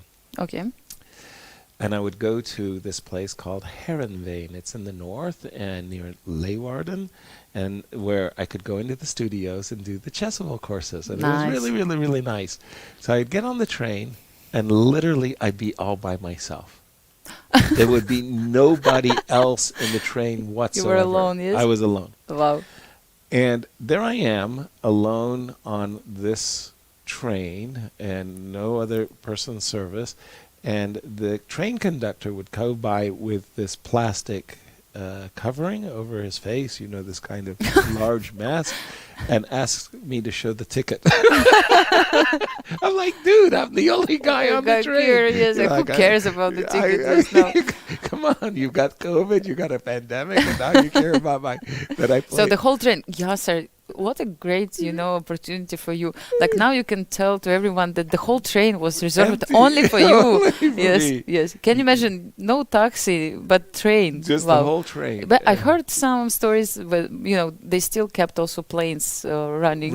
And one friend of mine, he was also alone in the whole plane. So you feel that you have your own private jet. Like finally, my dreams came true. Yeah, like what the heck is going on? It was pretty funny, actually, that I had a whole train to myself.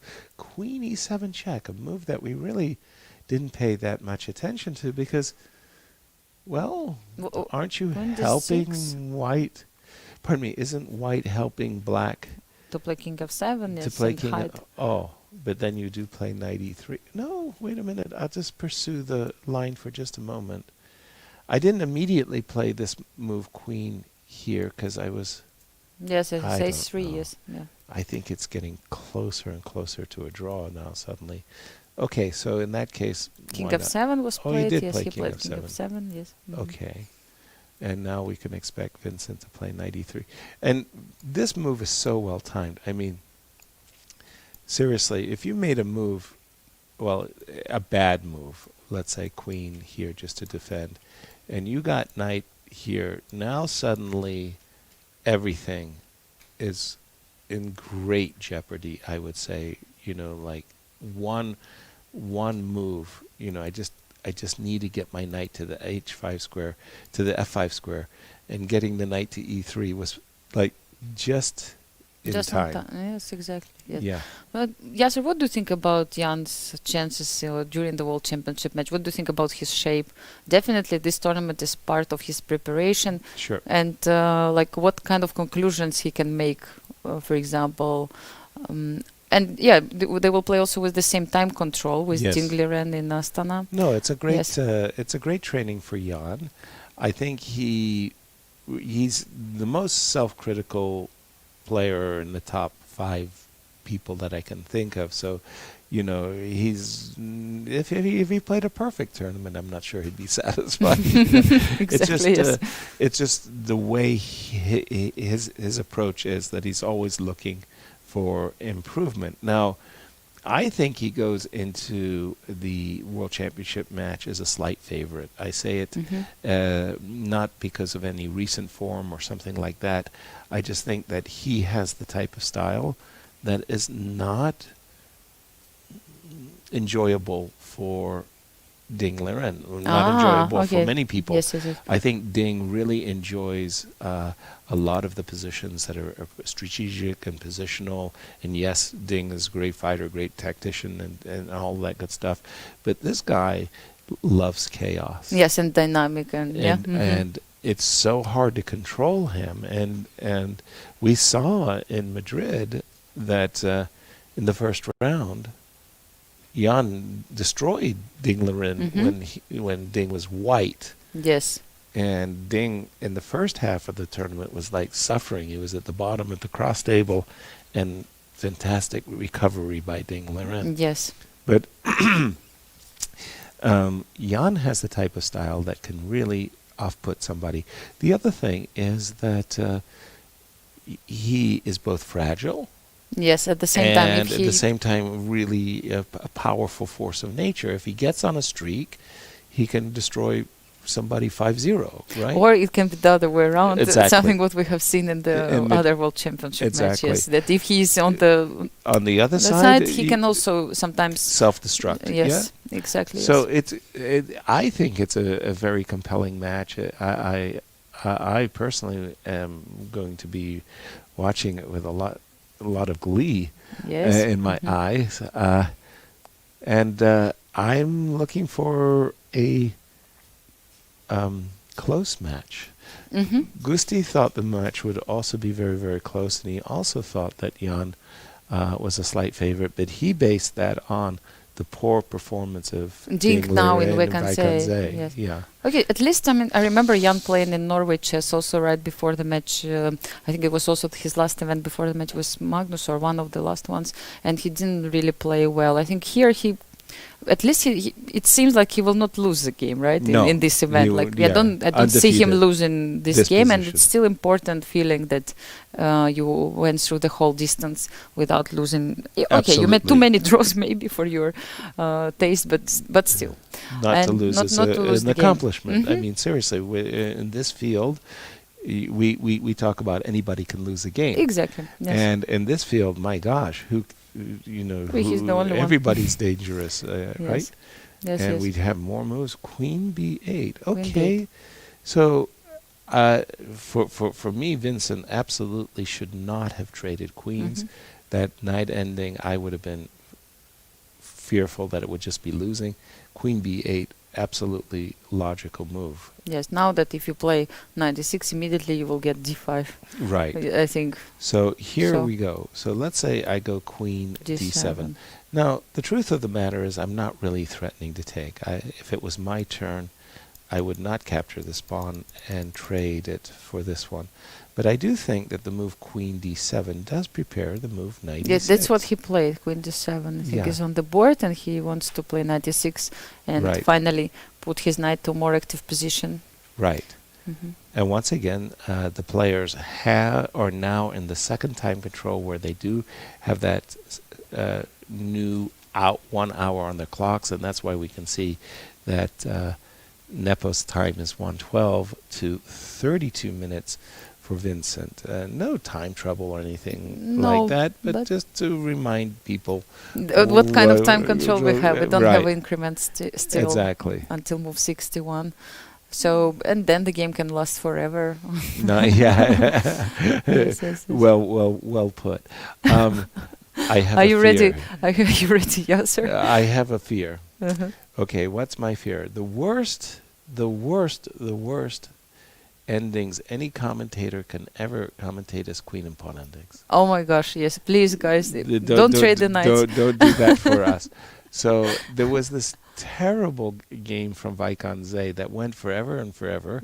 And it was Anish Giri, the local hero for the Dutch, playing a queen and pawn endgame, a pawn up against Wesley So. We can't stop the broadcast because there's 1,000 people watching the game.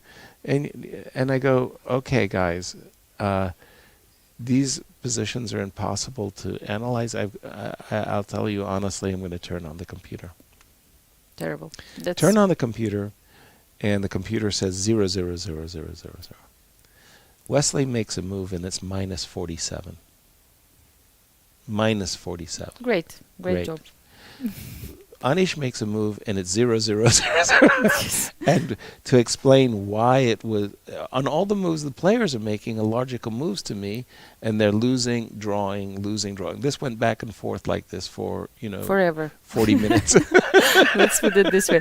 But now, Yasser, that we have this chance, maybe let's speak a little bit about Backhouse event, which will happen tomorrow. So our viewers are aware that tournament will be over today. We'll have closing ceremony, but on the other hand, it's still not over. We have the great event coming soon. Tomorrow at 1 o'clock, all players will come back. No.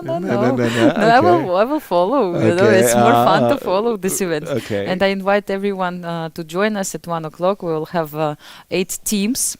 8 teams, yes. And even I have them in front of me. I can even maybe reveal some secrets who will play with whom. And the interesting part is that we will show only one match at the time, each round, because the idea is to make it interesting for our public. It's of course it's also about result and matter of pride for many players to win this tournament, the first ever top players Backhouse event in the history of chess. Yes, it's gonna be really cool. It will be full of fun. We will try our best to find a good way to show it during the broadcast, because nobody really tried to do it before, I guess, with top players. So we will have the boards. Leonard found the way how to show 2 boards at the same time. We will not see the pieces, but you can still guess that the pieces which left the board on one board can suddenly appear on the other board. Yes, Yasser will explain. I will be challenged to explain what's going on. Yes. Because I know, Yasser, you're a very, very good player yourself, and probably you really didn't know what you prefer more, to comment or to play. Exactly. Yes, but let me tell you the some of the teams, right? Please. So what we know for the moment, that Vadim Rosenstein, the main organizer of the tournament, the main sponsor of WR Chess Masters, will play in the team with Levon, and this is really a dream team. I've seen them play, and they were beating badly everybody now also in our VIP area. So this is really I think a good team. They have some spirit, definitely. Then we have Anish playing with Gukesh. Wait a minute. Anish is not even taking Gusti. No. He takes Gukesh instead. Yes. What a traitor. Yes.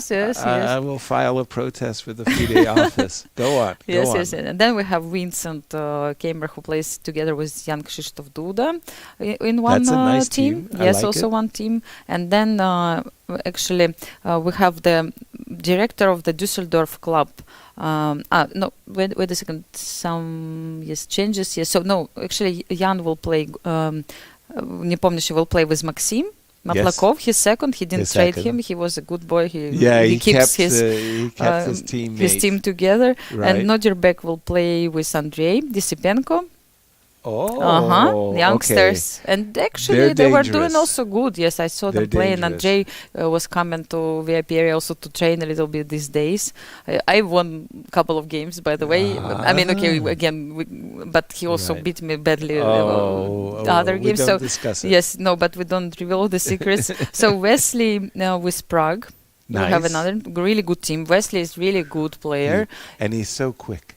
He's quick and he's so and he enjoys clock, it. You know, yeah. we have this fantastic video of Wesley like laughing all the time. You can find it in our YouTube channel of We Are Chess Masters. So please check it out and you will enjoy it. And then we have one team with local players, and the last team will be Jan Werner, the president of Chess Club Düsseldorf, will play together with Gusti. So Gusti will reappear, but in a different role. Okay. Yes, and I think he also had some training during these Right. days, and it's going to be a very, very nice event. We will try to cover. I will just tell you also some rules which apply. You know, there are many different versions of Backhouse chess, right? And this time it's one of the wildest version I've ever heard in my life. First of all, the only thing what is great that you cannot put pieces with checkmate. Right. On the other hand, you can put them with check. Then the craziest thing that if you promote the pawn, you can take the piece from the other board. Right. And one more interesting rule that players can discuss moves. Yes. They don't care. You know, you Right. can still give the tip and Watch advice. out for the bishop. Yeah, not even like you can play checkmate is and say moves and Right. stuff like this. Which pieces you want from my board? So Right. it's like really kind of crazy games will happen tomorrow. And Teamwork very important then. yes, so we decided. I mean, then we decided to go for this really for the version where players actually can do everything they want.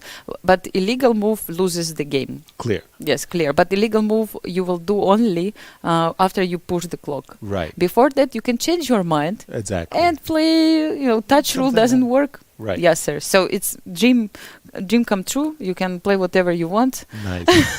Nice. And to it's all enjoy it, touch yes. clock. And if you make an illegal move after pressing the Yes, clock, then it's that's when you get the big fat yes. forfeit. If the other team realizes that Mhm. it was an illegal move that Yes, you played. it's also like everything happens so fast. Everybody will have 5 minutes per game, Right. and sometimes it also matters what's happening with your clock. You know, big you will time, explain this, I'm sure, Yasser tomorrow. Like Yeah. some tricks with clocks as well, when players Yeah. can just simply sit and wait. Well, I Mhm. like what happened yesterday. So I'm in the VIP, and they need a fourth. Somebody has left. Maybe Lizzie has left to take care of her throat. And it's like Vadim said, "Come on, Yasser, you have to be my partner. We play against Boris Gelfand Mhm. and Andre." Okay. So I sat down, and they said, "But Andre has to play today. Yes. So for sure, we only play one game, Yes. Of course. and then Of we course. won. And then we're serious. Yes. Vadim and I have won. So Andre said, "Okay, well, okay, One more. they won." Yes. So now it's sort of like, okay, let's play best out of Of course. three, Yes. Exactly. Yes. and we won. So now Andre is like, okay. So how many games did you Then play? it was best out of 5. And we said to Andre, okay, you have to go. You have a game tomorrow. Unbelievable, yes. Vadim and I have won. And Boris and Andre were very unhappy. Yes, of course. And I hit them with my favorite cheapo. You know, this Mhm. kibitzing, joking, harassing kind of course, kibitz, of course. Trash talking, provocative, yes. yeah, trash talking. Yes. So I said to Andre afterwards, after this, I said, "Andre, can I ask you a question?" And he goes, "Sure. What would you like to know?" I said, "Was that as good for you as it was for me?" He was like, I'm going to go to sleep. Get out of here. This was the last yes. You the point. last, Yes. last tickle. You know. And we had a really fun night training, and that's all happening tomorrow. But what's happening today, Yes. right Still now, the game. Yes. is we have a Queen and Knight versus Queen and Knight ending. Yes. But you know, with Yasser, please. by the what? way, I was don't know. forbidden to play this Backhouse chess when I was a kid. Yes, it was Really? forbidden, yes, for us Some to do of it, the yes. trainers must have felt Yes. that it was just bad. Yes, it's very bad for any chess players. They were telling us that no, you have to play only chess version, the correct chess, yes, and don't spend your time for these crazy games, yes. No, and it will kind of ruin your ability to play normal chess and things like that. So yes, so I felt that now. Finally, right? You're as much free. as I could, yes. The chains are off, and Anastasia is ready to show whatever her we want. This finally, that's interesting. Okay, I never had a coach that could make such a determination for me to begin with. That's for sure.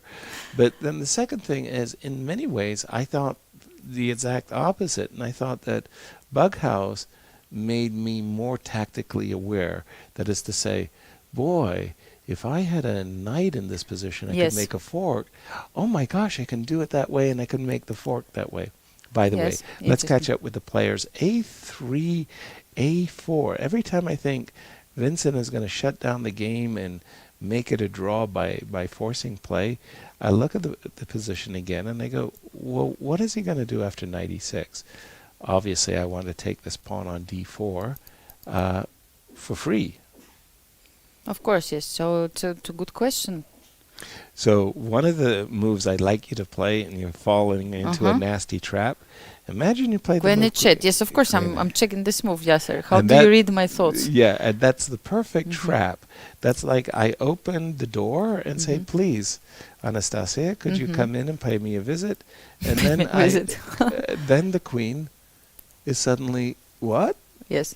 I mean, like queen h6 is possible, but after queen d4, where do you move? Yes. You're not going to be happy, and your queen is ending up completely stuck. Like that would be the cold shower experience. That would be like, uh-oh. So a4, let's try to understand what's happening here. Like how to protect the pawn, or could it be knight c4? I'm struggling otherwise. It must be knight c4. Knight c4, yes, with the idea that if you take on d4, knight d6, will come up. But I'm a little concerned. No, me too. Do you mind if I take? Let's check. Knight d6, for example. Yeah. Whatever, king e6. I'm not sure where the king goes. It's funny because I have this idea. Yes, I understand. And queen d1, yes. Yes. Yes, let's show this idea. Yes, knight e2, king h2, and now queen e1. But yes, but maybe here it's not so easy. Now I have to figure out a way to slalom away from the perpetual check. I don't. Can we play instead of queen d1, king f5? Right. I mean, then jump with the king. Run for the roses. Or it's too much. Yes, knight d6. No, I don't know. I mean, I'm a little bit of the opinion that this is getting a little crazy. Yes. That we took a pawn. Here, I was a little bit afraid if I go. Then queen b7. Yes. Yeah, and my king is not active, so that was why. A pawn is running. Yes, so that's why I thought about king e6 to centralize the king. And something like this, and one more look here. Wow. King d5. I know, right? It's like one of those crazy things. But maybe you just run with the pawn and then I go to e1 and I go to e1 and checkmate you with king f2. Yes, like oh my goodness, Nigel Short style. Right, but that is a runaway pawn, unfortunately for us. Maybe I'm too crazy. Yes, too enthusiastic. Yes, but just. But it must be knight c4 that is a little bit off-putting for Jan. By the way, the threat also includes queen takes b7 thanks to this fork, right? So after knight d4, maybe just queen b7. Yes. Well, that's a knight ending. I'm fearful for white. Let's check. Okay, I'm fearful because the king is active again. Very, very active. Like somehow. I fear that the knight could end up getting trapped. Like if you played here and I played here, and you played here and I played here. Your next move is like yes, I do, so but easy. it's not that easy. Yes, I'm not sure I want all this action as white. Yeah, exactly, because I've got the a pawn pretty much under control, and I'm going to try to round it up less so, if you will, there. So, and we have King E. Do we have this on the position? Yes, we do. King E7, yes. Yes. So Knight C4 came. Yes. And King E7. Just defending. Just sidestepping Knight D8. Kind of encouraging Queen G8, though, right? Yes, taking into account that G6 is not protected right now. Exactly. No, but then Queen D4 maybe. Queen D4. Queen H7. I like that. My stomach just made this wonderful gurgling sound. It's like, is it really getting late? And I saw that across the river, darkness is just kind of settling. I wonder if this is one of those positions which is very funny. Knight A5, Knight D8. Remember a moment ago I had ensnared your queen on H8. Now with the knight on D8 protecting B7, I'm thinking that I really do want to capture this pawn on D4. And so maybe there are still some chances, definitely, for black, yes. For black. Yes, now for the viewers who just came after their works and just decided to have a look what's happening here, let's remind you that it's the last game of the 9th round of WR Chess Masters. I mean, the last classical game. And after this game is decisive for the tournament. So if Jan will manage to win this game, he will tie for the first place and he'll play the tiebreak. Correct. If the game finishes in the draw, we'll have two players tied for the first place, Levon Aronian and Gukesh. They are ready. They're checked probably already the games of each other, and they're getting ready to play the tiebreak and show really interesting chess, I hope. And soon, I mean, not later than today, we'll have the winner of WR Chess Masters tournament announced. Yes. By the way, Knight A5 was played, and I was reluctant to. Well, I said there's the slightly plausible possibility that the knight could end up trapped on this very funny square there. So we will check this knight D4, yes? Or what? What did we check? Yeah, knight D4 was our previous move. Let me give you just an another suggestion. C5. C5. Wow. Yes. So what if I take the challenge and they take on C5? And I take on C5. With the knight, yes. And now I'll warn you that I want to check and go back. Wow. And I also warn you that I have some ideas about the pawn on let's say evil intentions. But the one I really wanted you to fall into was yes, please, Yasser, show me what the mistake I had to do to please the public. Yeah, be victimized. Not by this one. Please be victimized after C5 with this one. Knight B7. Take. Whoa. I mean, the queen and knight are stuck, right? Exactly, yes, and nobody can catch up with this pawn. Exactly, and it's sort of like I get to make a queen. So that was one of my. I think it was still possible to play queen h8 at one point, but again, never mind. I mean, it's like queen of king of 7. So once again, we're looking at knight d8. D8 as the main move, and as an important. Well, important, I don't know if that's the right word, but a side variation you actually have to consider as well. And you were mentioning queen g8, right, or something? I mean, yes, after this, maybe somewhere here, yes, queen g8, or maybe after we start pushing the pawns in the other variation. But this idea is in there. Absolutely. Also, just to be annoying to us, you can check on d7 as well. Jan is checking. Look, I think he found something, because from the way he looked now. Knight d8 was his move. Okay. No, I think he started to like his position. You think so? Maybe, yes. It's so hard for me to read him. To read the faces, yes. Well, no. Like in poker, they have a tell. It's so hard for me to know, is Jan happy? Or is he sad happy? Or is he unhappy? Or like, Like, what's going on with him? Because his faces and emotions just They're changing, yes, and change quickly too. I think he likes at the moment his position, and Okay. this is just my feeling. Okay. The way he looks, and in general, because I used to take photos as well, and As a as a photographer you- for many years. Like, of course, I used to try to catch some expressions on the faces of the top players, and I remember this great moment when Magnus played the match with Vichy, and in Chennai. in Chennai, the 4 games finished in a draw. First 4 games ended up in a draw, and then he comes for the 5th game, and then I remember I took this always same face, and particularly on the day 5, he looked and smiled a little bit, like really, really, really, like Right. very, very small, Very small. Just Smile. And I caught this moment, and I came back to the press Happy? center.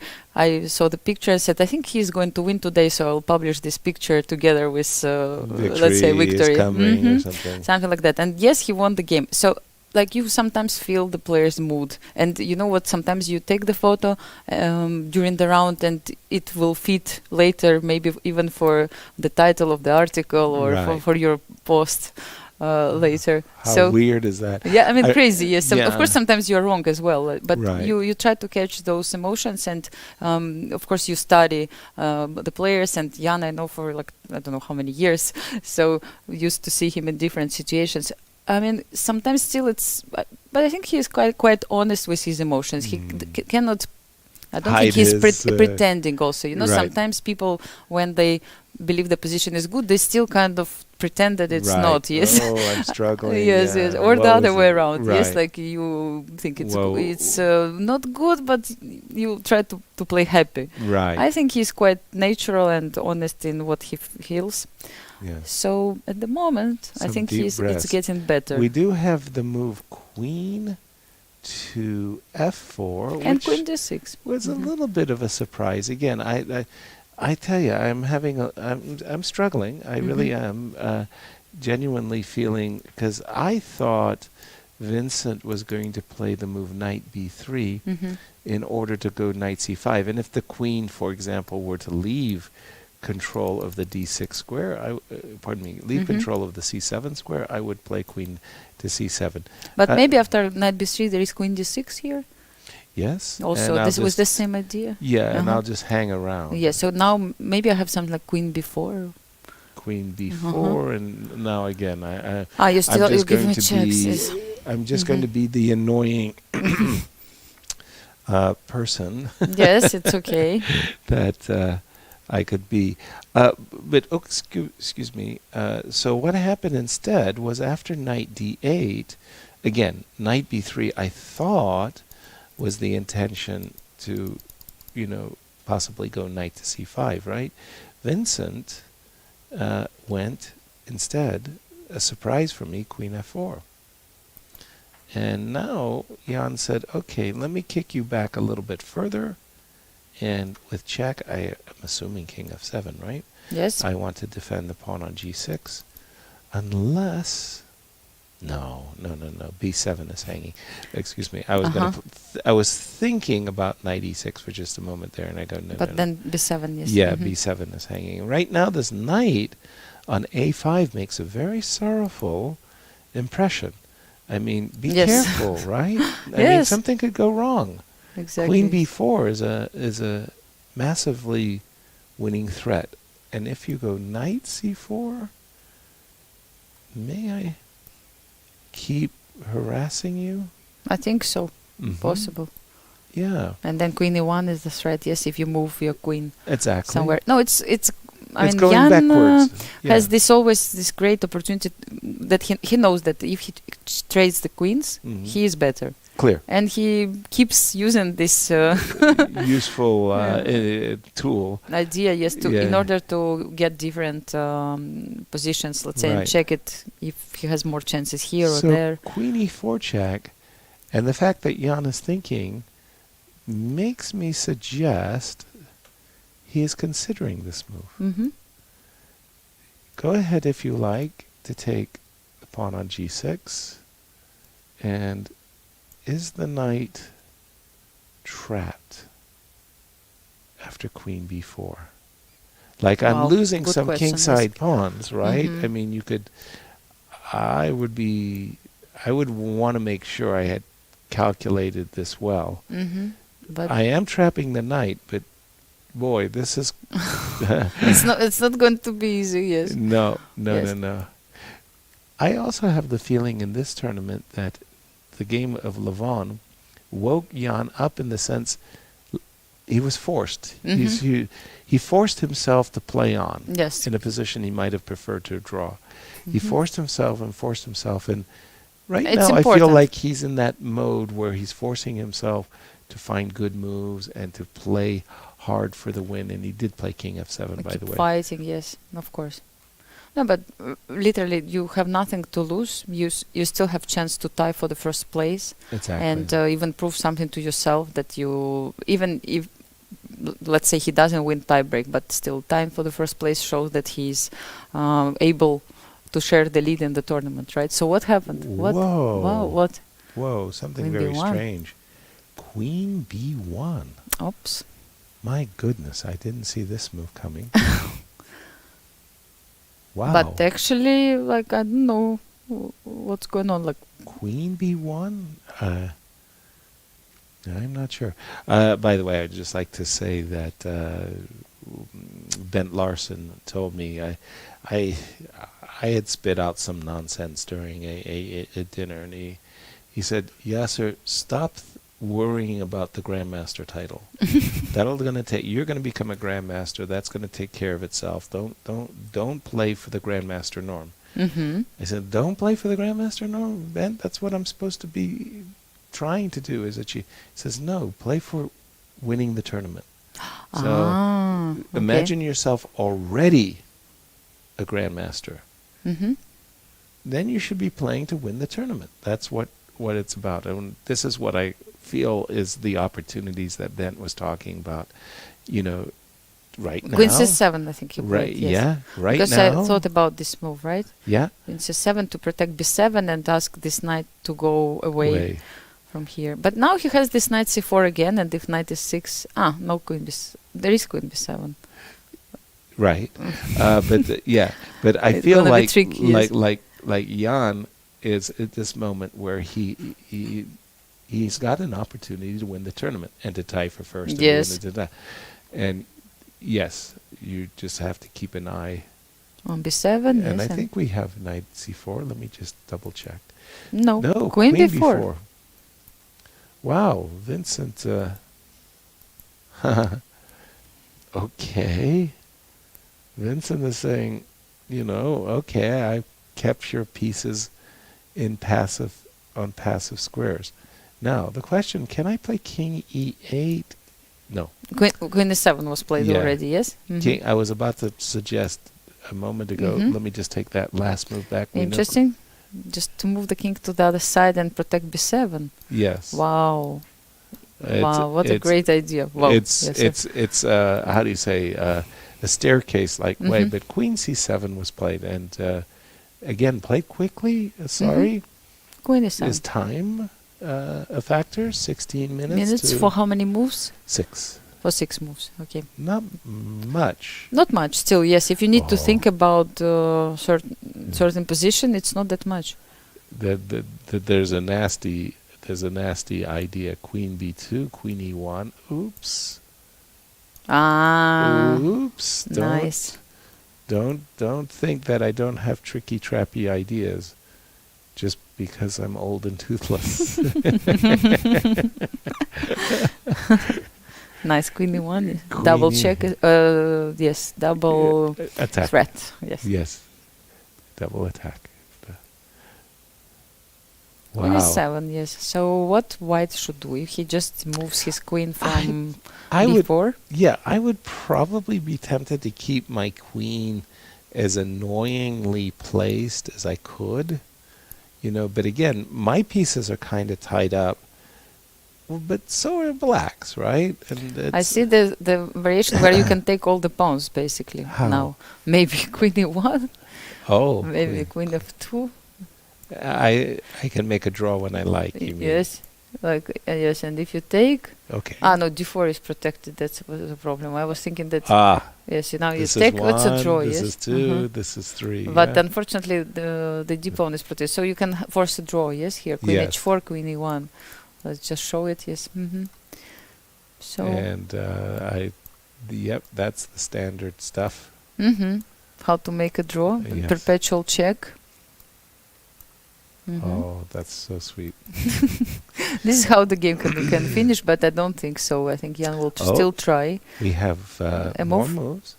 So after the move queen E7. he did not play queen b6. Yes, he played queen b3 check. Yes. Right. And then the king... Moved to g7, and now queen e1 is a threat again. Yes. The game keeps flaring anew. And by the way, if you want to defend and play king h2, then you get queen c7. That's nasty. Like, you try to make prophylactics. Sometimes it can backfire. Right. Queen c7, For example, yes. yeah, that's It doesn't work. Yes. That's a nasty example of backfiring. Speaking of capturing a picture, as you were telling your story about Magnus and the secret smile of Magnus as he comes confidently to the game, I was once playing in the U.S. Junior Championship, and before the tournament got started, they had these big, beautiful trophies, and my eyes were really big, looking at these great trophies, and all the junior players stood around the trophy case, as we took a photo. Mark Deason, who went on to become the world junior champion, stood in front of the first place trophy. Michael Rode, who went on to become Grandmaster Michael Rode, stood in front of the second place trophy. Okay. And Grandmaster Yasser Seirawan, who went on to become Grandmaster Yasser Seirawan, stood in front of the third place trophy. Okay. Before the tournament. And that was the finish. First, second, this third. Is very funny. This is like very funny. what? Like people think that was staged after the tournament. Yes. No, that was before the the tournament. event. That's really cool story Isn't that about like the picture. weird? Like we were all stood in front of the trophy that would bear our names. I had also like funny story that there was one Grand Prix event in Mallorca, and back in 2013, I think, I don't recall, maybe 16 or something like that, 17.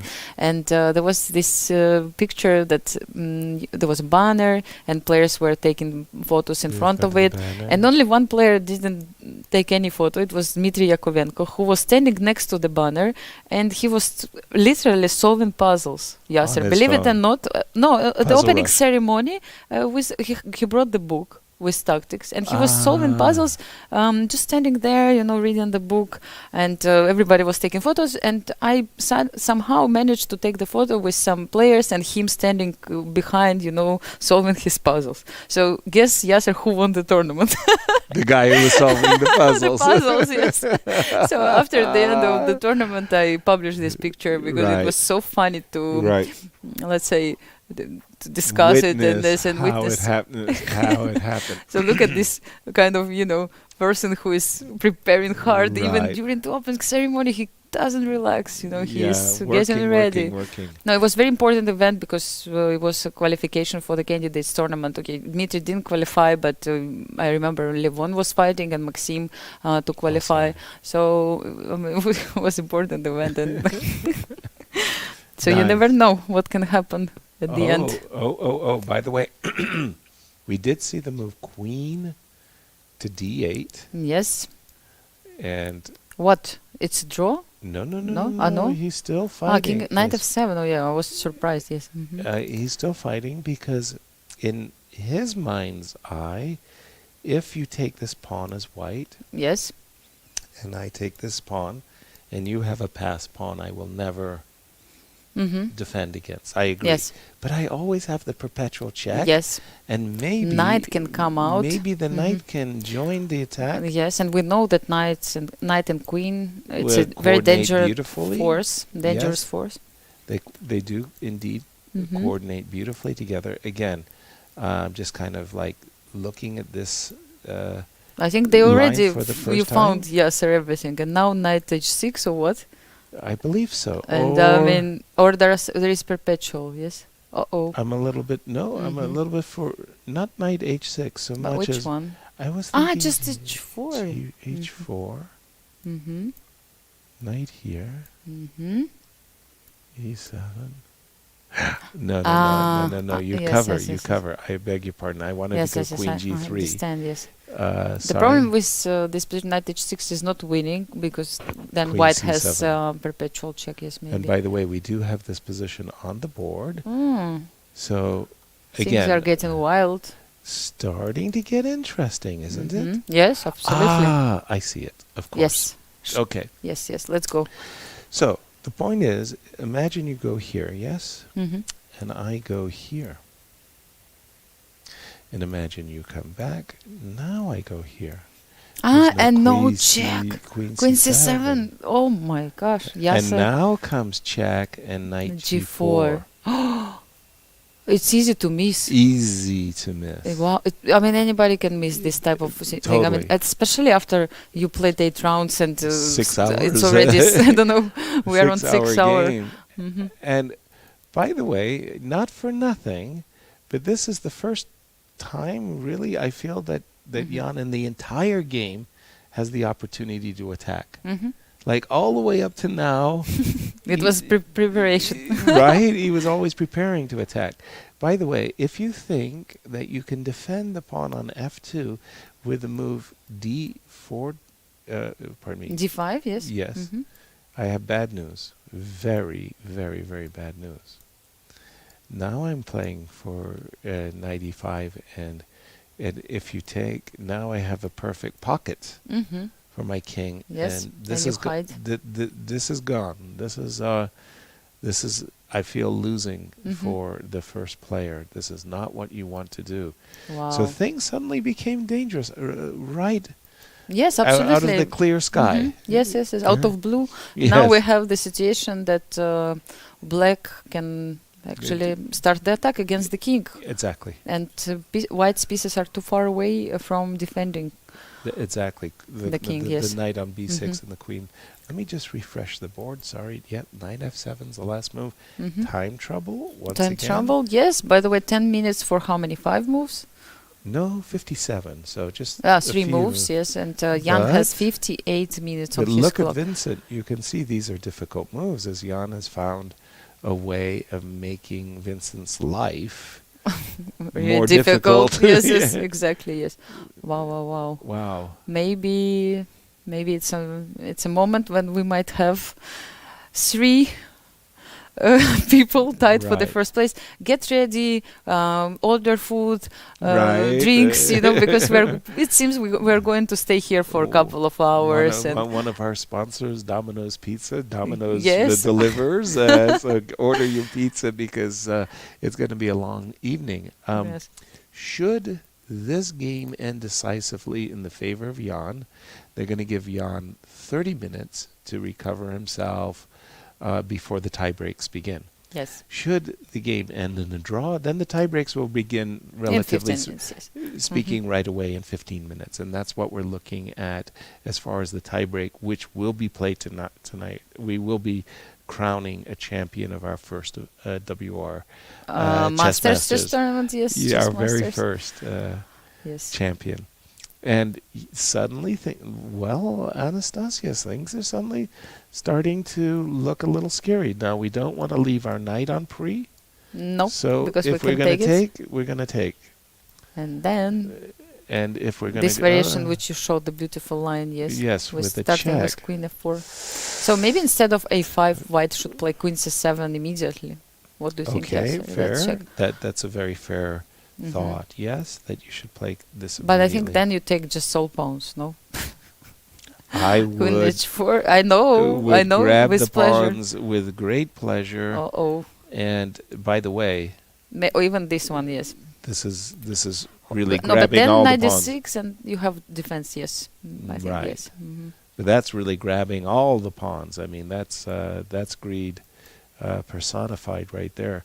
Knight f7, queen.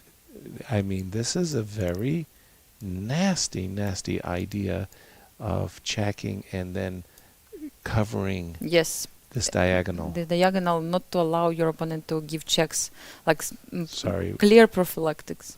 sorry, once again, this is the line that Anastasia and I have been looking at, where a lot of the lines for white is he's looking to play queen c7 and protect his king, but after, for example, check and knight here, this is where we start to really feel that the combination of the knight and the queen are deadly. Yes, and exactly. Vincent is feeling it as well. He knows the game can easily be over in the next few moves if he doesn't find the right precise moves, yes, to hold the position. Yes, so you can see that Jan left the chair, the board. He is walking around, most probably. Yes. So we cannot follow him at the moment and understand what emotions he has. But we clearly see that Vincent is struggles. He's suffering because it's a really important moment. You can lose the game, and after 6 hours of play, it's such a pity for any player to make maybe one inaccuracy and then you're in trouble. Yes. And then again, no increment until move 61 for the players. Yes. So exactly at this moment, Vincent, even though he's not in time trouble, he's got 7 minutes. That 7 minutes starts to feel like, it's 12 seconds. Exactly. And you can see he checks the clocks. I mean, he is aware that he spends time and minutes. He's getting nervous. He's getting nervous. It's a very, very difficult moment for any player when you don't have that much time anymore and the position is complicated and you have to make a decision. So he takes knight b7. Yeah, there was really no alternative because he's kind of committed. His knight on a5, his queen on b6, he's kind of committed to capturing this pawn. And if you don't do it, I'm going to capture on f2 anyway. So queen takes f2 is going to come rather quickly. And now comes this question, do I have to play queen c7 immediately? Because that will be terrible. Oh, you lose all the pawns. I just lose all the pawns. What else? Let's check, Yasser, what else he can do? Okay, so again, the only thing I can imagine him doing is pushing his pawn. I thought about queen a7, the last, tricky, but I'm not sure it will work because, maybe, because knight h6 you block the square for the king. Okay, but I don't like this move. Artificial, absolutely. But because what else to do? Exactly. Yes, go back, yes. Yeah, the problem I'm having is first of all, you're stepping in front of your a pawn. No, but I have a threat. I want to play knight d8 or knight d6. I understand. At least something. Right. And I protected both of my pawns. Yes, I'm a little bit afraid that that you can do the same thing. Yes. Turn the table. So, for example, here. And this is where I get you. Again, yes. I bring the knight to g4, and once the knight gets to g4, I don't think there's any perpetual checks against black's king. And because the queen is... but knight d6 sometimes. Well, right now it's check. Yes, no, I understand. With check, I have to go to h3, everything else is checkmate. Yes, and then I don't have anything, yes. And I'm waiting for mate, yeah? Wow. Jan came back. How he... immediately, look. Of course. Queen f2, yes, of course. Yeah. He doesn't check the variations. This is also one of the things I think that Jan is very gifted, is we can all calculate. We can all calculate it. We can all make a judgment after the calculation. But for a lot of us, myself included, I like to check. Was I right? I like to double check. Jan is not of this. I saw the variation, I play the variation. Yes. So he calculates once and he's done. So here again, I think there's only a5 to really talk about. Yes, but I mean, really, we checked with you what's happening after queen f4. I don't know, maybe g3 here. Okay, let's try a5. Let's see if g3 is possible. It's possible, but I have a feeling like it could be over. So I can check, force you to h2, and then can I escape these oops, excuse me, I did it wrong. I was trying to clear the board, and my mistake, I apologize. Queen f4 check, yeah? Yes. I don't take the pawn. Oh, a5. a5, yes. Yeah, and then queen f4, g3. Queen f4. If I go king h6, just it's the same. the same. Okay. Okay. Check It's king the h2. same. And I go here. Mhm. Actually, I apologize. It's not the same. Anastasia, forgive me on that one. I have a very nice move. If you play king h3, you're actually... Queen g1, yes? Yes. Mhm. You are losing immediately, yes. You're walking into something very, very nasty. Maybe even g5. You know, like there's just so many checkmating patterns Yes, suddenly. absolutely, yes. You It don't feels put like king on h3. a puzzle rush. So queen f4 check, g3, queen back... f2, king h1. Yeah, check here. And I wanted to play knight h6, but no. I don't know, Yasser, why don't you take on g3? I know that you like the pawns. Like I queen love the pawn. f2, king h1, maybe you can just Well, grab then I it. would have taken on h4 right away. Yes, maybe. But Which maybe he a6. has done. Uh-huh. So now he can check. Okay, so kind of resetting the position, yes. Check, king h2. Now, But now can it's I- different. Now there is no... Well, here there's h4, right? Mhm. H4. No, but remember we Yes, were I was discussing going it that the we queen on don't take c7. on h4, we play queen f4 and we Yes. take the control over. That I is mean, you correct. found really great idea, There, and I yeah. really didn't see what How to handle white it, yeah? can do. But now, I have a great idea. mhm. Okay, here we go. King h6. You bring the king. I bring the king. So a6. Let's check your idea. Okay, Mhm. a6. Let's check the idea. Because if you move the queen, there was Mhm. queen h4 check and Take the pawn. Mhm.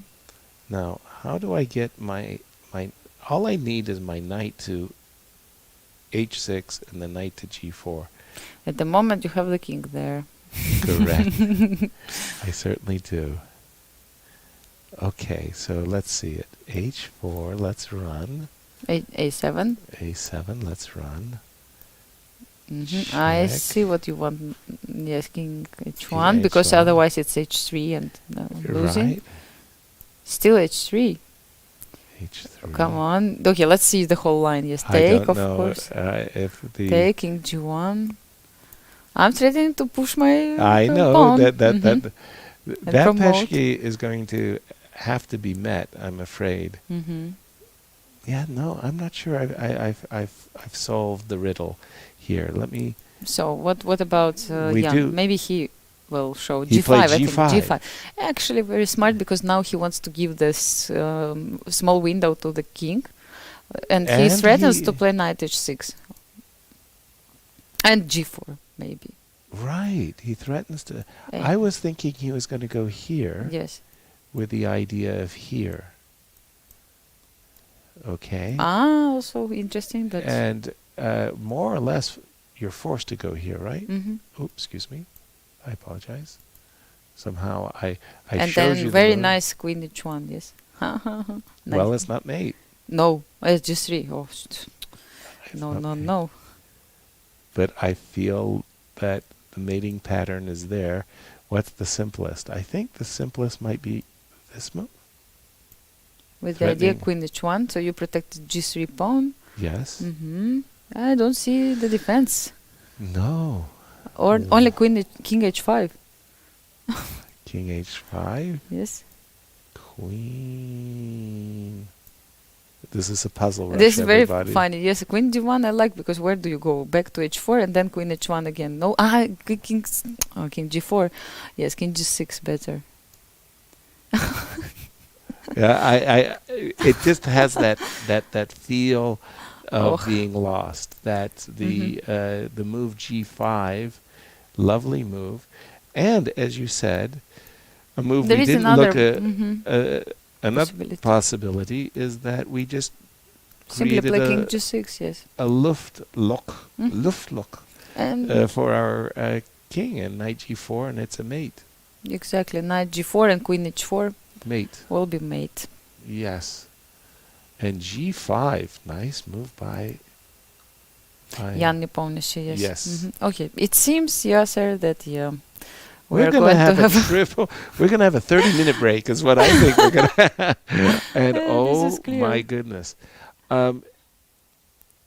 a lot of people might think but Jan, poor Jan, he's going to come into this tie break. Levon and Gukesh have been resting nicely, and he's going to be exhausted. No. I can tell you, it actually works the other way.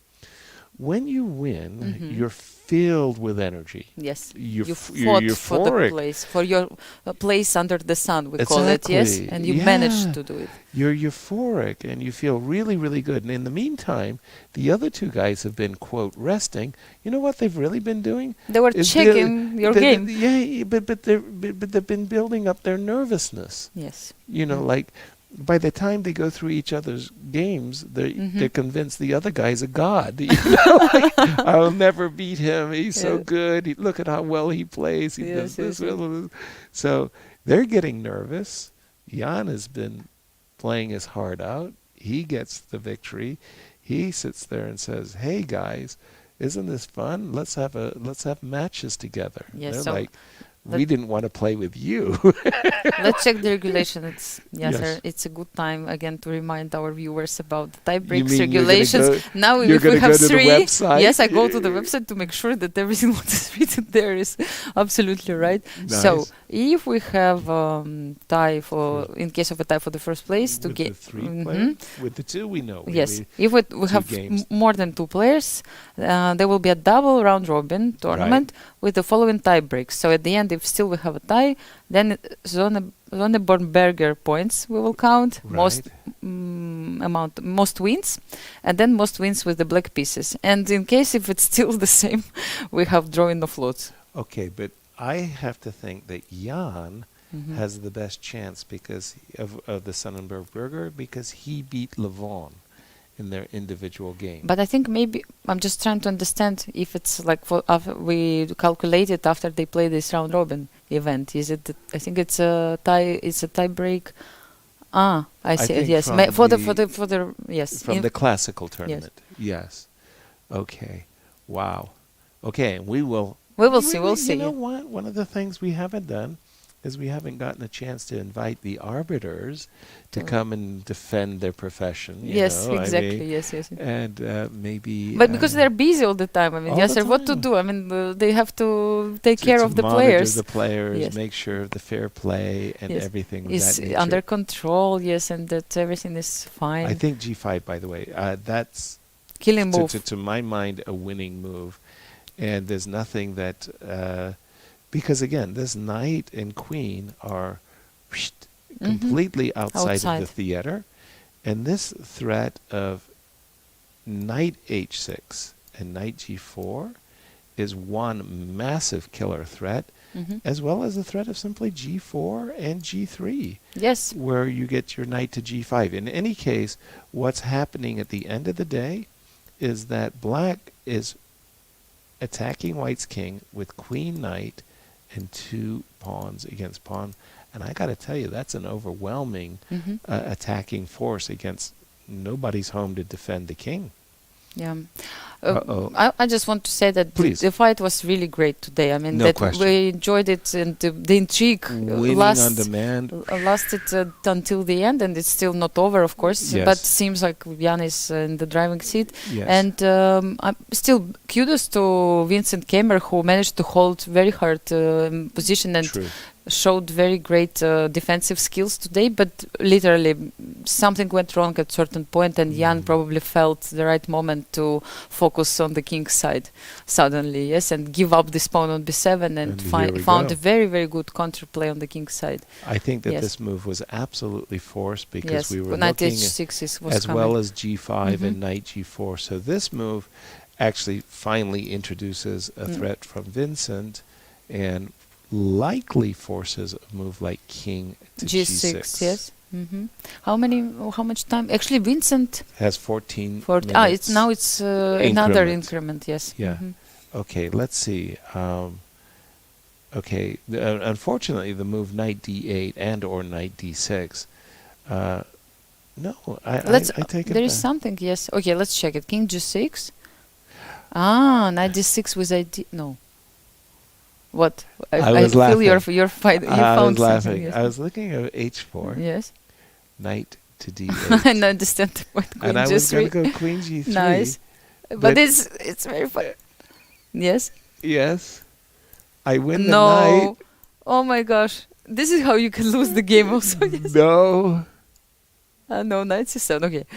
But there was another possibility. Please, After queen tell g3, it was possible to move the king on h1. No. Queen Knight is e6. hanging.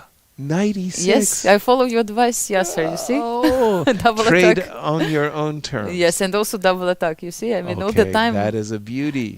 That is a King beauty. h1, you know. King h1. So queen c7, the move h4, knight d8. So we expect king Yes, g6. maybe king g6. Yes, let's just go for king g6. Let's go. And now with the move king g6, Yes. we are ready. We're ready, yes. We're ready to play knight h6 at last, followed by knight to g4 with a check. And checkmate queen h4. Coming fast. Mm-hmm. And we can try Give it to a try, kick. yes. We try to By keep. the way, yes, queen g3. Okay. What did he play? I think check. He gave one check, queen h4. He's going to Yes. do it one more. Maybe just Oh. no queen d4. Look at this.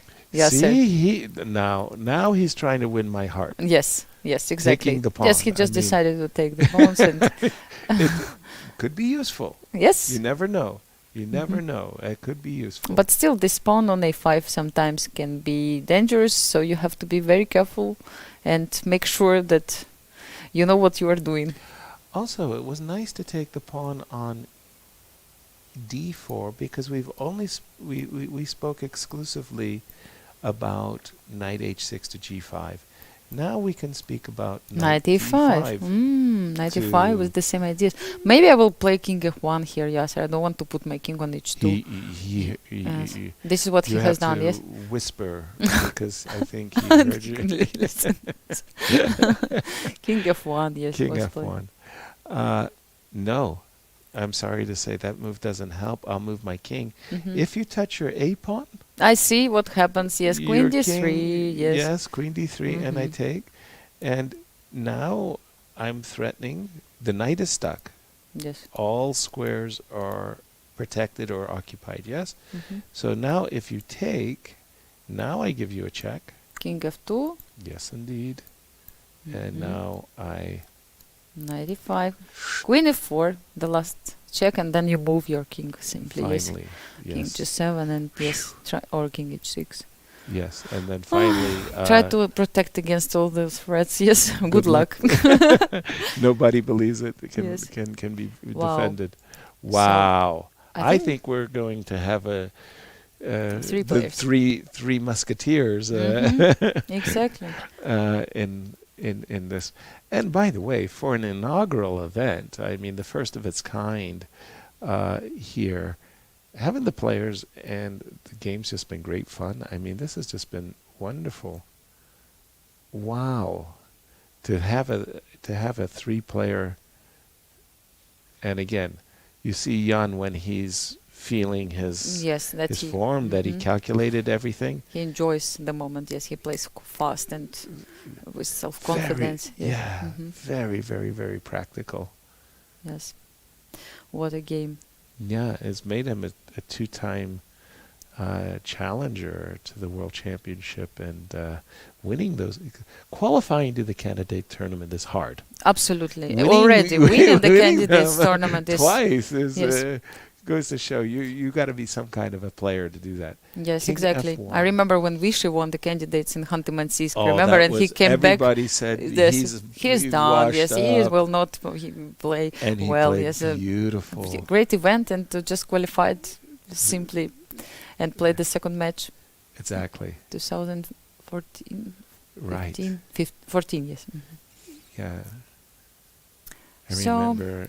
it's a pity, of course, to see Vincent suffering now, the local star, the big hope of German chess. Well, he came back so well. Yes. He was 0-2. He started with he was down by 2 losses.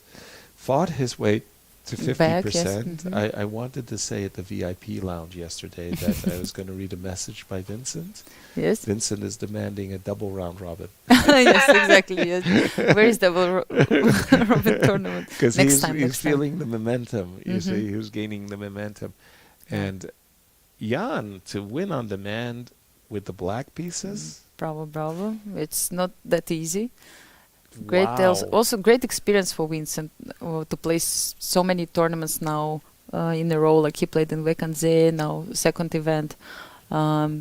Sure that German fans are very happy to have such a star in the country, No which is question. just growing. Just started actually the way. We all could see him winning this tournament in Grenke many years Yes. ago. Remember, he was Yes. still like Like 14 or small. He something was kid, yes, ridiculous. and then he played also on the stage with all these grandmasters for the first Wow. time, and it was like his first events, first steps, and like everybody could feel that he has a great potential and one of the brightest Future players. Yes. Players, yeah. Mm-hmm. Okay, but this is really tough for Vincent because he's doing his best to calculate what he can do to get out of this, and Yes. we're expecting. It's still very important not to give up, not still try to look for some chances, opportunities, because you never know. You should give up only when the game is over. Absolutely. So he is still trying. He is still looking for No, something. Here I'm thinking. I still don't see. A clear way. Well, no. on the contrary, I see Mhm. King G6, and I don't see a clear way for White to struggle. We looked at Queen take, King G6. We looked at this for just very brief moments, and we kind of just said, "Well, this is out of touch." But still, maybe here A6, but then Is knight there G4. Is there something here that I'm missing? No. Queen F2, yes. That's a big slam threat. Yeah, hard to give an advice in this position. Yeah. By the way, that you made a comment there about your moment in the sun, and I remember I was playing in the Phillips and Drew tournament in London, and I was on my way from the hotel to the Parliament building. We played in Parliament. Yeah, And, nice. Yes. I walked in with Boris Spassky, and Boris says, "Yeah, sir. Yes. Who do you play today?" And I said, "Talia." Uh-huh. Ah, enjoy your day in the sun. And I did. I won that game against Anatoly. He was the world champion. It was Wow. so Yes. G4. G4. Okay, basically Surprise. this is a way of saying, make a move, please. Your knight can't move to these squares Yes. because they are all going to be defended. The You pawn can't cannot move because I will just take it, yes. Yes. And if you take the pawn, On C6. then I got what I wanted, which was my knight to E5. And by the way, I will start Also to played make, G3, knight D3 as well. and it's a tempo, and and yeah, amazing, Yeah. great attacking game.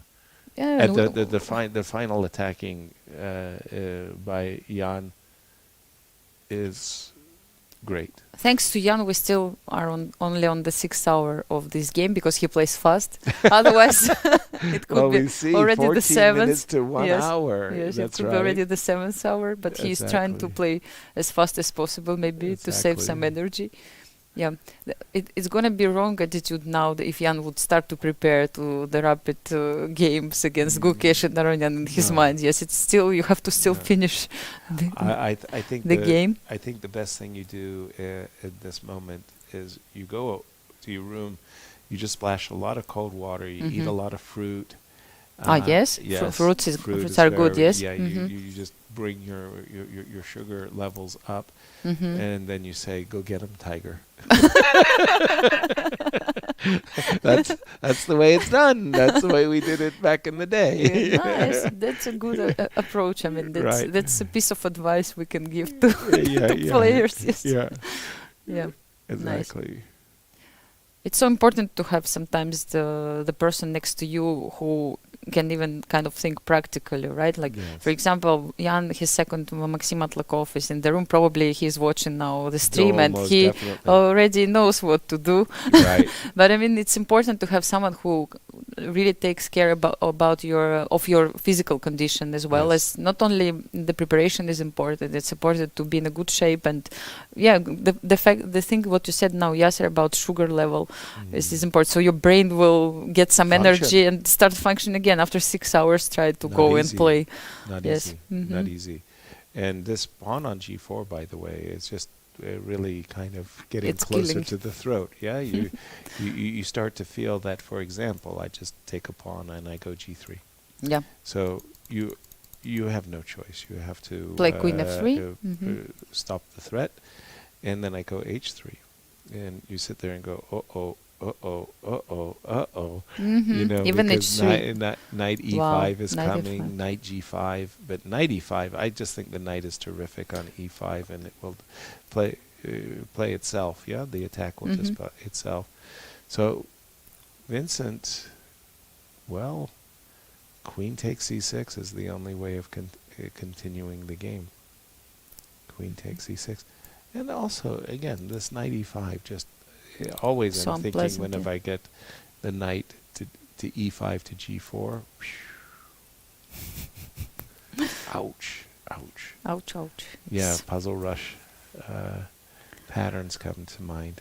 Yeah. Did you play tiebreaks? Oh, yes, I don't think so. Maybe I didn't actually. Yes, yes. At the times I was still playing chess. I didn't go so far. I think yes, there were these tiebreaks during European women championships, but I didn't participate too often. And at those times, personally, I always found them nerve-wracking. I felt like the spectators were happy and the players were really exhausted. Yes. Yes. What is good for one person can be not so good for the other one. What to exactly. do? Yes, I mean, what is more difficult for you, let's say, to comment sometimes on the 6-7 hours of play or to play chess?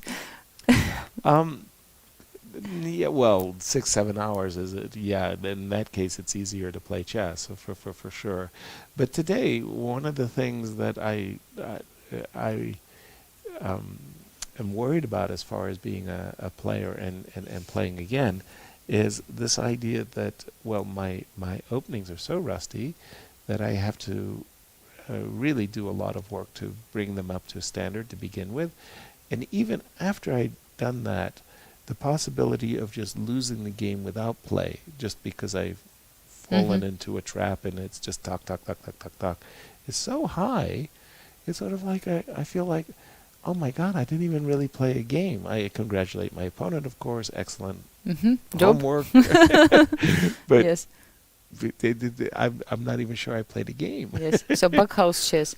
Oh, that's great. Yes, yes, backhouse chess, we don't need that much of preparation. But even though, still, you know, there are some tricks which I learned these days. Well, maybe you will. Tricks? Yes, those kind of dirty tricks when you start putting those pawns on h3, g2, you know, and you try to get to the king of your opponent. I mean, I was kind of learning all these days, and I was watching the other guys, the experts, playing, and like the arbiter here. I'm sorry, one of the co-organizers, Anastasia Sorokina, said, I'm like artificial intelligence computer. I'm trying to learn from my mistakes and improve my playing backhouse. So the same was happening to me. I was trying to learn all these tricks in order to use them later against my opponents. Yeah, but and eventually queen takes c6 just by process of elimination. There wasn't anything for Vincent to do.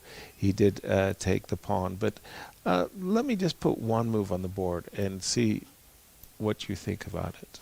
Knight g5, yes. I mean, what can I tell you? What I think about this move? I mean, it's a great move. You brought the piece closer to the king. G3 is in the air. Yes. Same as some other ideas. You covered your king. Right. Life is not so bad. Yes. So this what happened? Yes. No, this is what G3. Queen to7. Oh no. Oh no. I had this beautiful idea.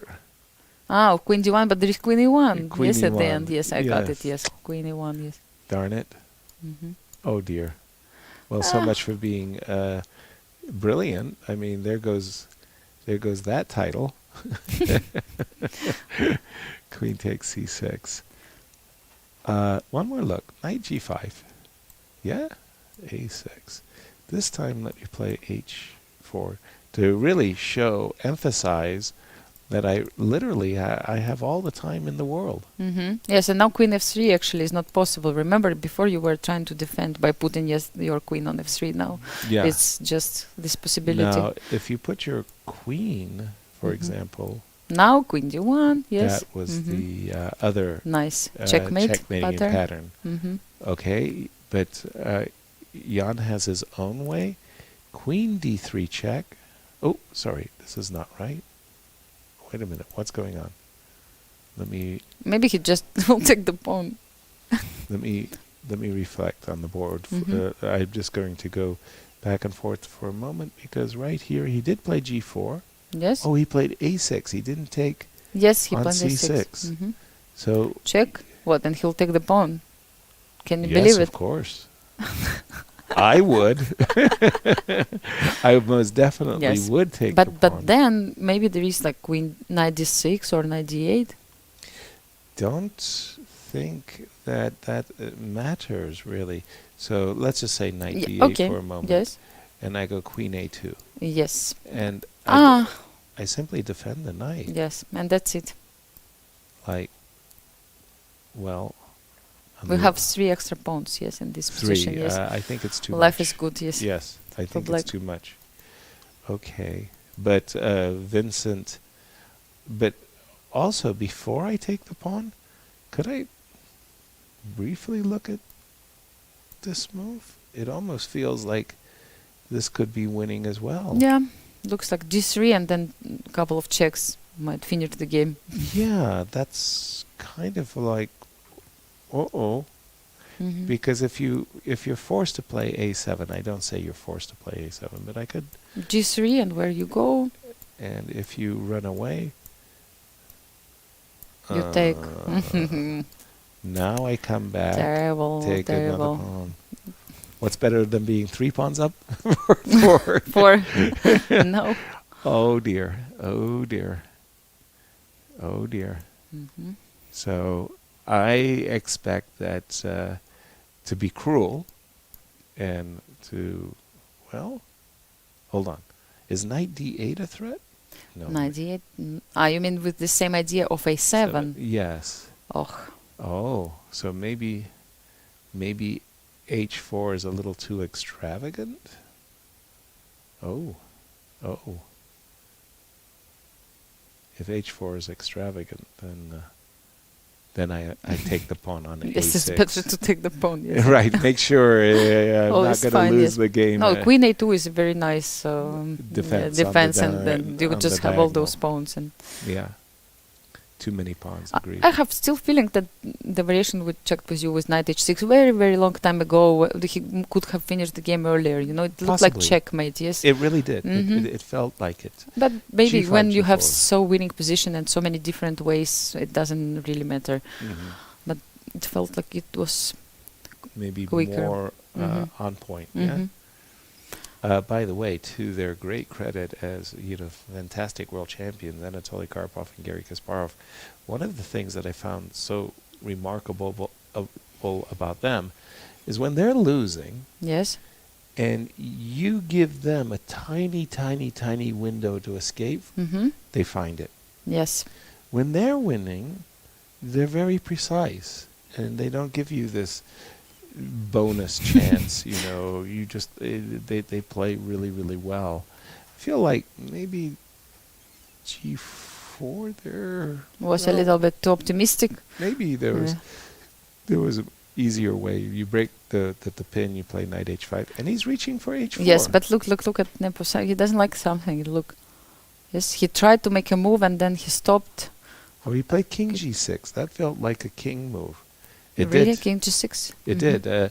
For a moment there, I was sure he was reaching for his h-pawn, but then he made the king move instead. So the idea is that a7, you will probably even play queen d4 and you will take the pawn, right? The one you showed us. Would. Yes. Yes, the one yes. Absolutely, positively, 100%. Yes. I will joyfully But then queen c6, for example.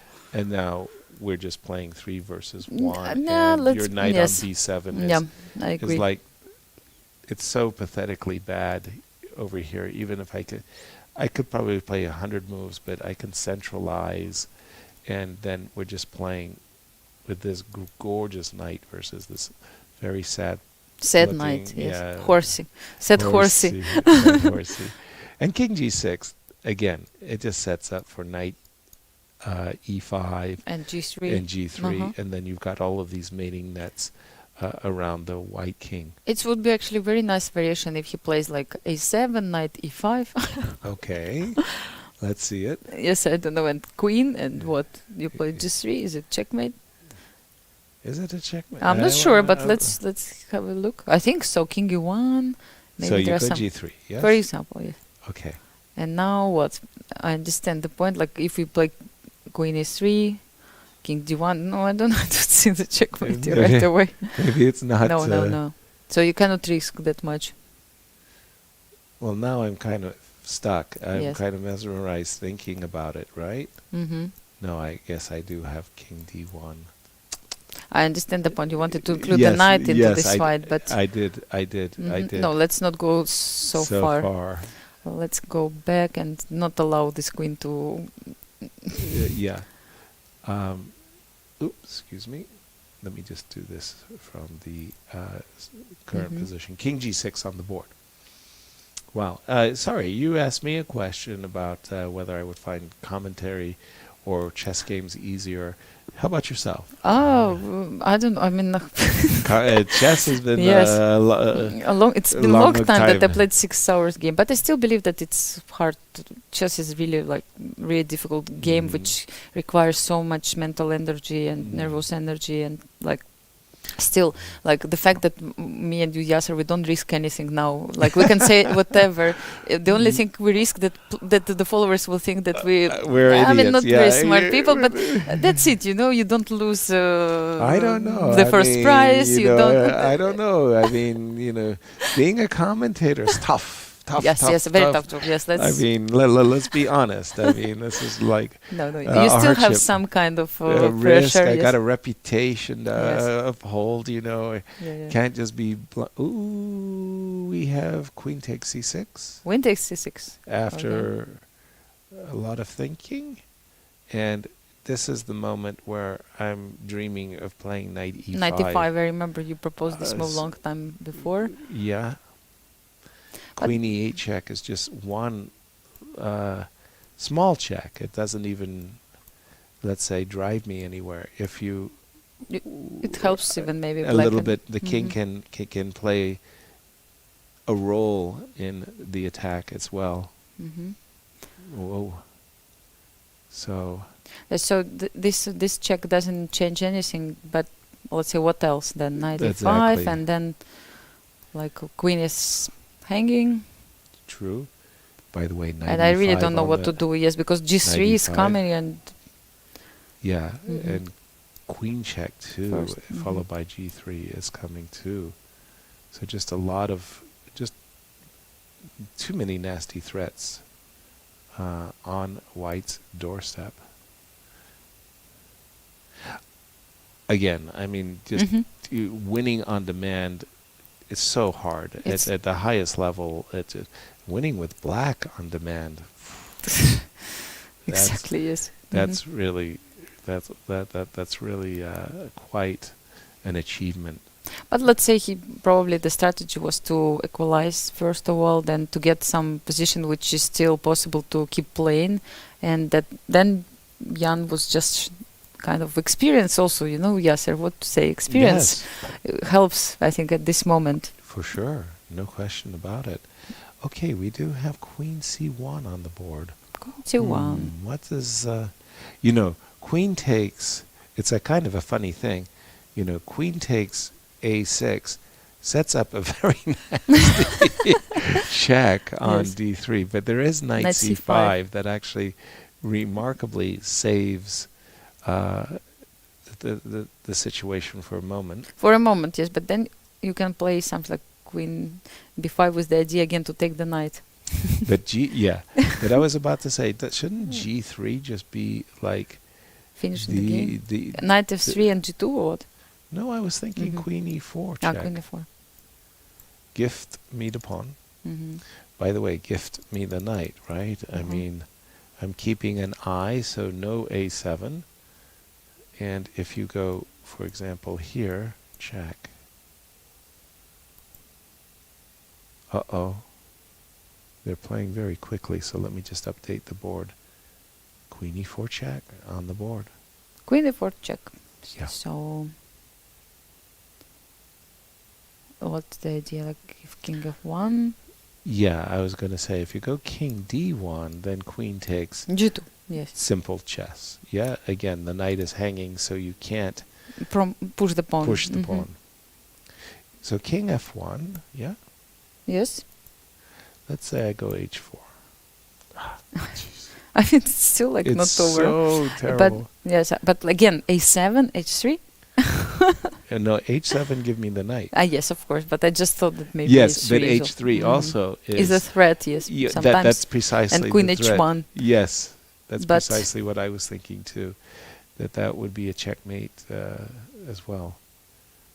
Okay, let me just refresh the board, and we have this. Again, Vincent is now at the moment where he's at the mercy of the increment. He has 6 minutes and more or less 6.5 minutes, but he will rely upon his 30 seconds over the course of the next 5, 6, 10 moves. That will keep him alive. But King F1, and again, Jan has F1, played yes. very quickly up to this moment. Maybe it's time just to take the pawn. No? Yes, sir. I like your attitude. you become a fan of pawn grabbing. Yes. I'm in your club. Yes, I know. Okay. How about this crazy move? Yes, with I'm idea of knight e3 or knight h2. Yeah, I'm playing for checkmates. As you say, ideas of knight e3, knight h2. For example, I don't know if it's the best move, but let me just put it on the board. Check. King, yeah. Yes. Check. King, yeah. And back. And it's not going to be very easy to defend against knight f2. It's not. And knight e3 after. Yes. Discovered the attack. Not very, very easy at all. So even something to be as simple and as, I would say, rude. How rude. You just want to go knight to g4 to e3. Exactly. That could easily be game. Yes. So yeah, it looks sad for Vincent at the moment, but it was like that for many moves, and still Jan doesn't really like. I mean, he keeps playing this position like it looks absolutely winning, but still you need to find this last move which completely finishes the game and makes your opponent give it up. Yes. So just give it up. Yeah. I mean, both players are tired. Everybody should also understand it. It's the last day of the tournament, and they went through all these 9 rounds. Maybe actually Jan is less tired than the others. Remember the first round he made a relatively short draw, and then another. I think it was one more. Relatively saving his energy. Maybe he saved some energy as well. Very practical decision because literally many times we have the situation that everything is decided on the in last 2 games. Yes, basically. that's why I call them the championship rounds because that's exactly what happens. A bad tournament can be turned around with some back-to-back wins, and leaders can fall from grace. Yeah. WR Chess Masters tournament is still on the way, and VR Chess Junior tournament is also which was happening. Tell me about it, by the way, is it all completed? All of the side events? Is Boris? Yes, actually, this moment, let's say they have the last games of the tournament, and as far as I know, we have very, very talented kids here in Düsseldorf right now, and very, very talented boy from India. I think he was supposed to win the tournament today, and probably we will have soon his interview with Sagar. He will tell more about it. Actually, he actually explained me that perhaps very, very promising player. Yes. One more very promising player in India. And a number of moves have been played, and they were played kind of quickly. And here we go. Jan is kind of almost like playing a violin here. His last Maybe he's move, just enjoying. No, he doesn't want to could finish be. this game. It could Let's be. play another. Like, let's. I mean, come from here. From I there. do like the move G3. I do like his approach, and he just says, "Okay." What he wants is Queen H4, Queen H2, and Queen H1, and gift me the Yes. pawn. Yes, yes, yes. In the meantime, he's always keeping just, watchful eye, what's going Good. on over there, with his queen on the diagonal. And Vincent, well, my goodness, what can Vincent do about it? Really not that much. Queen H4 check, Queen H2, and he's taking everything with check, too. Makes it annoying. What about like Queen C2, Okay. 5? Yes. Don't forget about Yes, I mean that's a problem also. Like once you move your queen from here, maybe Queen B3 now. the check on the back rank, no? Yes, okay. I only I was watching on the D1 square and I forgot about A1. Well, the funny thing was, I think I actually, you're You getting provoked, a yes. little bit Yeah. tired. I Uh-huh. don't. We're gonna have to No bring in mercy. some fresh Yes. faces. Where's Boris? Where's Cigar? Where's Gusti? Yes, yes. We're kind of wobbly guys. We're gonna turn Where is over my the sugar? mind. Yes, yes, sir. and like the players, we'll have to replenish our to gain Energy, yes. our equilibrium. Mhm. But okay, just a second. Hold on. So, Queen C5. Okay. Queen C5. Wow. Wow. Actually, yes, Queen A1, there is Queen G1. Fantastico. It's not. Well, Okay, okay. let's check. Queen H4 Well, then there's the Queen G1 at the end as well. as well. Like if we Oh could, no. Yeah. Because I saw Jan's face and it seemed like he didn't like something again, but I didn't understand what. Wow, what did still like last chance, yes? Oh. Knight of 3.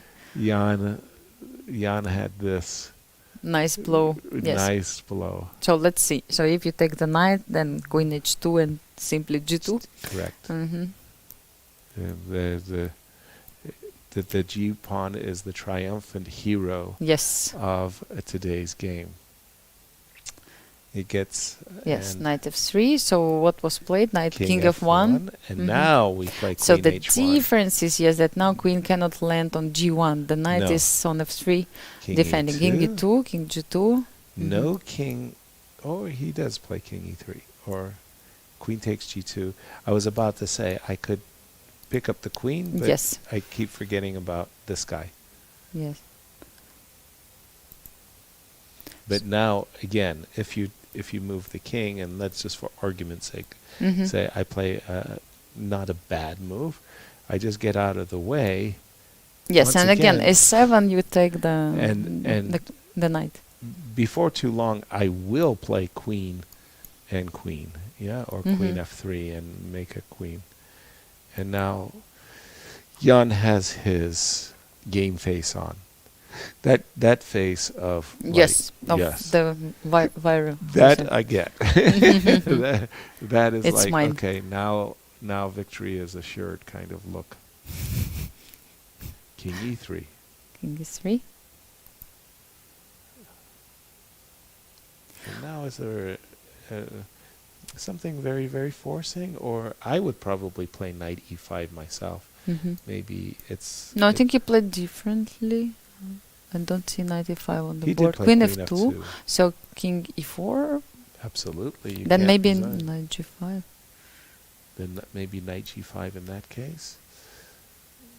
That looks pretty good, I must say. Can he drive the king into the mating attack somehow? Sorry, did you like knight g5? No, It for looks ex- great. Mhm. It looks like a very strong move. I mean, King D5. and then check. Then Now check. you can't go here. That one is Yes, 94. 94. Maybe you cannot go anywhere, so king c4 is the only move. Exactly. Yes, and then you just play g2 maybe. Correct. That's what What I else was to do? thinking too. And Oh then with no, the it looks knight bad. protecting the king, there's Yeah. there's no any chances of perpetual checks in that case. So we're anticipating knight g5 check. What else could be done here?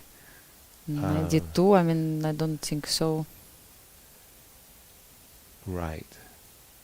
Well, queen e2 check, something. Queen to e2 be- check, for example. Also, something to be said for that.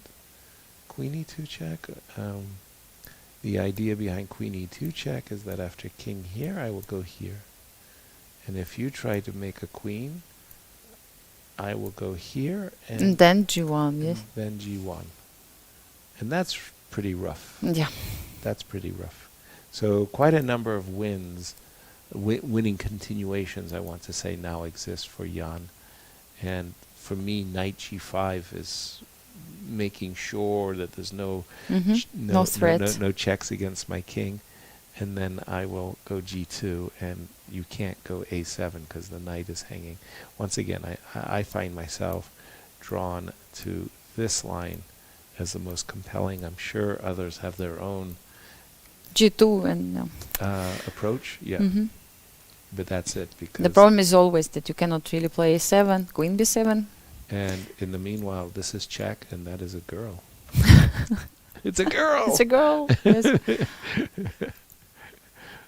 Yeah, sir. Tell us about your future plans. What are you going to do after this tournament? I'm Now very, that we are very, coming very to the end of almost. Last year, we had an inaugural event, the America's Cup. It featured a double elimination knockout for the top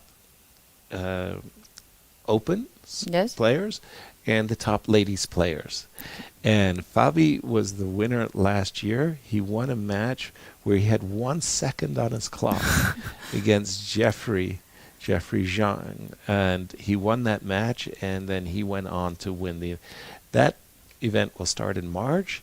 Then as far as April is concerned, it's a little bit unclear, but of course we're talking about the World Championship Yes. in Astana. Maybe I will do some work with chess.com. Ah, really? Yeah, Okay, maybe. great. It's undecided. A lot of things are still in flux. And then, of course, the Grand Chess Tour. It Grand Chess Tour returns. starts, Yeah, yes, it soon. returns. Bucharest and Poland and Croatia, and yes. all the and great places. Yes. And But I think, Yasser, we might not meet because I might go to the tournaments and you will be in the studio. We will only meet online. I will send you regards, Oh, thank you hopefully there, yes. But look what he created. If you He take played- on f2, let's just say, Yes. I was just calculating this line. Beautiful Please, variation. Take please. a7, Yes. queen, girl. Girl. As you said, girl is Girl. coming. Yes. Then we have another queen. Yes, girl. And I found the checkmate. Good, show me. Queen d3. Bravo. Yes, and king f4 and Only queen move. f3. Yes, Ah, this is what that's I a found. pattern. That's Now worth that I knowing. was talking, And now the queen is blocked Yes. by the... by the knight, yes. Oh, that's cruel. Yes. I Queen think- f2, that's what he played, and I thought that what is the idea behind it, and I found this checkmate. So that's why White didn't take the queen, Right. He but did play decided queen to play queen d5 with some D5. ideas of like queen g8. Okay. Mhm. And now, can you find another of your very, very clever... Yes. Uh, Maybe queen g2, but I'm not sure. No, let's see. no, Mhm. you know what I would do? Yes, I like would be this. very, very cruel. I would take the queen. Mm-hmm. I would just take the queen and say, you know what? Wow. You can't make a Very a nice, queen, actually, because but I can. wow, because king c6 you have knight b8. Yes, He here. didn't do it. Yes, He didn't. did something else. Mm-hmm. He went knight c6 first. First knight is c6 first. and then he will trade queens. Ah, yes, and and then then he'll he go blocked the knight pawn. A7. Wow, even like But the same that's it. idea, right? Yeah, Yes, just to sir. trade queens, trade the queens. and then to say, you're not going to make a queen, but how are you going to deal with Yes. What about with this? the Yes, G-pawn? and And Vincent resigns. Bravo! What a game! to Jan, And- we just have to tip our hats and say Yes. brilliant performance. Jan Simply Nepomniachtchi. brilliant. Yes, now ties for the first place. Yes. And we have three winners right now. Yes. 3 winners. That's exactly right. And as we go towards our break, let's just repeat for our audience exactly what's going to happen. We are going to play a tiebreak of 3 players, a double round robin. Yes. And they will start in 30 minutes time Yes. as Jan will be given a chance to get something to eat, gain some rest. Yes, some rest, exactly, yes. So in 30 minutes, we're going to come back. There's going to be a double round robin. And should all the games be drawn, then there's not going to be Armageddon. Then we're going to do buckles and tie breaks and things like that. I think that going into the tie breaks, Nepo has the best tiebreaks, yes. because he beat Levon in their individual match. We'll confirm with an arbiter that that's the case. Yes. But in the meanwhile, we're going to do the same thing that Jan is about to do. And we're going to grab something to eat and prep ourselves for this upcoming tiebreak. You're not going to want to miss it. Grab your pizzas, and we'll see you in 30 minutes. Exactly.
Hello, everyone, and welcome back to our live coverage of the WR Chess Masters. Yes, it's happening. There's going to be a tiebreak of 3 players, and I, your host, Yasser Serwan, happy to invite Sagar back to our commentary booth. Wonderful to be with you. I think you've been here, but I haven't. Somehow we've managed to not cross paths. One of my aims here coming to Dusseldorf was to commentate with you, and no better time than the tie breaks. How cool is that? Well, let's set it up for you, and we have a correction that we would like to offer. First of all, the 3 players, Levon Aronian, Jan-KrzysztofDuda, and Gukesh, will be playing a double round robin with 10 minutes per side. Plus 2-second increments. Plus the 2-second increments, pardon me.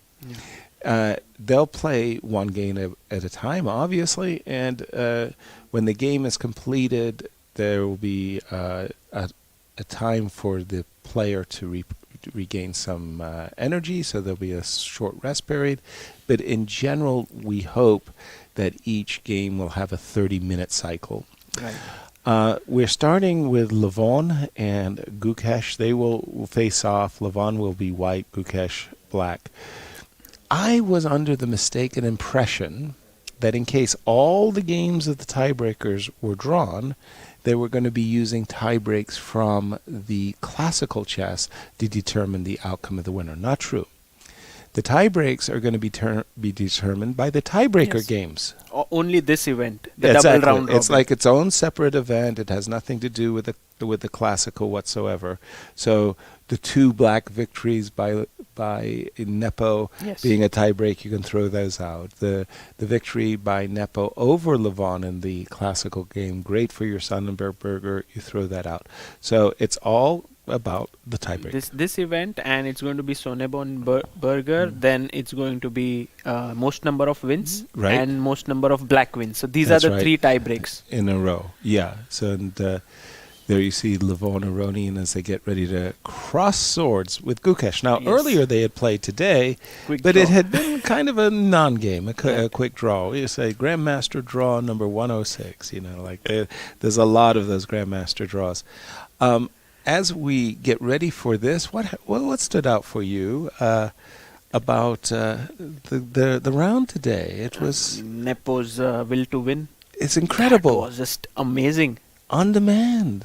I mean, I was listening to you guys commentating, and the way in which he, from an equal position, converted it into a win was tremendous. And it really was. It shows like he's just in great form for the World Championship as well. Yeah, his determination to win that game as well as the game he won against Levon, the repetition game, if you will, showed great determination. Absolutely. And that's a side of Jan that we don't usually see, because he gets into this flow and rhythm, and he's bouncing and he's winning games, and the absolute grim determination he had to win today manifested itself. Absolutely. And I really greatly impressed.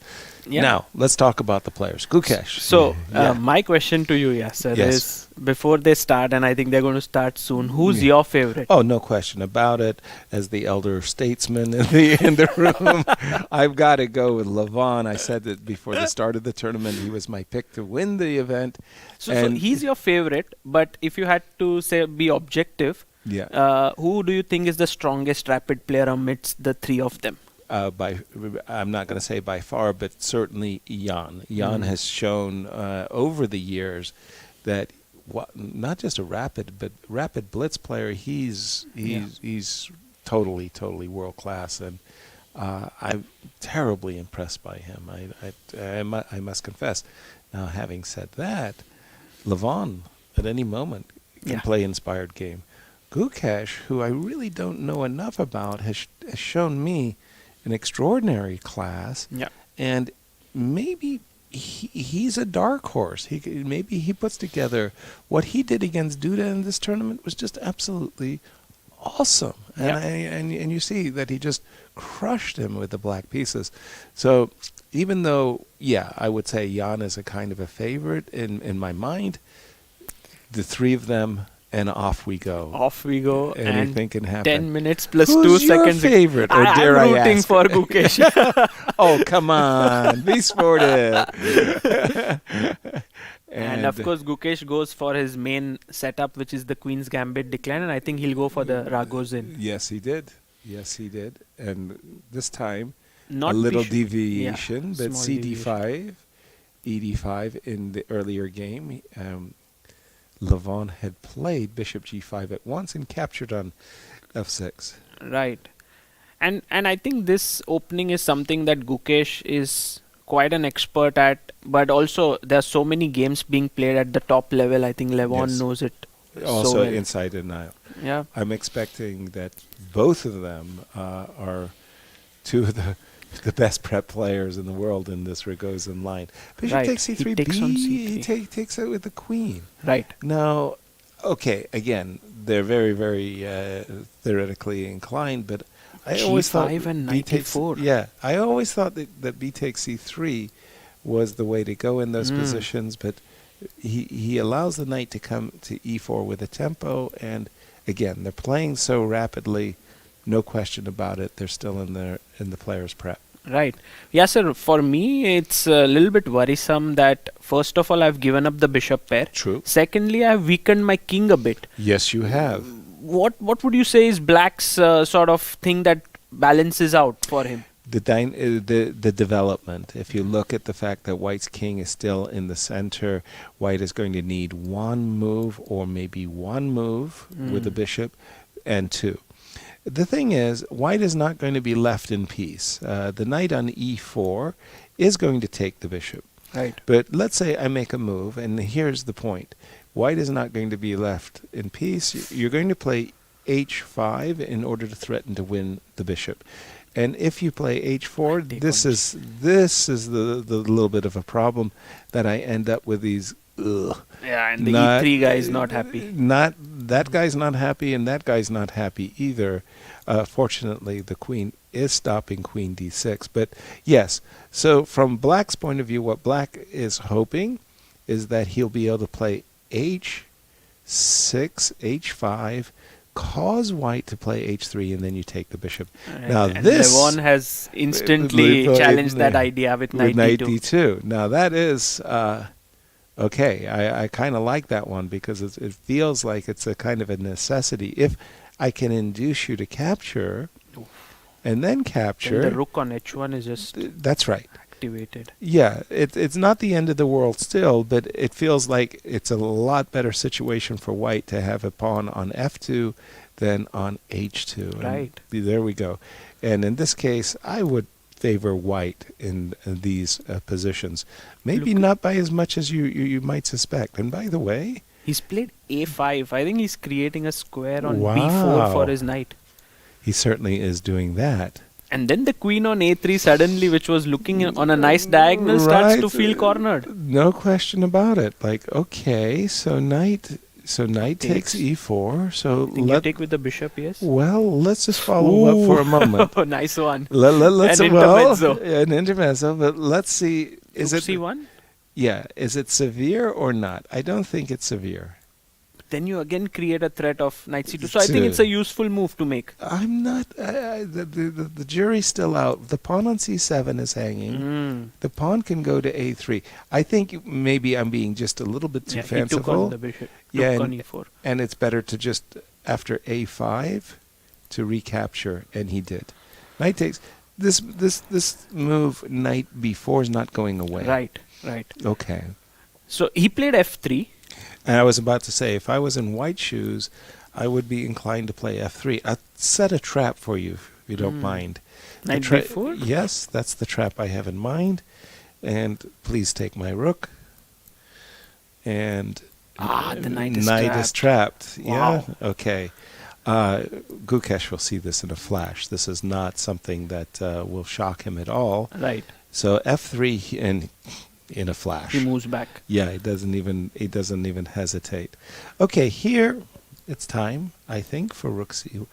Do you think bishop D3, your idea of, like trading those bishops? But okay, the H file is not opened, but No. still, should we do that? Okay, bishop is a totally reasonable move if you ask me. Oh, but knight b4, yeah. Well, no, I will trade and Yeah. maybe get my king. Castle. But I'm a little bit more,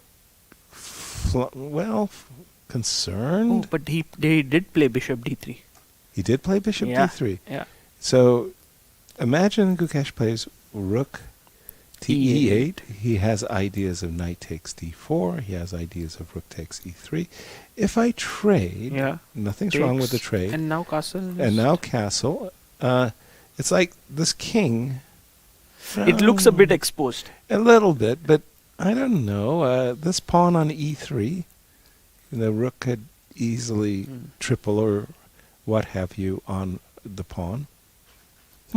So at this point, would you sort of evaluate this as slightly better for white out of the opening? I think that's fair.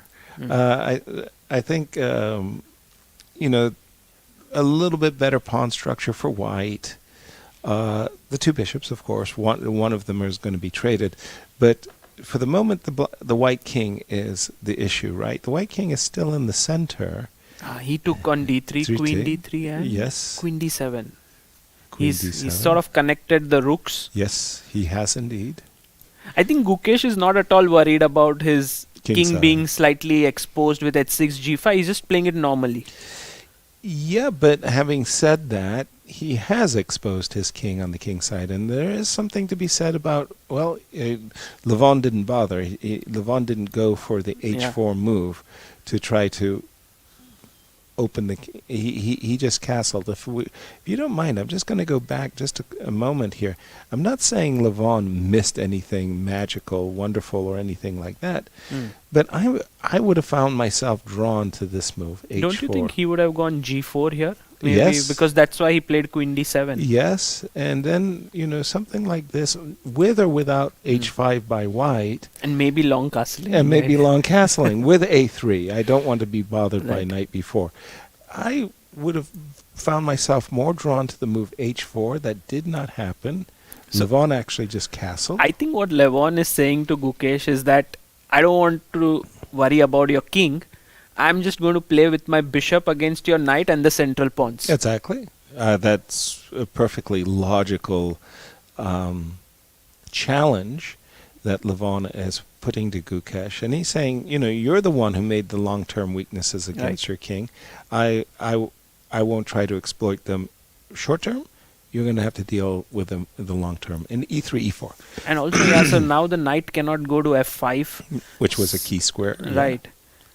That's exactly true. So in a way, it does seem like white is pushing here. No question. Do you think white will go rook c1, keep those pawns on d4 and e4, limit the black pieces, and then I want to go f4 break at some point and sort of take advantage of the exposed king. Exactly. But it doesn't look right. Right. Now, for me, of course, the half-open C file is very, very tempting. Right. But I understand that after you play c7, c6, I'm shut down. The rook will no longer belong on c1. So it makes more sense from my perspective to maybe bring the rooks to d1 and e1, so I'm centralized. What you said about the central pawn duel is exactly right. I want to keep them there and keep the tension for as long as possible. I'm really hopeful that a bishop e5 but that's not might happening. Work. What happened? He played c6 and now e5 by Levon. He's like, wow. I'm giving you the f5 square, but I want to break with f4, I guess. Wow. Okay, I would have resisted such a move. E5 doesn't come naturally to me because I fear that I give up the square and I fear that I'm not helping my bishop. Now, of course, if I could play f4, f5 in one go, that's game over. Now we're in business. But okay, how am I going? How does he played queen f5? How is he going to meet queen? You don't want to trade queens, do you? Yes, and Levon went queen b3. Okay. Avoiding the queen trade, attacking b7, and Gukesh went b5. Essentially, Gukesh is weakening his c-pawn, but saying that the knight is good enough to defend it. True. But at the end, the knight is on a dark square, and if the bishop can attack it, that could be trouble. Big time. Okay, so let's attack the knight. Yes, exactly. So you are saying f4, if you go g4, bishop I will attack the knight. popping out from there. Right? This looks very dangerous for Gukesh. Very dangerous. Very dangerous indeed. I think he played first rook a c1. Okay, not bad. Let me just refresh my board. Excuse me. Yeah, rook a c1 rook first. a c8. And now we'll look again at the move. Rook a c8. Yeah. Sorry. Whenever you, Sagara, whenever we analyze, you'll find that my mind works like a bee to honey. If I see a pawn that's left on pre, you want to take it. I want to take it. I mean, if you don't want it, I'll take it, right? If it makes no difference. My God, So did you spot the a5 pawn? instantly. I'm hardwired for it. It's like I have a computer chip as a mind that and says, you know, you and Levon think alike. He's gone Right. queen a3. and that is a darn juicy pawn. I mean, and Gukesh played like, yes, let's Gukesh go. said, take the pawn, I'm going to g6. And he did it. And Levon captured it. yes. I mean, having said A, he said B. That's an extra pawn But- and h5. Is it like Gukesh getting some kind of an attack, or this is a bluff? I think it's bluff. Now, I'm not sure about the move queen d2. I would have been more tempted. I like the idea of the bishop controlling the f4 square. Right. So I would have really preferred to see, if I'm in Levon's shoes just on that last turn, I was thinking that he would play h3. Let me just go back here just a second. Thank you. Yeah, no, h5, yeah. I was thinking he would H3. play h3. And what's the difference, of course? The difference... The bishop will come Well, back to h2. And you can push f4, yeah? That's right. I like to keep the knight under control. Let's see what he did instead after h4. He's still thinking, I guess. He hasn't made his move. Oh, he played bishop f2. Yeah, it's kind of forced. And Yasser, the Yes. time is so even. Both have like 5 minutes almost. Right. And it's a 2-second increment. So they're not going to lose on time. But I guess when they're down to a minute. Feel that ticking clock. Trust me, you're at the board, and the tension. I went into the tournament hall as the arbiter was and f6, by the way, because the bishop is going to come to e3 to attack the pawn. I think Gukesh is obligated to make this move f7, But f6. let's say if I take it and you Yes. take with the rook, right? Let's say, yes. And then I still go bishop he took, yes, rook Yeah. f6. And yes, and you were And about to say... g5 is a weakness. Truly. And Levon is a pawn up. He has a good position. So I think this is definitely going well for Levon. Until now, and he plays h3. First of all, fixing the g5 weakness before going bishop e3. Interesting. Again, a move that I would have liked a time ago. But okay, h3, like you said, he's fixing Yeah. g5. And so if we play You this want to move- double on the e file, yes? Yes, So, okay, let's go bishop e3. and double on the e file. And if I take on g5, you want to go rook e2. I've trapped you. That's exactly what I want to do. Wow. Yeah. Wow. So- Yeah, sir, you're so sharp. No. After 6 hours of commentary. No, but I told you, it was like, I'm tired. No question, I'm tired. But I'm also euphoric. Right. The fact that we're in a tiebreaker has really kind of uplifted my spirits, and I feel like, okay, I get a second energy from themselves. They inspire. Yeah. Well, And there he rook went. e8. So, no bishop e3 for now. Levon, I think, I is doing will- the right thing, right? Exchanging pieces. Pawn up. Absolutely. straight down. Why not? Rook takes. Did he recapture already with the rook? I doubt Let, whether he's let taken. me refresh my board for just a second. Yeah. He's taken on e6. And Gukesh took back with the rook. with the rook, yes. And And, now bishop bishop e3. e3. Ooh. And so now, f4. but knight f4, I take with the bishop. Okay. And do you want to take with the queen and go into a rook endgame? I'm not when I'm looking at a Outside a passer. A3, B3, Mm. and this happening. Not at all. But if I recapture with the pawn, I can tell you at the end of the day, this king is missing an important shield. The pawn on g2 protects white's king. Right. No pawn shield over there. and it's time to create a passer with b3 and a4. So things are looking really good as we speak for Levon. Yes. Extra pawn and weakness on g5, and I think what Gukesh essentially has to do now is look for some kind of counterplay. Yeah, cheapo, but I think against Levon it's very difficult. Very difficult. He is very alert for these things, and he himself is a master of, setting traps and so on. No, he certainly is. And in this case, I would slow play it as white. I don't see any reason to rush. Learn to be patient. A3, B3, A4. Slowly, get that pass pawn going. Right. Make sure the threats against your king are stopped. You put a rook on the g file, threatening queen takes h3. I'll put my king on h1 or f1, and I'll deal with all of your threats.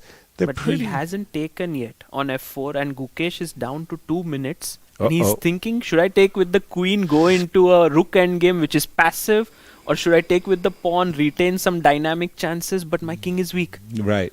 I think if you take with the queen, it's just lost. I'm sorry to say this rook and pawn endgame would be lost. I'll create a pass pawn. And also f4 would be weak. And, it's hard for me to attack it. He took with the pawn. Yeah. It's hard for me to attack it, but you can imagine that I'm very happy to play rook e1 and go into a king and pawn endgame. Okay. So he did, as you say, and he goes into a queen endgame now. Levon is ready to go into a queen endgame. Do you like it? Well, again, I do think that white is winning, whereas queen endings... But you can quickly play b3, a4, create a passer. Well, that's what I wanted to do with the rooks on the board. I didn't think that this... Queen endings, they have their own rules. It's like the fourth phase of chess. Right. There's opening, middle game, end games, and queen endings. And basically queen endings, no rules. The rules are the rules change. The rules that previously governed our play now are under some other alien rules. Okay, queen d2, protecting the pawn, eyeing the pawn over here, and basically saying, slowly, once I create a pass pawn, I'm winning. Right. Of course, from Gukesh's point of view, what he wants to do is create chances against the white king. And he's doing, I think, the job right. He's going c5, at the right time. To play for his own passer. If I play king h2, to play c5, even at the cost of a pawn. So you're saying we give up the f4 pawn? Unfortunately, I think it's obliged. But why he to played hurry? King F1. He played king f1, stopping kind of c5. But sir, I can just play king g7. I can wait. Yeah, but your problem is that slowly, if you don't play c5, right, I will play a3, queen to c1, b3, a4, and if you wait too long, that's it. The a pawn is going to go right up the board. I love how you quickly found the move queen c1 protecting a3 and away you go. Now this move king g7 says to me I'm not playing c5. If I play c5 now, I'll trade and I'll get into a king and pawn endgame that I will likely lose. Did Gukesh he played king g7. But look at the time. He has 56 seconds only, while Levon has 3 minutes. So that is a huge thing. Yeah, a very, very significant edge on the clock for Levon. Now, having said that, Levon has not blitzed out the move a3 yet. Yeah, he's actually trying to sort of come up with a plan, I guess. Now, this is the moment where he's like, let me take my time. I see why he's... Okay, but b3. Can I not go b4? Yes. And fix it? Okay, the problem with b4 is that I will play queen e1. Attacking h4? Attacking he played b4 and queen e1. Oh my god, yes sir, you're just... No, you found queen e1. Okay, queen e1, how do I defend it? You're right. It's a double attack, I can't go to e7. I told you, I'm hardwired for the moment you for see the pawns. A loose pawn, you just spot it. Yeah, amazing. My spidey sense is tingling here. Now it's looking tough for Gukesh. Wow, but that was such a nice trap by Levon. b3, provoking b4. Queen e1. Nice. Yeah. No, these old foxes, you know, they've been around. They know a thing or two. I'm sorry for Gukesh, but I think he has to play c5 Here. and close his eyes and hope that his... No, he didn't He goes do queen it. g. Oh, he's saying if you take on h4, I'll go queen b1. That is true. That's exactly what he's saying. But queen b1, queen e1, queen a2, queen b4. Oh, well, we can do it another way. We can go queen b4 right away. Ah, right away, yeah. Okay, queen b4. But look at Levon. What did King you- g1. King g1 as a preliminary move. Just to get out of the checks on d3 to make sure that I like king g1. That is a very, very, very sophisticated move. And I really like queen takes b4 followed by queen e7. So now check. take... he took b4. I really like that move. And That is queen a2. queen takes a2. And now I think I can harvest everything on the king side with the move queen e7 check. But he went queen b7. I think he wants to pick up the c6 pawn, is it? No. King f8, a few reps here. Check. Okay, we're just keeping up. Yeah, queen d8. Because, what a move. Queen g5 check. And Oh, he resigned. He resigned. Because he's going to lose one of the pawns, either the pawn on f4 or the pawn on h4 with a check. Wow. That was an amazing game by Levon. I think so too. I mean, sometimes Levon can play a game where you go, wait a minute, did he make any mistakes? You tell me. Did you second guess any of Levon's moves? Every one of his moves. Beautiful. Beautiful. I think Gukesh's main mistake was rook a8, leaving his a5 pawn unprotected. Yep. And I think Levon just picked up that pawn and gave him no chances. Thereafter, yeah. And so we're going to come to that moment where you think it was the tricky move rook c8. Yeah. So he could have, Gukesh could have dropped back with his queen, Right. prepared knight or knight. Instead, he played the move. Oops, excuse me. Where was it? Sorry, excuse me. Yeah. Let me go a little bit faster. Right here. And it's such a natural move. Yes. It's an easy move. You play the move, and almost by the time your hand leaves the piece, you recognize that this double attack has cost you a pawn. I didn't think it was going to cost the game like that, but almost thereafter, no chance. Absolutely. And I must tell the viewers who are watching this that this is a big lesson for everyone here, especially to me, Yasser, Yeah. that the moment you spot something that is hanging, Yeah. try to see if you can attack it. And I think you spotted queen a3 so quickly because it attacks a5 and e7. Yes, exactly so. Right. And also this move, bishop e3, was really beautifully timed because the pawn on g5, you know, it was a wonderful game in the tournament that Gukesh has won with the black pieces against Duda, where Duda was constantly threatening to attack, constantly, building up this, and he never landed a punch. It was like Gukesh was always a move ahead of him in terms of his defensive play. If you look at the position right now, in this moment, where there's black pawns on h4 and f4, it's clear that these are the remnants of an attack that never landed. And one day you feel like the headmaster, the next day you feel like a pupil, and today this was my feeling that Gukesh got scolded this particular game. Yeah. What happened to me, though, just a little bit surprising about here, I want to say, was this decision that Gukesh made that... no, that was okay. I have no complaints about that. But the complaint I would have... after queen e1, c5. Yes, why didn't he at least... Okay, I agree that you can take this pawn, and who knows, maybe you'll take another pawn or two. But in these kinds of positions where...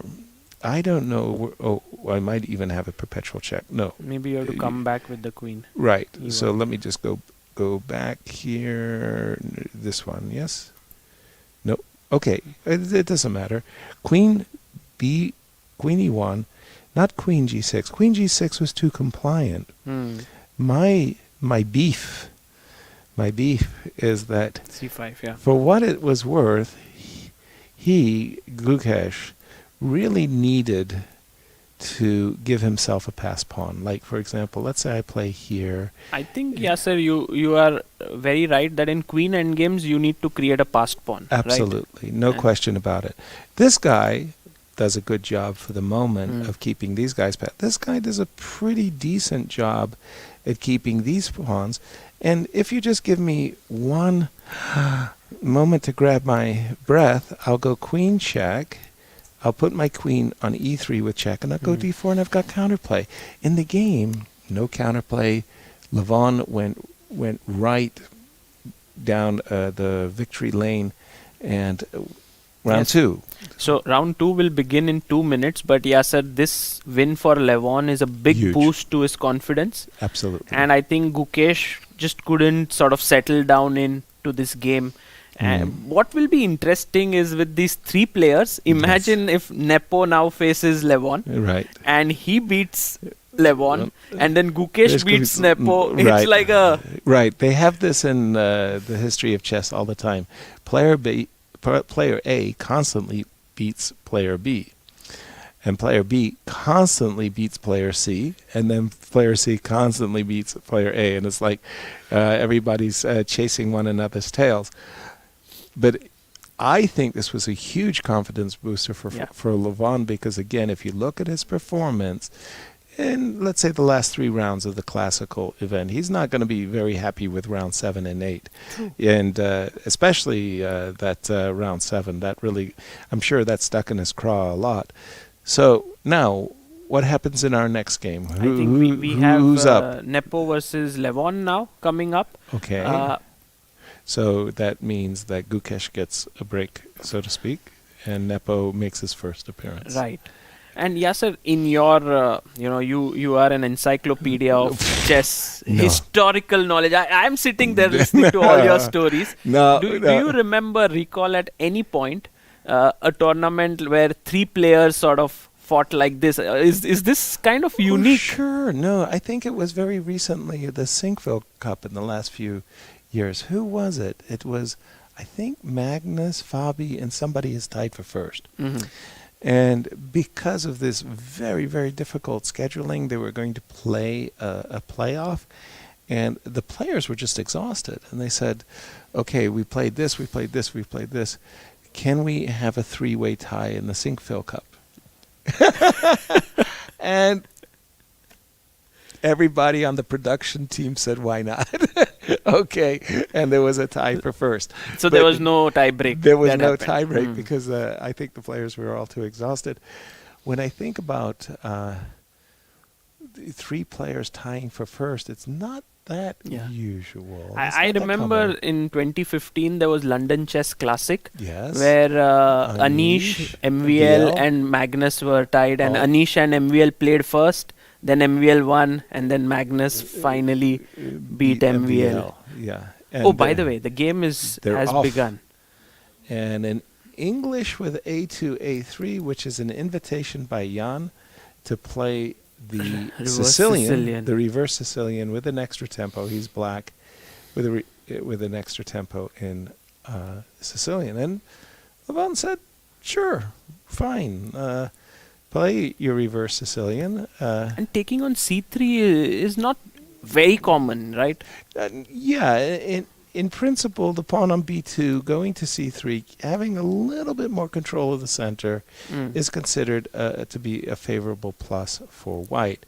Now, from Levon's point of view, what Levon is thinking is like, okay, look, I castle, I'll play queen E7, I'll aspire to play the move E5, E4, and I'll have easy free development. And also the bishop is open. Yes. So I think black seems to be doing fine. So far, so good. Yeah. I think so far, so good. And after D4, if I'm in Levon's shoes, I would find myself drawn primarily to E7. Queen E7 hints at this, but I'm not really interested in closing the position so much as I am in following it up with bishop G4. He played it directly. Directly. Bishop G4 on the board.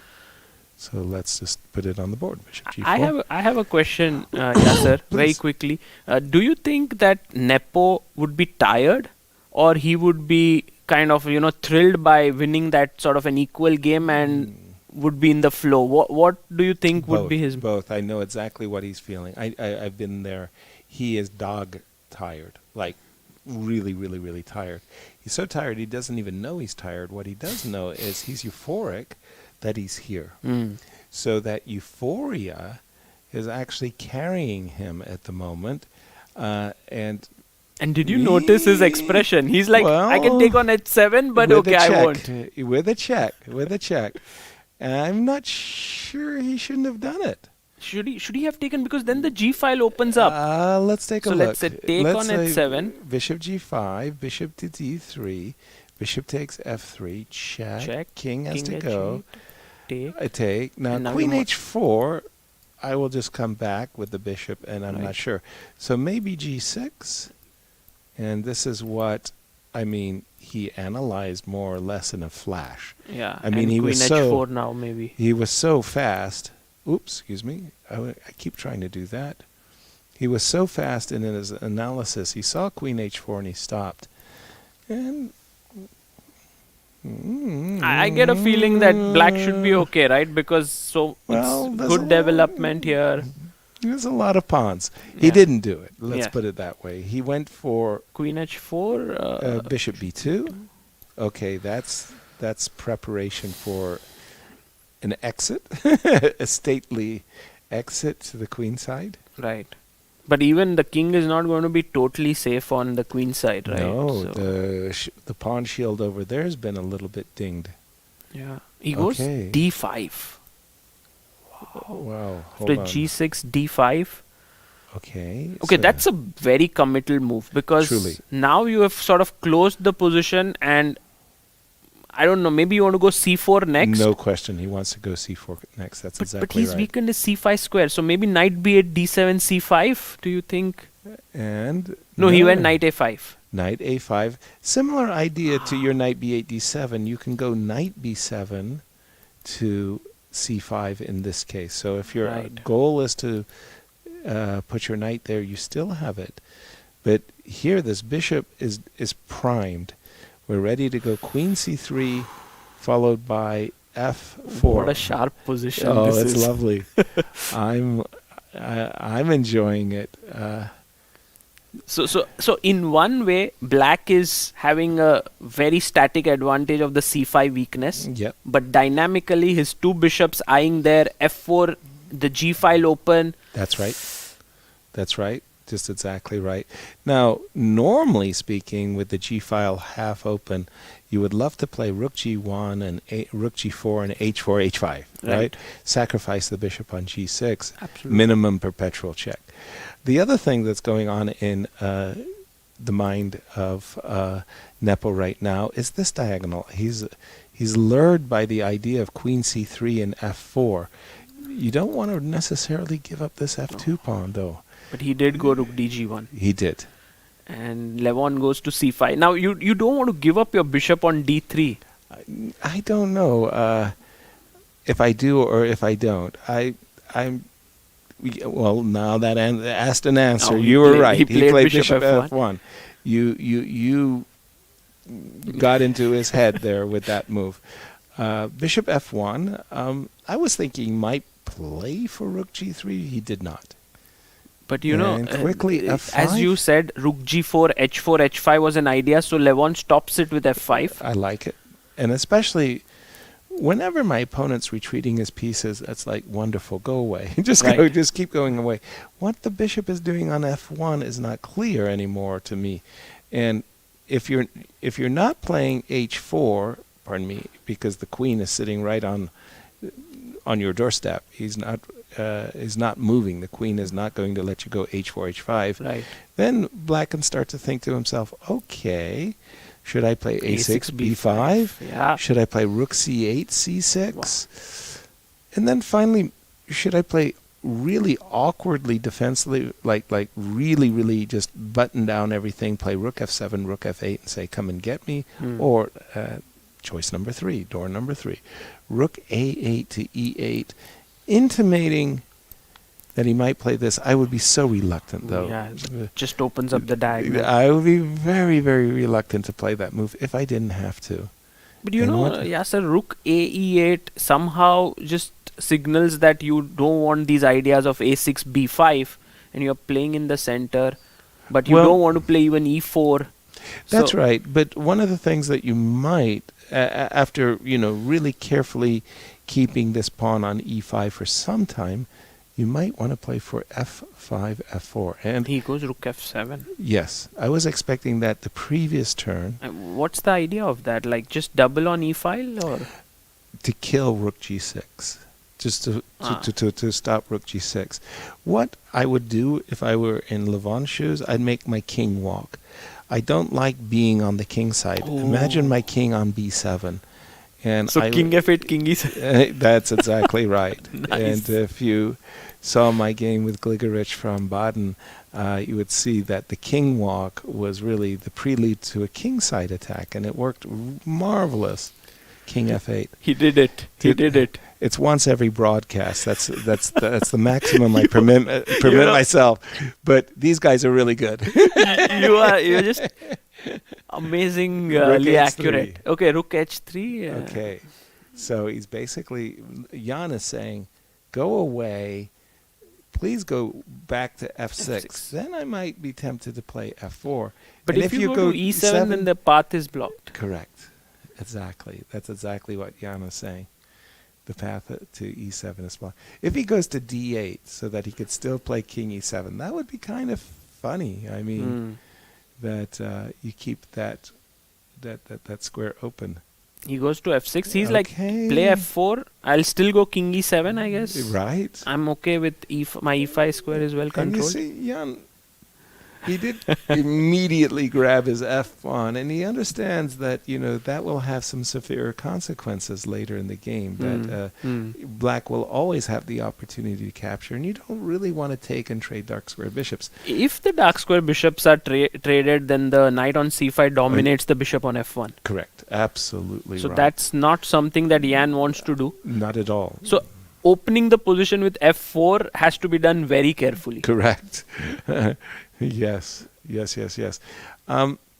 rook on H3 makes a strange impression. If there was a pawn on H4, yes, right. But you're not going to take on H7. You're not going to play rook H6 and H4. So Jan's pieces are not exactly enjoying whatever is going on. They're not on super squares. Bishop E2. Bishop E2. I think Levon can continue with his king walk. Yeah, king E7. Yeah. There he goes. Right. Do you feel like Black is taking over?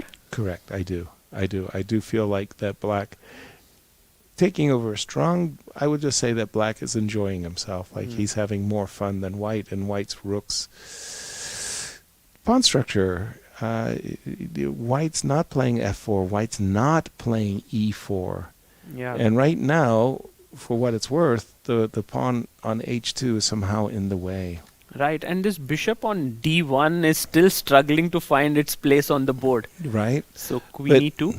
Oh, well, but this is not bad, because if we could play bishop to E2, C2, pardon me, Queen to D1, followed by bishop A4, at last I've got a piece I could be proud of. And put the bishop here, maybe. Yes, exactly right. Then I could puff my chest and say, "Woohoo!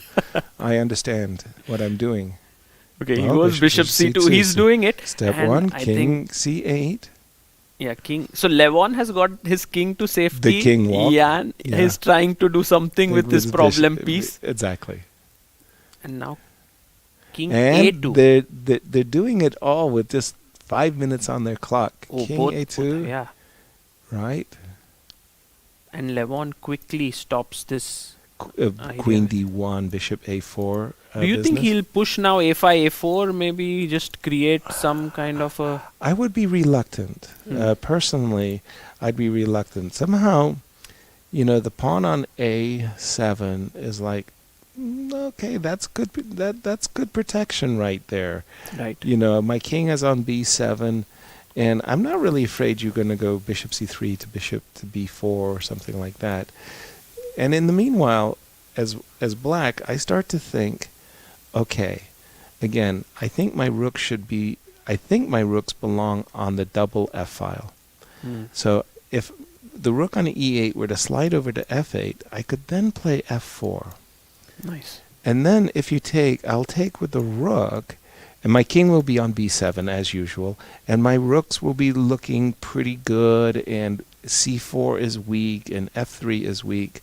So that's would be my setup. Does it? He plays f4 instantly. Okay. Yeah. And I think Jan played rook g3 to prepare for h4, h5, but Certainly. I think it's a little too slow. Levon's got his play before. Right? And that's so cool when you can get in your punch first. And yeah, these big giant guys, when they play, and it's the battle of ideas, I love it. Yes. The two bishops versus the bishop and knight, and the king walk. How cool is that? I loved the king walk, and this rook f7 making way for the king to come from here. Nice. It was fantastic. Really. Okay, I must say, if you think about the first game that Levon has won against Gukesh, you think about the game he's playing right here, right now. Yes. He looks like the guy who wants to win this tournament. Suddenly he's got back his form, it seems, right. The way he started. Exactly. Rook g4. Now I would expect rook f8. Rook f8, I do give my opponent the opportunity of e3, e4 to close. But these two bishops don't look happy. Right. They won't be happy, but exactly how am I going to win the game? I might find myself tempted to take on e3, which violates some certain rules. I'm undoubling the pawns. He played e4. Wow. Wow. Okay, now that just opens up so many possibilities. Oh, that's asking a lot of the position. Is he right, Sagar? If I take on e4 with the pawn, of course. Yeah, knight takes maybe. Okay, knight or takes. do you want to push first f3? I don't think so, because the way let's in which see. He took on. He took on f4. Wow. And he took on f3, queen f3, and now we have this position on the board. Pawn up for white, but also the bishops have opened up, which is good news. For white, yes. Yeah. Something tells me the advantage shifted. I think the move e5, e4 was premature. Sometimes you're carried along by your own thinking, I have an advantage, I should press. But in this case, I as white, I don't like losing the h-pawn, so I'll play h4. But I as white, if I play h4 right now, I really want to play f5. And I want you to take my pawn with your g-pawn, and then I want to play rook g7. And I really want to put my pawn on h5 and h6, and then I've got the initiative. Amazing. Okay. So these two bishops suddenly in business. He's played f5. I don't like losing the h2 pawn, but no. But Levon does the smart thing. Yeah, he says, let me get rid of one bishop at least. Exactly. That was a very, very, very clever move indeed. But okay, let's continue this. Wow, I'm not sure. f5 suddenly.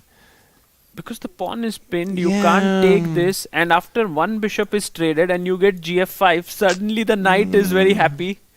It's a little disappointing. I'm sure f5 was played with the idea, I think bishop e5 kind of shut down whatever it was that Jan intended. But Yasser, is there some discovered check coming up?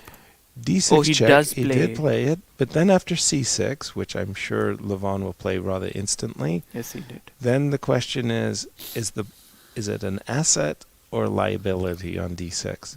When it was on d5, it was a definite asset because it was a protected pass pawn.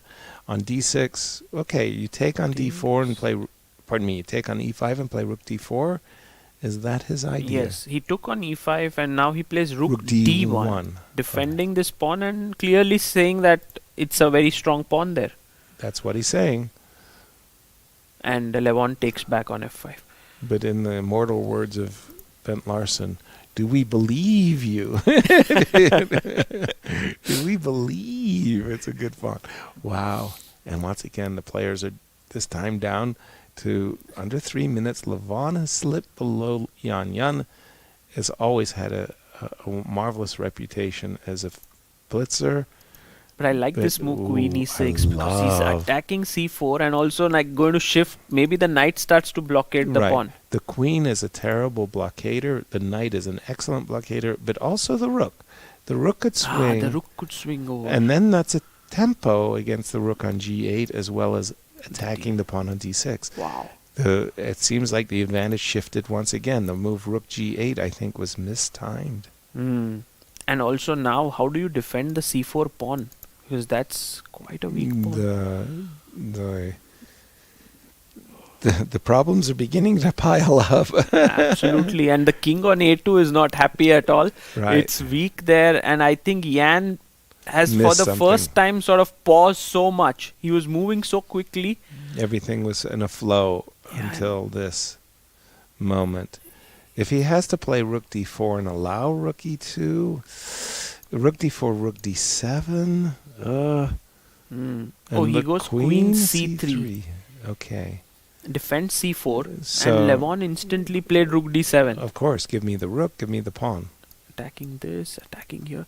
And again, I'm hardwired for that. Like, I just, like, yeah, but I play rook D7, take the pawn, and also take the rook. And there you have a quick look at the clock. Minute 33, it looked like there. Yeah. I think time-wise, Nepo is now 1 minute down.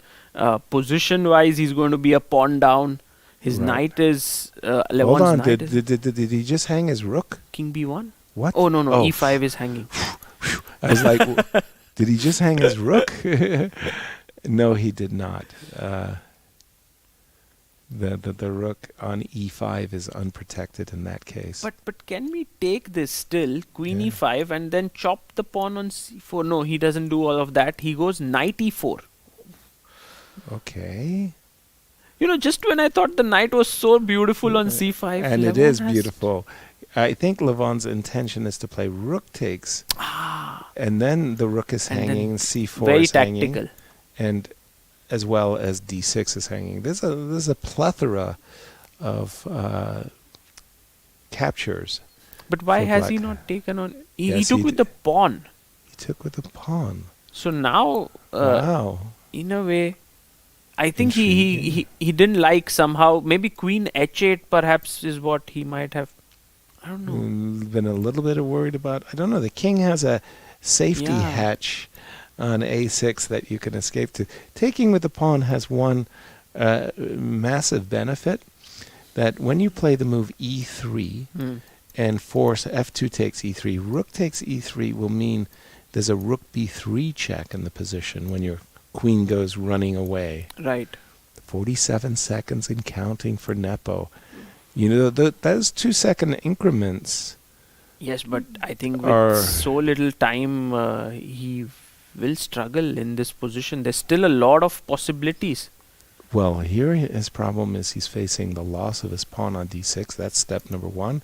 Step number 2, he's also facing that as well as E3. I really think that E3 is the one. And now Nepo is looking very, very nervously 20 seconds. And counting. And here he goes. He goes queen D4. Okay, first of all, that protects the pawn. And it dodges against E3. But it does invite the move C5. Yeah, C5 is and possible. Remember, you gotta keep an eye on the rook, because the queen takes E5 is necessary. Oh, he takes directly on G8 and takes he likes on C4. He likes your idea. You mentioned this possibility a moment ago. Take the pawn. You're threatening queen B3 check, by the way. You're threatening queen B5 check, by the way. Queen B3. Queen G3. Stopping queen B3. Okay. Now here's a time to play a little A5 action. Or maybe C5, king C6. Yes, to saddle up to the pawn. There's a queen E6. But this is looking in Levon's favor. No question. Well, first of all, he's a pawn up. Second of all, the pass pawn on D6 is firmly blockaded.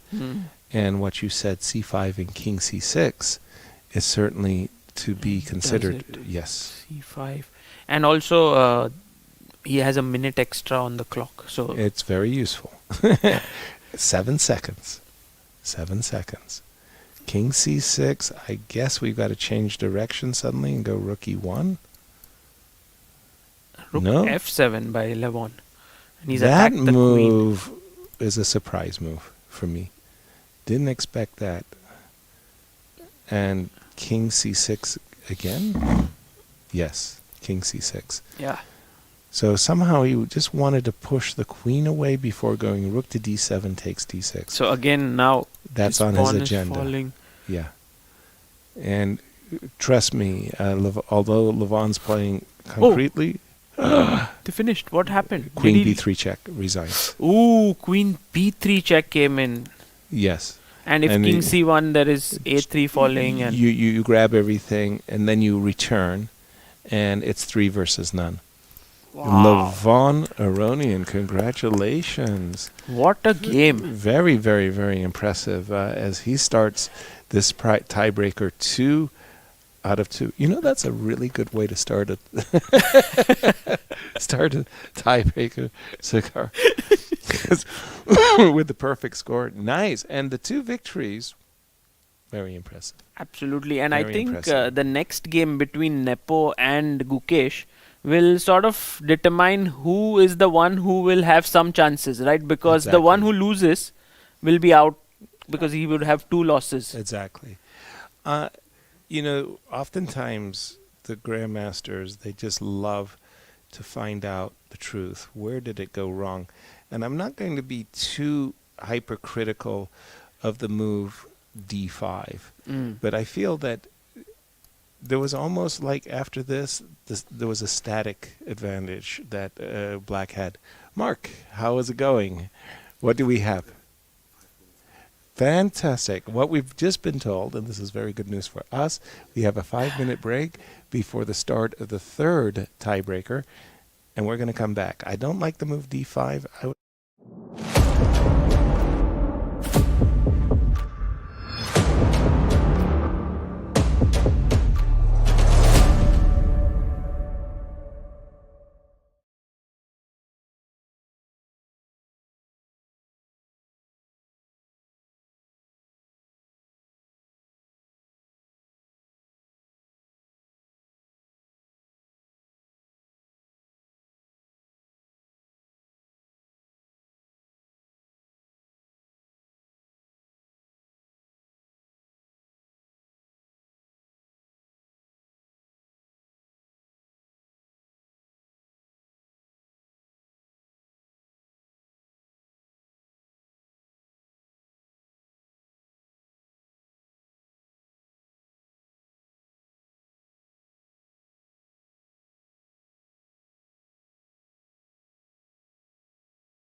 Hello, everyone, and welcome back to our live coverage of the WR Chess Masters. We're in the tie breaks, and we're in the third game of the tie breaks. Adam, thank you for joining us. I know you've been watching and everything, and we'll quickly catch up with the players. Gukesh and Jan, let us say, are playing for second at the moment.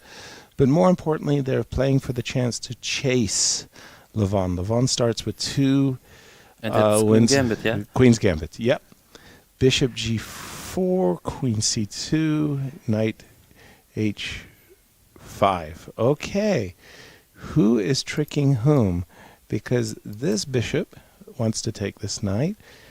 Gukesh has played the move queen c2. His intention, I'm sure, was to play knight f5. But once you see that when the knight goes there, that you can capture this bishop, you stop. You go, I'm not so enthusiastic about my pawn structure.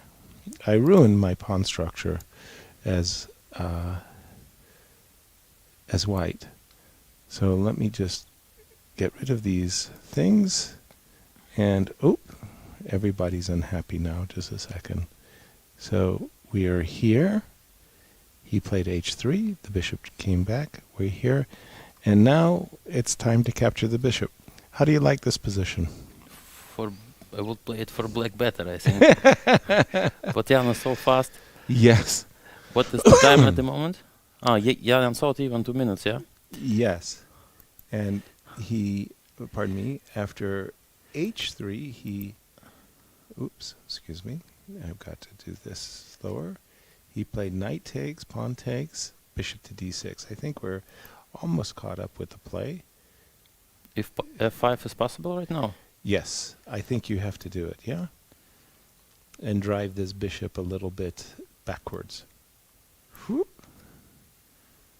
And now bishop to d3. Or let me catch up with the players. g3. That was a surprise move. I liked f5. f5 seemed to have more of initiative. And maybe Jan is a little bit too tired, yeah? Well, but maybe he saw it also. Yeah. But Gukesh is trying to, he castled long. And now do we have our chance to finish our development? Knight to d7. Yes, he did it with the idea of castling. Maybe this way? What do you think? If you were black, would you like to be on the king side with the king or on the queen side with the king? Knight e5. Well, this position I think he would also castle long. Yeah. To avoid any counterplay from white. Okay. Wow. But what do you think of the fact that you have a three-way player? Fantastic, isn't it? It's wonderful. But we have only one cup, yeah? So we have only one cup. So there can only be one winner, you mean? Okay, knight e5. Okay, Nepo, he said, one day I will move my queen, then one day I will boot the knight. That is his idea. But knight e5 is very, very strong. I will put my king, maybe knight a4. Again, exactly in this moment. Castling short is dangerous for black, I think. Yeah. h4, h5? Yeah, so I think he will castle long, and with the better pawn structure on the queen side, he will try to do something. Let's see what is going on in this moment. Okay, king b1, very, very useful move, kind of tucking the king away. Oftentimes you see king even going to, let's say you castle, yeah? Oftentimes you see white even putting the king here, and for example after this, sometimes putting the rook here. Wow. With the idea b4 and bringing this rook to c1. That is... it's very aggressive. Yeah, very aggressive. Very aggressive. But you're right. Castled long. He put his king on the king. Okay. Wait, is there a trick? What do you think about this move, Adam? Knight. Gift me to pawn? Would you play bishop to b8? The reason I ask is I have a trick for you. I cannot think so fast. Bishop to b8, knight takes c6 is my trick. Wow. I want to sacrifice. Wow. I want to sacrifice Gukesh's pieces, not mine. very important. But let's think about it.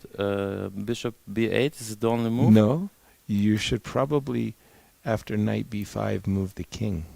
Yeah. To avoid this sacrifice, I think. But then he will lose his bishop pair, yeah? Yes, precisely.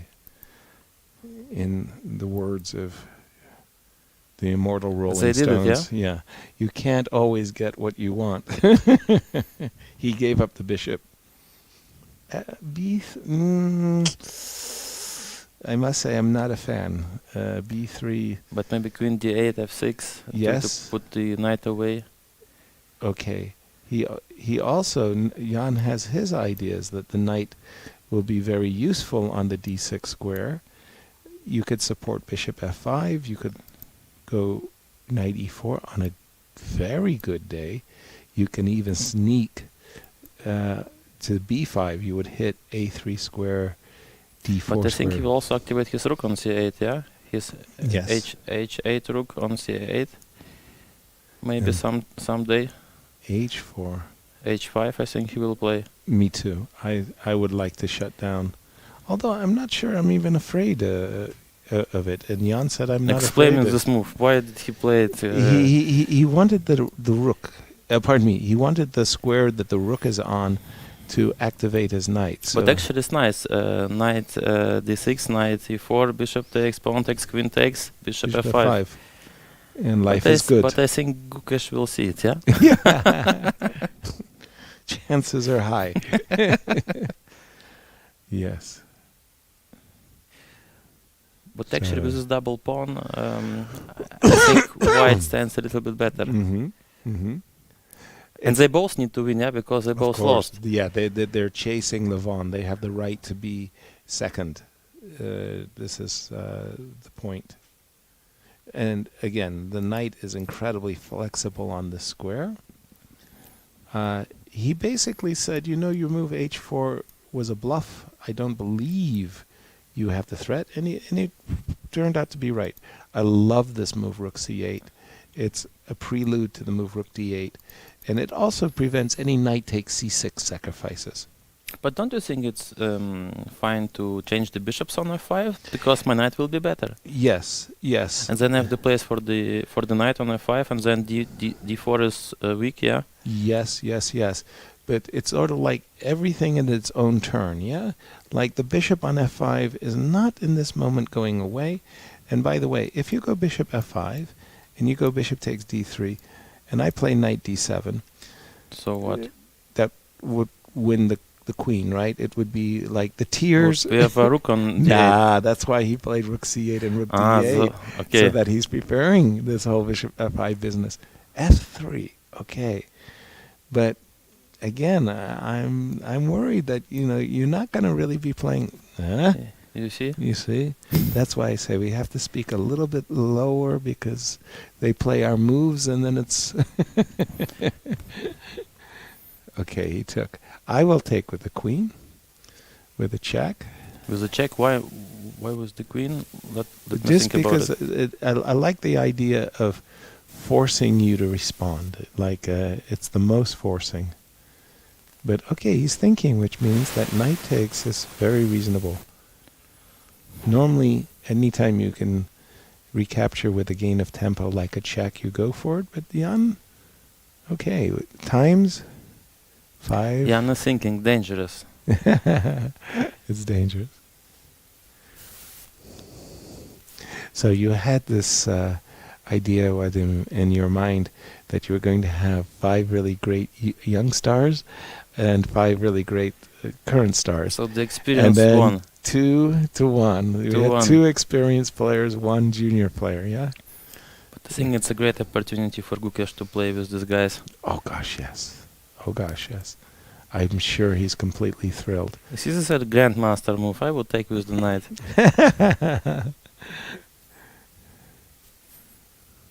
And let's see how the game continues. Rook c7. Just protection of everything. Wouldn't you play h5 more bet to prevent g4? Well, the thing I really want to do is I want to play f6, yeah? So the move rook c7 In case of g4, I don't really want to step to f6. He makes a room for his queen. So that is really, I think, shows great understanding, just to make all of these rooms. A knight e5. Knight b5, isn't it Knight. good? Oh, okay. He makes more pressure on d4. Correct. Now he's back to your idea of pressure with the... And again, the queen, everybody wants to be on f6. The pawn, everybody. Queen f6, that is a strange move for me. Why? Because I really thought that his pawn wanted to be on f6. Don't you think queen g7, f6? Yes, queen g7, g4, f6, and then the rook will step forward one square. What did he do? Let's see what's going on. Sorry, I just have to refresh. Just a moment. Talk, talk, talk, talk. Ah, they didn't move. Well, they have moved, except my board didn't. Let me just update my board quickly. Well, that... I have you this see on his position. eyes how he is calculating Yes. every move. So the position I have on my screen is not the position that they have in the playing hall. So I'm afraid... Don't you have the delay? No, I don't think at this moment you can see that they're a little bit... Yeah, I'm not... Yeah, okay, now it updated. We have delay on translation. For technical reasons. Very clever. Okay, queen f2. And... Okay, at this exact moment, who has advantage, Vadim? Even... Black the same. I mean, if he changed d4 somehow, he will have advantage with this d5 pawn. Maybe he goes further. I cannot calculate so far. Okay. h5, a little bit... That would make me nervous. That's why I would play anyway. h5 before. But okay, I see the pawn on h5 and I don't get so nervous myself. But I think the game will be on the queen side, so maybe Jan doesn't care at all. Exactly. And again, I'm expecting that... Ooh, okay. Gukesh grabbed his rook. He came back and almost instantly Jan grabbed the pawn. He played f6. That's what he did. Okay. So f6, go away with the rook. Now he took the pawn. And f5. Interesting pawn sacrifice by Gukesh. So he's dreaming that in case of hg, fg, this knight will run to that square. And we have a pick a7 pawn, h7 pawn. King b7, I like that move, just kind of tucking the king away.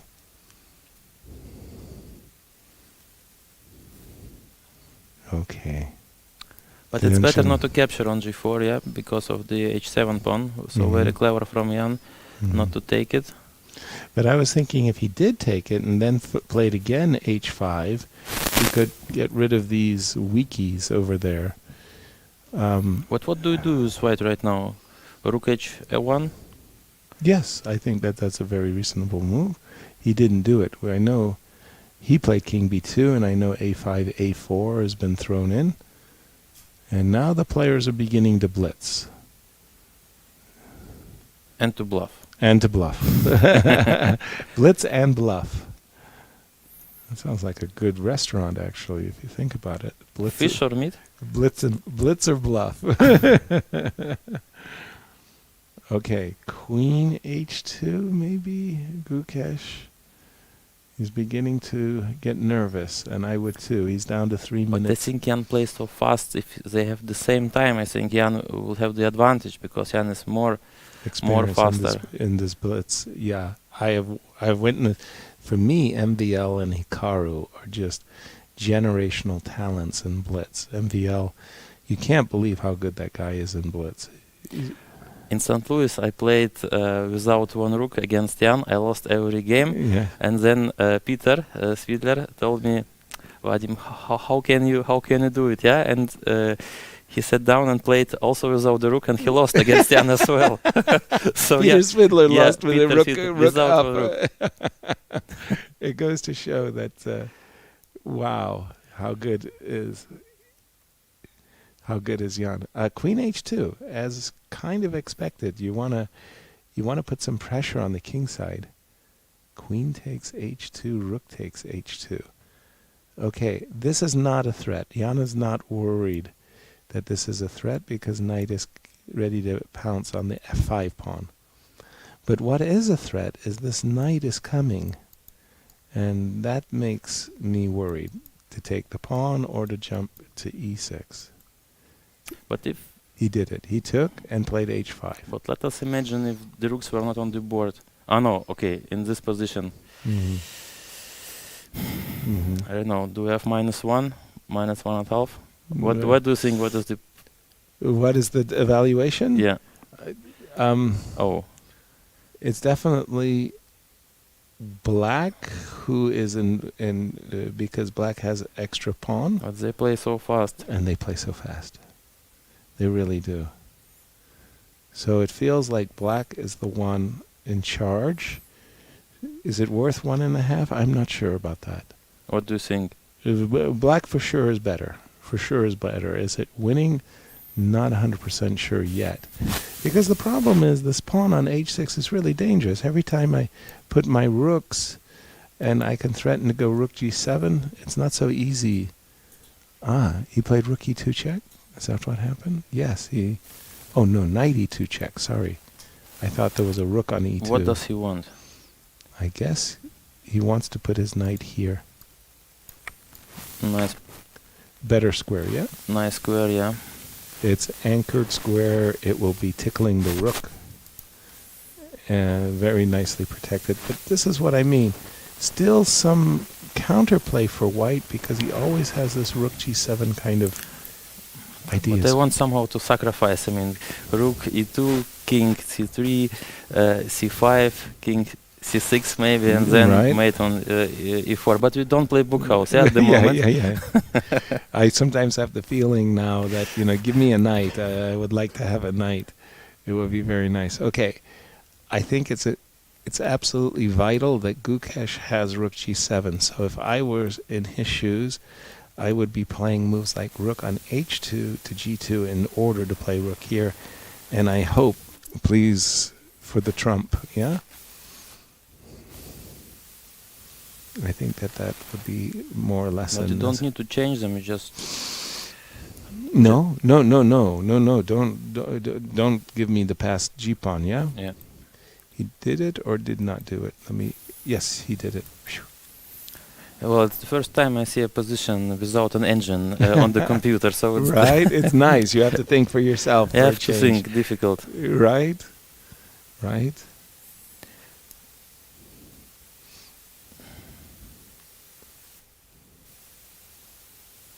Wow. But interesting, he can take on c6 just... for example, yeah. Just to say it, yeah. Queen c6, king c6, knight d5 check and takes the rook, but we have a rook on e7. But it's always the kind of tactic that you look, as you say, to play. Ooh, knight e4, rook f2. Okay. Knight e4, rook f2. Now, what about? Now I'm not happy because if I go back, I trade the rooks. And what were you telling me about rook takes c6? When did you mention rook takes c6? Yeah, nice. Right? Oops. And rook f2 check is protected. So there is now. I think the move knight f6 was an error. Gukesh immediately played rook f2, which showed why the move knight f6 is an error, and now Jan's advantage out the door. And maybe knight d7 only move, or no? Also not a good one because of there is a problem. Takes. Yes. Rook g7. You have to take it, and unfortunately, your knight is now stuck. Yeah, your knight is now stuck. but it's difficult for white to win it. It's not clear. Oh, I agree with but that. When I see the clock from Jan, I see he is thinking. He's allowing your trick. Rook takes f7, rook takes f7, rook takes c6. He has allowed the trick. I don't believe Jan didn't see it. If I saw it, Jan should see it for sure. And if you saw it, Gukesh should see it for sure. Gukesh should see it. And he played knight e5 first. Why didn't he play rook takes c6? I think he missed a golden opportunity. And Jan, once Jan gets his rook behind the pawn, then the scare is gone. Yeah, but Jan allowed to do it, so maybe there's something we didn't see. No. That's not true. We see everything. We see everything. Okay. I feel confident with you. Exactly. Oh. So now H pawn is hanging, C6 pawn is hanging, flag is hanging. Knight takes, rook takes, and mate on B8. Exactly. Oh my gosh. So knight takes C6. What is going on Interesting in this games game? we have here. This is crazy games. I mean, the advantage has been like I don't know, a pendulum. It's been swinging all over. And he played no. Knight takes c6. What? Let me... Wow. Okay, just a second. He could play knight b8 check and rook g6, and the knight is pinned to the king. Wow. So something like this, Wadham? Oh no. Did he do it the right way? I think, well, still white is for choice, but he cashed his chips very early with this captures. There is knight f8. Jan needs to activate his knight. Truly. Somehow. And he's done it, knight f8, but again, he's allowing this b6. Wow, dangerous. Now b7. Oh, it's over. It's over. Extremely dangerous. It's over. Rook to a6 resigns. Rook to a6 check. He's done it, and that's the game. He missed it. He missed it. That's the game. Very nice one. Wow, but oh my gosh, there was so much back and forth, and I really thought just around, not this part, but let me go further down the track. Oops, I went the wrong way. I was going, oh my gosh, I just felt that at this moment, black was for choice right here.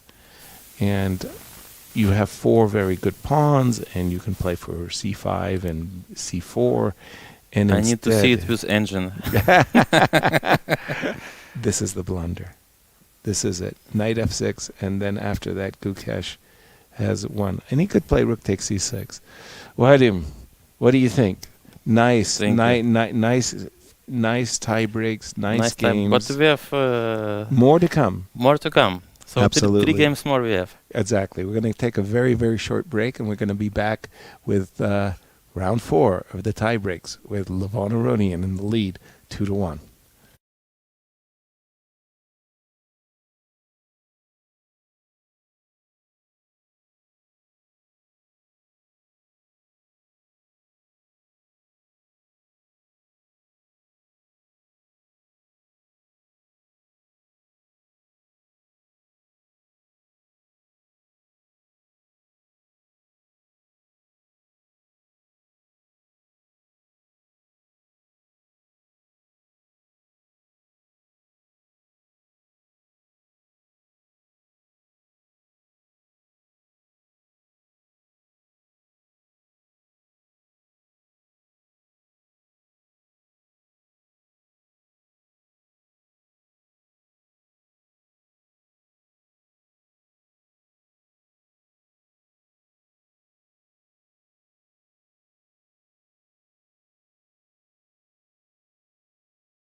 Hello, everyone, and welcome back to our live coverage of the WR Chess Masters. We are in a tiebreak, and it's been exciting. And I think the most important game is here. This is it.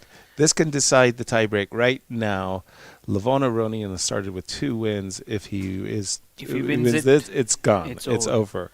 And but if we had a day, wins, then it continues. Then it becomes really close. Everything flares up. We started our broadcast at 2. It's actually 10 in the evening here in Dusseldorf. We were just joking that if we had a 4-hour broadcast, that would be a good day's work. Now we have an 8-hour broadcast. It means we've had 2 broadcasts in one day. And we're like tasered over here. By the way, Yasser, what's knight e7 Thank you. I'm glad you asked me before I could even... I mean, I'm tasered because I'm seeing a pawn is hanging on e5. When did black sacrifice this pawn? So... Okay, I can imagine knight takes e5, bishop... I think knight e5, this trap... Bishop to c3 and knight queen a5 check or something? Yeah, like but there is this bishop in between on c5. So, but he's just taken on f6. Gukesh didn't even sort of... think too long. Yeah. He must have been familiar with this move. It's a surprise move for me. A very big surprise move because... Well, it looks ugly. I mean, you have this ugly pawn structure suddenly. I just want to put my knight here and just settle down on the f5 square. Yeah, and plant potatoes, right? Settle down. And he played d4, which is not bad at all. I find myself attracted to this move as well. But look at this. He takes, and now he doesn't take it back. He goes knight d2. Exactly. His intention is rather clear. He wants to play knight b3 and take it on his terms. And then he just wants to claim that these pawns are weak. That's an easy claim to make. Yeah. And wow, c6. Okay, Levon fighting back. So Levon has to be like very dynamic in this position because if he slows down, his weaknesses are just too much. He'll get overwhelmed by the weaknesses in his camp. Now, having said all of this, White did sacrifice a pawn. Right. He did play d4, and for the moment, Levon has something in his pocket. And Levon, I think, just like you, likes to grab pawns. Yes. Yeah. So I guess he might move his bishop away and then later on defend the pawn with c5. Too slow. I would imagine that, for example, if you play bishop d3, let's just put bishop d3 on the board. I would be more inclined to go queen b6 with the idea that, first of all, I'm defending my bishop against knight b3. But secondly, with my queen on b6, I'm kind of intimating that I'm still hungry. I might reach for the b2 pawn. And then also I might just play d6 and bishop to e6. Right. And just say, okay, I'll complete my development. You're the one who has to prove the pawn sacrifice is sound. What did he play? He went b5. He kicked the bishop away from that way, and then bishop d3, d6. Okay. And Gukesh played a4. Okay. I have a feeling that Gukesh sort of mixed up few things, like he went d4, then knight d2. Suddenly he's going a4. So it's not like a part of a plan. No. He's just improvising. Yeah, it feels a little improvisation.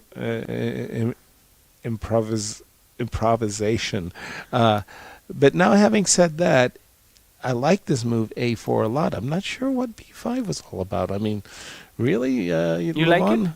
I like a4. But because after b4, knight to b3, knight b3. Knight b3. Give me the pawn. Right. And he's done it. He did it. Yeah, give me the pawn on b. And if you play queen b6, then I have a5. And now I can win comfortably the pawn. That was why bishop to g4 was played. And he breaks the pin once again, renewing the threat on d4. Correct. And for now, Levon has 7 minutes. Gukesh has 8.5 minutes. So time-wise, Gukesh doing well. Well, this move, knight e7, was as a surprise move. Was created to be to throw Gukesh off, but it didn't work. Right. He responded very well, did Gukesh, to this idea, and now I feel like Levon is sitting there having regrets. He took on f3. That he's taking these strategic risks. So yeah, sir, if you had to sort of assess this position, you would say clearly better for white? Yes. And now That's just right. take this, or Yes. but then aren't you a bit afraid of queen b6? Everything, c3. Just c3. Yeah, you're attacking my knight, I'll defend it. But yes, of course, I'm always afraid of everything. I mean, and a good chess player has a little paranoia, you know. I mean, you have to be afraid. But knight takes d4, and you regain the pawn. Bishops of opposite color, but come on. Look at these pawns on f6 and f7. Right. They're going to hurt. They're going to hurt. And And Levon took on d4. What was that decision? I think his intention is to play queen b4 check. He did it, but Gukesh could have gone into an endgame, but he's like, I'm not going there. No, and I think he made the right decision, actually, because if it's white's turn, I'm going to play g3, and I'm going to put my king on g2, and I'm going to be perfectly comfortable. Right. I'm going to be so happy. Rook on b8, g3 I expect. G3, yes. But G3 maybe queen B3. King g2, then you can go into the ending that you mentioned. But actually, I think from Levon's point of view, his pawns on f6 and f7 are so bad, taking the queens off the board is definitely something he should do, because you'd never want to see white's queen show up on, say, the f4 square. Right. Right. And also the king on e8 doesn't have a home. No. So if the queens remain on the board, that's It's going to be bad big news. worry. Yeah, bad news for Levon for sure. So I'm expecting g3, but you're right. g3, queen b3, king g2 trades the queens. I think what Gukesh might do, and this is a move that he really likes to play, is h4. Somehow he may just forget about this king going up and activate his rook from this side. Right, the rook up and over. In Indian circles, who are known as the best rapid players? Vidit, Prague. I think Nihal is very well known for his speed chess, but Yes. Arjun also. Also. Arjun is very good. I think Arjun and Nihal are two players, and they won the Rapid and Blitz in Tata Steel Chess India. That's right. So they are very good. Gukesh is known for his classical chess. Okay. But as you can see, he's evolving so quickly that he's getting better at the shorter formats. As well. Yeah. Wow. Multi-talented player. Okay. So Nihal. So just I met Nihal for the first time in Sweden, and at the closing ceremony, these juniors were all playing blitz chess. They couldn't get enough chess. They had just played a 9-round, super tournament, and they were still eager to cross swords with one another. That's their way of relaxing, I feel. Exactly. And I think for Gukesh, this rapid tournament also would be some kind of like, okay, this is fun. This is fun. But do you see, Yasser, like, this is the moment where Gukesh has spent close to 3 minutes, and he goes g3. Oh, he played, and instantly queen b3 by Levon. What we had expected, of course. Black absolutely with both hands wants to trade queens. Right. And if king g2, queen takes d1, rook takes d1, king d7, those pawns on f6 and f7, as Victor Korchnoi would teach me, pawns are only weak if you can attack them. And the only way you're going to attack them is like bishop h5. It's not like it's super frightening. Not the scariest line in the world. That one. Yeah, sir, if I keep the queens on board with queen e2, I'm still chasing you. Queen b2. Queen e2, queen b2. So pawn on d4 is hanging. Rook on a1 is hanging. I think that will likely force some queen trade in the not too distant future. what surprises me is that first Gukesh took 3 minutes to play G3. That's right. And now after Queen B3, he's thinking, okay, now he's traded King queens. G2. Yeah, King G. It was like, you're right. He thought 3 minutes to play G3, then he thought another 30 seconds to play King G2, and they've got the position that we were just talking about.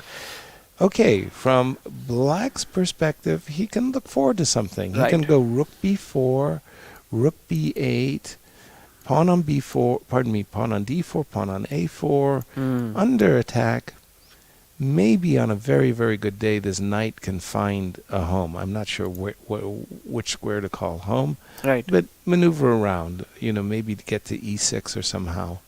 But you were very right and clear on what Black's plan should be. What about White? How should White proceed here? What plan should White go for? Maybe. Well, I think he found one with Rook F3. I think that was a nice idea, but Levon has stopped him. Also stopped him. Or has he? Should we go Rook F3 maybe? Okay, Rook first H6.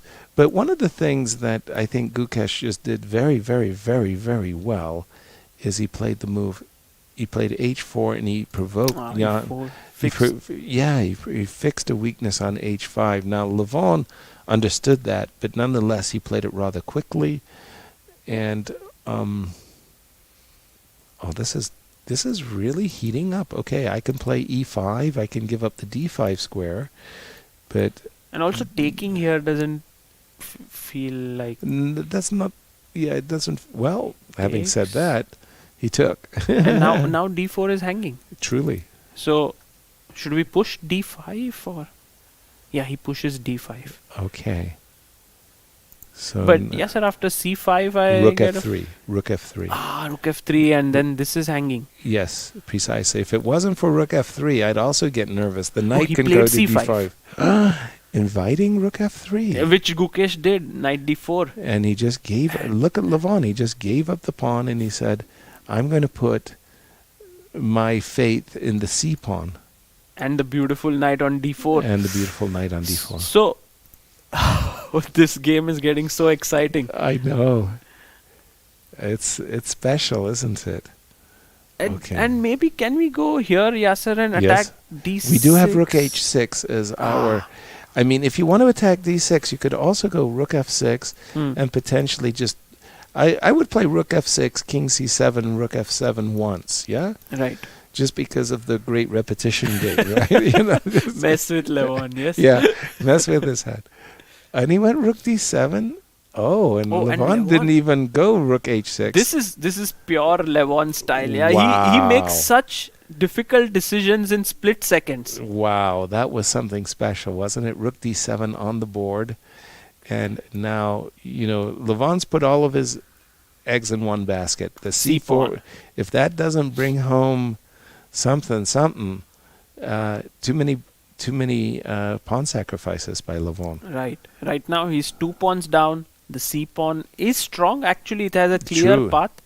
Also, the king is very well placed. Yes, but you also need to advance it. For example, C3, Rook C7 is right. We're crying, right? He played Rook B2? Rook B2, yes. Okay.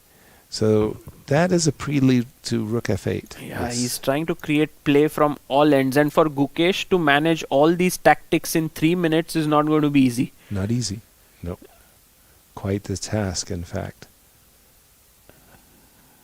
But the problem is, okay, if I play D6 and you play Rook F8 and I play Bishop takes H5, there's chaos on the board, yeah? Right.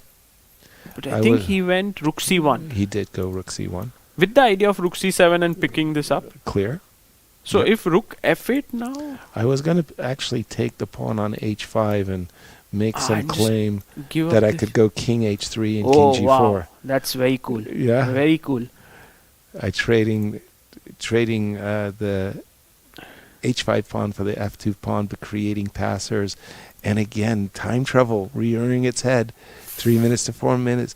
If Levon wins this game, Yes, it's tournament over. If he draws the game, we still go on. Still go on. Gukesh is in there with a shout. And he's played rook f8, bishop and h5. Gukesh goes for exactly the idea you mentioned. Yeah. Picking up the h5 pawn, creating the square on g4 for the king. Yep. And Levon in some trouble for sure. For sure. Especially because, once again, rook c7 check, what you mentioned, and then that bishop on h5 is ready to rock. Okay, I don't see any mating patterns. The knight is somehow has to control g4. If you can reroute the knight to e5 somehow. Right, exactly. But that's that's not easy. Oh, he does something. He goes the knight f5. Knight f5. Okay, so this does invite rook check. I love the rook check, actually. Rook c7 check. And then take this guy. Oh, well, first of all, it depends on where you go, right? Because if you go here, I'm thinking bishop f7 check might be... the bishop on h5 is kind of in the way. Right. Kind of in the way. And also, if I'm white, I'm attracted to bishop g6, but I think rook check first. And, you know, we can trade those pawns, what you liked, Cigar. You could just take on c4. Say, okay. 2 pawns up. 2 pawns up. Not bad. Sign me up. But Gukesh taking a lot of time. He's down to 2 minutes. And this, he must handle his clock well. Because the position on the board is good for him. Yeah, refresh. And yes, the position is but 2 minutes is, everybody gets nervous with this. By the way, the move knight f5 threatens knight e3 and rook h2. Even so king g4. Just to get out of those scary knight e3, rook h2 ideas. But I'm very scared of this knight. You know, this check jumping here. And right. I can understand you. I get it. But do you like Gukesh's king g4? I'm not sure I'm a fan. Check king here, rook f5. What does Levon have up his sleeve? King g6, I guess. Yes. Yes, and 147 versus 321. So he's thinking. Yeah, he goes king g6. Superior position for Gukesh. Does he have the time to execute? So after this move, I'm attracted to rook g2 by black. Right. But then g4. And then something like rook takes d5. And remember, I still have a c pawn. No, you never took that pawn. and the g4 pawn is also hanging. And also hanging, right? Yeah. So I guess rook g2 is what Levon would go for. Or if Levon really is feeling his crazy self, his wild side, king d4 with the idea c3. That's walking. Wow. King d4. Oh, there's rook b6 check. Rook b6 check forces d6. Rook boy 2 to boy 6, because the bishop is hanging. You have to play d6. Interesting, isn't it? Wow. Right. So rook g2. He just took it. He did the normal plan. Yeah. But now g4 is hanging, and will Gukesh go g5? The rook. I mean, first trade the rooks, and then g5. Maybe that could be an idea with 2 pawns. That is for sure. And again, Levon is putting all of his eggs on the c pawn. Here we go. The other idea could be to give a check, but the knight on e3 defends the c4 pawn. Beautifully. So, yeah, it's and very the king well will be somehow pretty safe on d4. Right. Yeah. Somehow the knight defends c4, doesn't allow rook d1. It's a beautiful knight there. Yeah. Meanwhile, these 2 pawns are powerful, but they're stuck by these 2 pieces. So truly, maybe Levon making a big comeback here. Right. And the clock has now ticked down precipitously underneath 1 minute for Gukesh, 2.5 for Levon, and that's a big factor. He gives a check. Those 2 second increments, I tell you, they're the fastest 2 seconds ever. They don't even feel like 2 seconds anymore. It's like, what? Somebody's playing games with a space-time continuum. I mean, okay, you gotta go king d4, and you gotta go. He goes king d6, but can we not sack an exchange? Yeah, exactly. Oh, now this is with pleasure. Oh no. Oh no. This is very good news for Gukesh. Very much so, because that exchange sacrifice for that pass pawn and that powerful knight, now you got to worry about 2 connected pawns being supported by a king. G5, bishop f3 on white's agenda. That plays itself. I don't like... But you know, Levon is going rook b4 and he wants his a pawn to run down the board. I admire the thought. How serious is it? I admire the thought. Okay, I think that's a very good move. Yeah, it's actually. a very good move, because we can't even push g5 here. Because he does g5. Rook well, b4. just when I said he wants to go bishop e2, but then after bishop e2, rook b4, bishop e2, you can trade rooks and go rook b4, rook David 4. Right. And then h5? h5 I take, and h6, and then it's some kind of a draw. I'll get some kind of 7 seconds, 6 seconds, 4, 3. He's going to overstep. There you he's go. given up his... now this pawn. is a draw. Yeah. Or is it?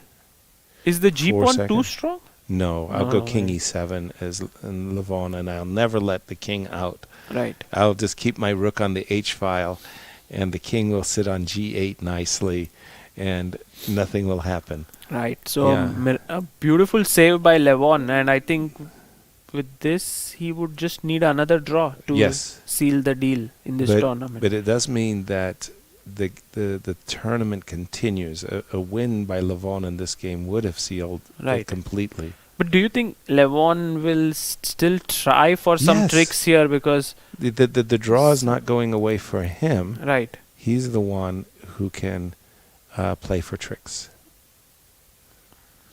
And also Gukesh has just 7 seconds left, so... Actually, the more I think about this, the more I think that Levon's chances of win are getting very high now, because maybe he can pick up the king pawn. f6. Yeah, he can pick up... He can pick up by attacking the bishop. The bishop won't be able to defend both b pawn and g pawn. So rook to c3. He goes first here. Rook to c1, interesting. Bishop b5 to get the anchor square and take the pawn. Now it might just be... No, he first cuts the king off with rook d1, and now he wants to take this.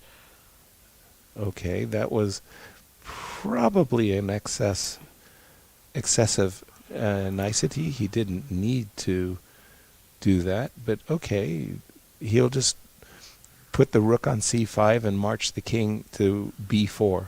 Right. The black king gets to b4, and it's very easy. This is winning now. Levon will win the tournament. Will win the tournament. Wow. With very, very impressive rapid chess skill, I would say. Check. I think the board is not updating, but I think we need to follow the video here. Exactly.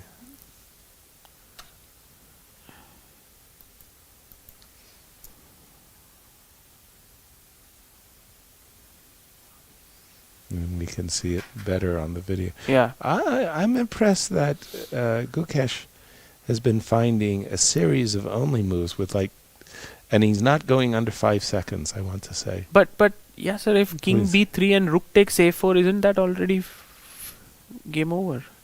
I'm not sure. I'm sorry, we are not getting an update of the board. Oh, there's an update. Yeah. There we go. King b3 and rook takes b5. No. He's getting his king in front of the pawn. That's actually good news for white now, right? Yes. Because then you can't sacrifice ever the rook for the bishop. But I think what Levon wants to do is he wants to mate. Kind of trap. Yeah, trap the king. Okay. But can he successfully do that? Oof. Gukesh had 1 second. No. Ooh. Ooh. And he picks up. No, he didn't. Oh, and these guys torture you forever. Ooh, ooh, ooh. Oh, the A4 pawn. A4 pawn. Wow, that was zugzwang. That was a zugzwang. Now it's easy. Very, very, very nice. What a beautiful play by I mean, he just never gave up. We thought it would end in a draw. Right? He was like, oh, there's still a lot left. Uh-oh. And now you need to just kick the white king away, right? So that the A-pawn can nicely trundle up the board. There's this some kind of a rule there, right? That you shouldn't push your pawn to that's right. A4. Just keep it on A5 and too quickly. And Gukesh is playing with just the a second. king is cut off, and Levon Aronian is the champion of the first WR Masters. Wow! Our applause, our admiration for an incredibly impressive win. Three out of 3. And he could be an honorary Sarawan. 3 out of 3. How'd he do it? Wow. We hope to just get a few words from our newly crowned Levon Aronian. As you may recall, from round 1, they asked me, who did you like to win? And I said, as the elder statesman, I have to go with the senior in the tournament. And the senior played a pretty darn good rapid chess. He did that felt pretty junior-like quality to me. Absolutely. He came with a plan today. Yep. Like just make a draw in the classical chess. It very strongly reminds me of the 2018 World Championship match between Magnus and Fabi, where in the last round Magnus secured a draw with black from a position of strength, so he could play in the rapids, the playoffs, and he played fantastic and won the World Championship title, or retained his World Championship title in the playoff. Impressive. Wow. I'm okay. When you only have seconds on your clock, you're not really too sure where it went wrong. But I just have to say, at some point, I'm sure Gukesh was close to winning this. I think he had a very big advantage in this ending. I just don't know where. But yeah, sir, I think you shouldn't analyze now further. It's been what, 8 hours? Well, just a little bit plus. Yeah. I'm going to have to talk to my agent. We don't get paid overtime. The life of a commentator is tough. And do we have? We would love. Is Levon maybe coming? Maybe. Wadim, is Levon maybe coming? Maybe, or. If he's not coming, we're going to go to the closing ceremony, yeah? Oh, you need... there's one more game for the second place. Oh, my gosh. The chief organizer and sponsor, Wadim, said we want the 2 players to play for the second place. In that case, we're going to take a quick break, and we'll be back for... who's going to be second?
Hello, everyone, and welcome to our final broadcast from the WR Chess Masters from Dusseldorf. We have a winner, and his name is Levon Aronian, the first winner of the tournament. Thank you very much. And Levon, please tell the audience how you did it. I want to say that I'm very, very happy that today I played well in the rapid section, in the tie breaks. And I want to say this was a wonderfully organized tournament. I want to thank Vadim for his respect towards the players and generally a wonderful organization. And I think every player felt very, showered in his attention, and every desire was fulfilled. So I think it's a great inaugural tournament. Yep. And I'm very happy to be the first winner. Yes. And I really wish many, many more endeavors in chess for you. And Thank you. And I hope tomorrow we will win. For sure. I will echo the nice words also of Levon. Vadim, you put on a splendid tournament. The players are really happy with your organization, sponsorship. A few words, if you will, to the audience for their participation as well. Yes, there is not much to say.